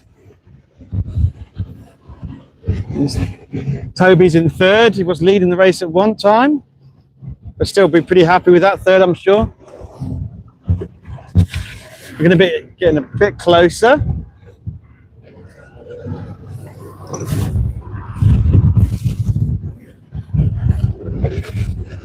Yes. There's Lewis Bacon. I think he's had a. I'm hoping it's Lewis. I'm not looking at track at the moment. There's the race finish. I'm sure there'll be conversations with this next sailor, Poppy Loxton. So Lewis has got in front of Poppy. It's, they've had a ding-dong, a right roll ding-dong all day. All starting with that pin-end clash. Here comes John Emmett. He's a wily old fox. John rarely has a bad race. He knows what he's doing. The interesting thing for me is seeing a tight group of Ethan Rhodes, Tom Semmons, and Harry Mills. If I'm a betting man, I'd say Tom Semmons, who's absolutely lightning quick downwind. He's kind of Ethan's pretty as Ben Saunders.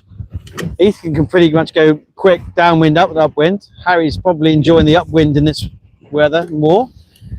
But my money would be Tom would have worked well. He's a lot lighter and he's very, very good downwind. It's always been a strength of his in any boat he's sailed. I could see Ethan Rhodes and Tom Semmons alongside each other, so not overly surprised by that. I think that's Flo Toby just gone round there, birthday girl. A pretty good result there, Flo.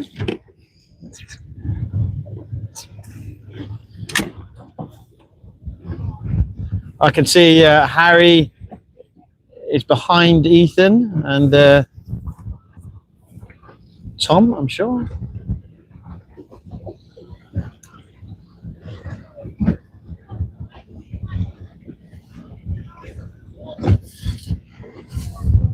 A lot of chat behind me. There comes Ethan round. He's just in front of Tom. Race start there, so it's Ethan then Tom. Cornet Le Prince. Whoa, he made a bit of a mess of that, Cornet. Here comes Harry, the inside boat. This would be interesting. Can Tom get Ethan? He's got some boat speed on. Harry's the inside overlap on this boat here, so he's got control. He's pushing them out. Nicely done. Needs to get his kicker off. He's got his kicker off now, but will it be too late? Can he hold on?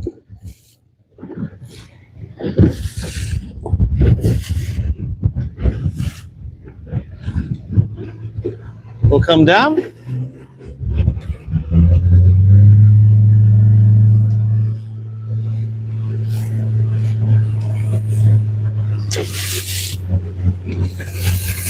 Just watch these guys over there on the line.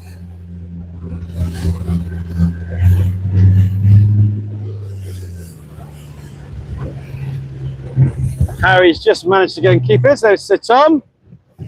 Hello, Tom. Good day. You right, Ethan? You right, Cornet? Happy? Well done. Long day indeed. Just going to go back up, make sure we're not in the way of everybody. What's the rest of the finish of the sixes?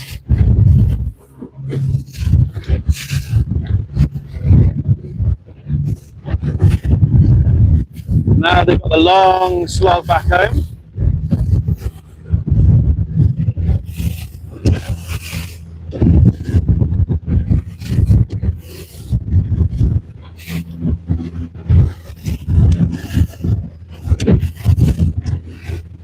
There's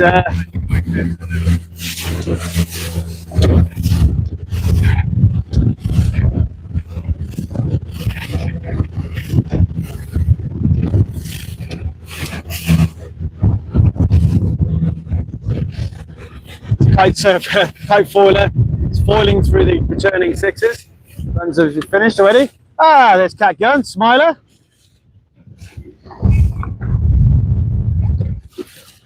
There's Cat Gun coming round. I think just in front of, I think that's Chloe Grayton.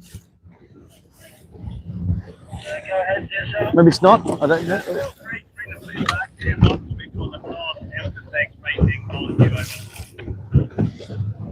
I think this might be Mary Lewis.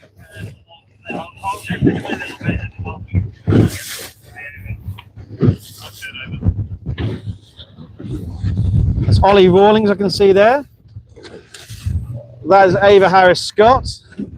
Oh. Lost her tiller. Don't do that going round. Just going to put it in reverse. Make sure give it plenty of room. There's Jess Powell just going behind me with Jake Davies just in front.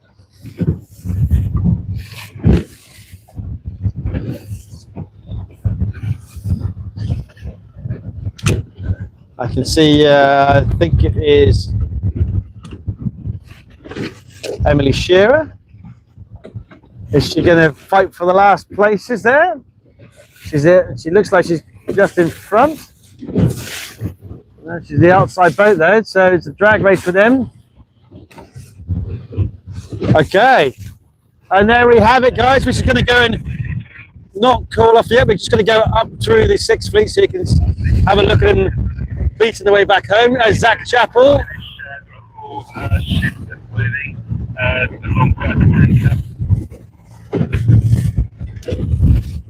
Okay, holding it on, bit faster.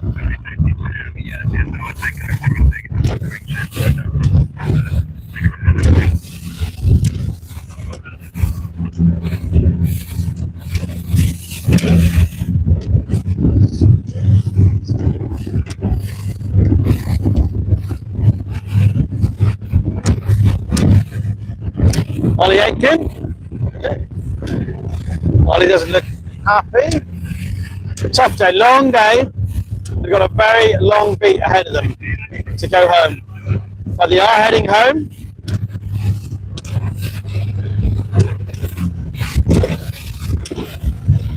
There's Jess Powell. They're all now wishing they could teleport themselves into the marina.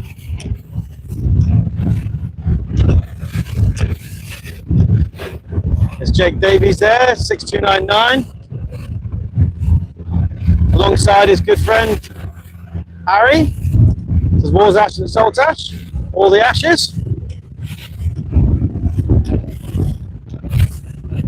Thumbs up from Millsy. JK! Jake! Jake's locked in.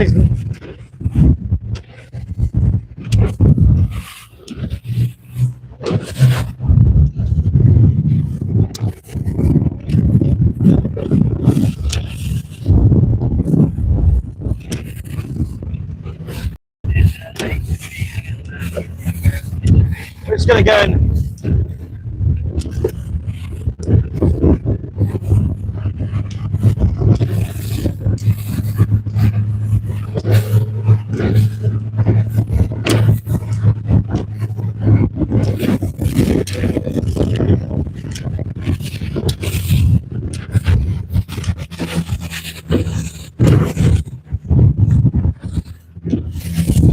they're just directing the fleet around because there's a ship moving in.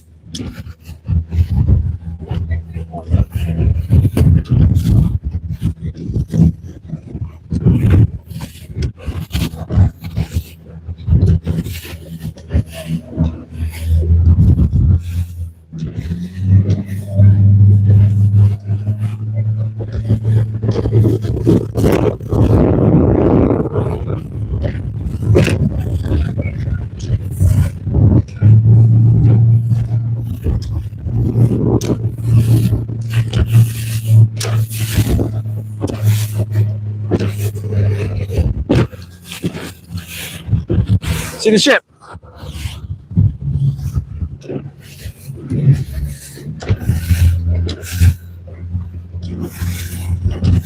How was it, Tom?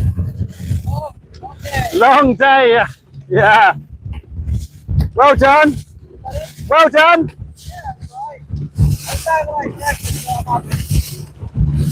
What do you reckon? 18 knots?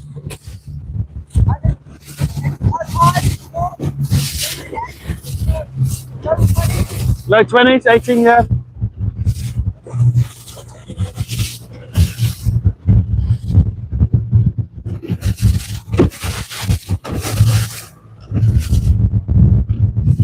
We're just sailing alongside. Ovington sponsored and Rockfish sponsored Thomas Simmons. I said Ovington.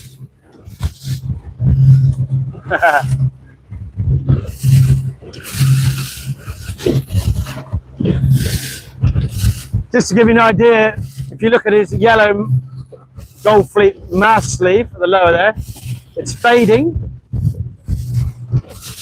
It's just to show that Tom has done an awful lot of international sailing events, so much so that his Gold Fleet last sleeve is fading. I know he's done Marmanor Top of Worlds. I know he's done Marmanor Europeans fours. I know he's done Los Angeles in the Los Angeles Worlds in the fours. He's done Lake Garda Europa Cups. He's done Dublin World Toppers. He's done Lake Garda Top of Worlds. He's a national champion in 4.2s in the toppers. Double national champion in the ILCA fours. And making a name for himself. Recently sponsored by Ovington.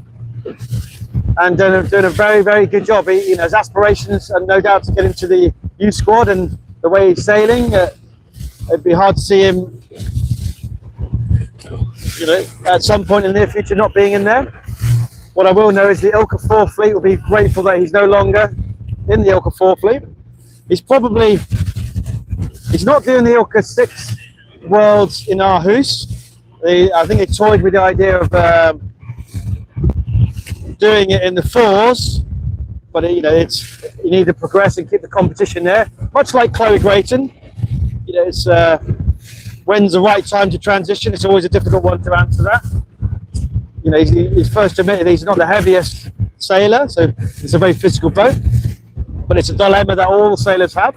I'm talking with Harry at the moment about when to transition to the 7, probably by maybe even the end of this year. I don't know, depends on the rest of the 6 sailors. Their 6th season goes. But the dilemma for the 4s this year, so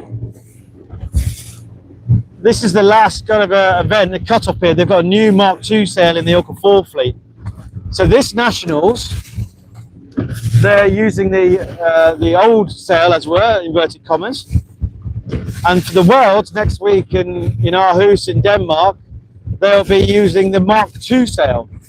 So it's made a bit tricky one, and they've got to put a cut-off point somewhere, and it's a very tricky one for everybody. So someone's going to not be happy, and the idea of the game is to go and make the majority of people happy the majority of the time, but understand that you'll make some of the people unhappy all of the time.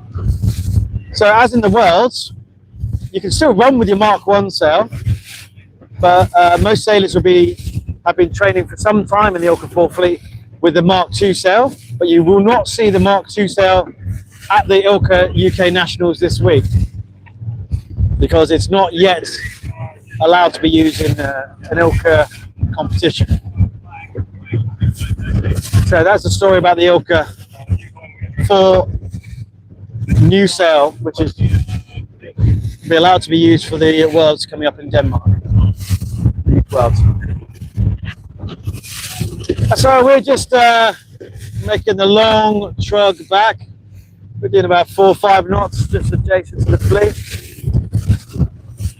I might give you a view of somebody else. There's some 2 female sailors down there. Let's go and join them. They might not appreciate it, but we'll just transit with them for a little bit. So hold on.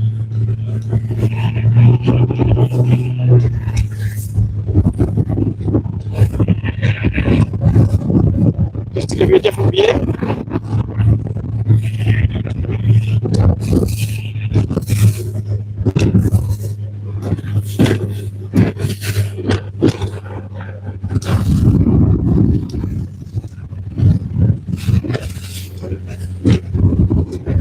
That's Molly Sacker there.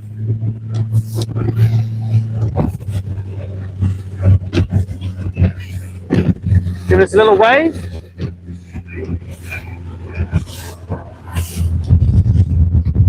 Molly's had a great regatta. Enjoying. She's not enjoying this.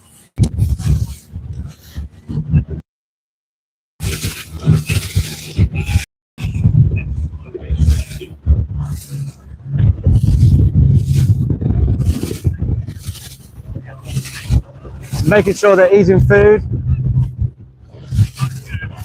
She's already said this is the worst part of the day, the hour and a half beat back into the harbour. But at least we've got someone to go and have a long and a good old chat with. They're getting closer, smiling away, enjoying their sailing. And this is what it's all about. They raced hard, the elbows have been out. Now they're having a bit of fun, a bit of food, remembering why we do this sport. the highs and the lows, making memories and friends.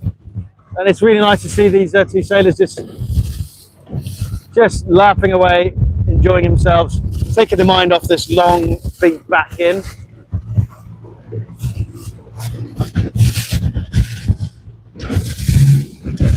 So, we'll just go to this next sailor. Say hello.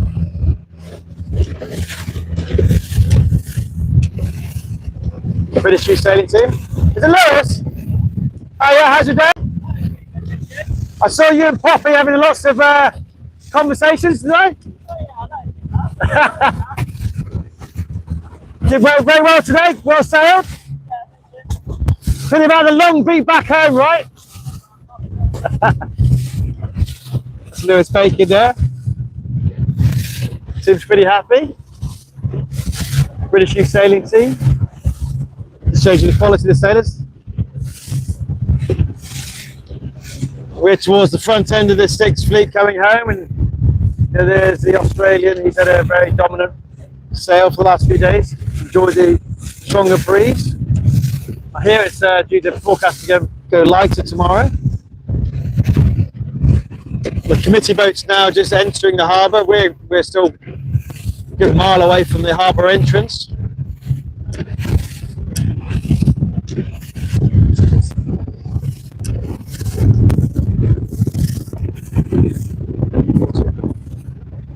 So, well, I'm just throttle back here as we scan across Weymouth Bay, watching the ILCA fleet beat upwind. It's been a wonderful day sailing. Thank you to all our volunteers. Thank you to our sponsors. Sailing Fast, Duncan. Duncan's probably in his tent, repairing boats, selling new boats, parts. Duncan's a great chap. He's been. I can't get over there. Every time I look on social media, he's driving his van from one end of the world to the next end of the world. I'm surprised he can actually see his family. He's always on the road. He works incredibly hard to support sailing and has a massive passion for water sports. So thank you, Sailing Fast and Duncan. Ovington, of course. Always great to see them. Ovington are based up in the northeast, where they manufacture the boats. We've seen a number of Ovington sailors today. I've even got myself an Ovington hat, which was fished out of the Ogden. There's Thomas drinking out of his water bottle, just taking some fluids on. No doubt to be met with their parents and food. And Rooster, we've spoken to a lot of, mentioned a lot of Rooster riders. And there's some Rooster ambassadors on the sixth course. So Jessica Powell, she's a Rooster ambassador. Harry Mills is a Rooster ambassador. We have a number of Rooster riders. Poppy Loxton thinks Rooster. And then we got Ethan, Finley Rhodes. I think Harry Dent as well. Fernhouse Books. If you see John Emmett's book on ILCA book and many other great books of sailing, Fernhouse is good.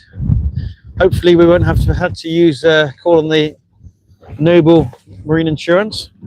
There's a couple of scratches and stuff, but again, we're sponsored by Noble. There are other insurance companies available, but they are sponsoring the event, and I've always found them to be excellent. So, and thank you to WPNSA for hosting us again. Always such a great venue to arrive. They just know how to do sailing, and they make it very easy for us to get out in the water and enjoy ourselves. Just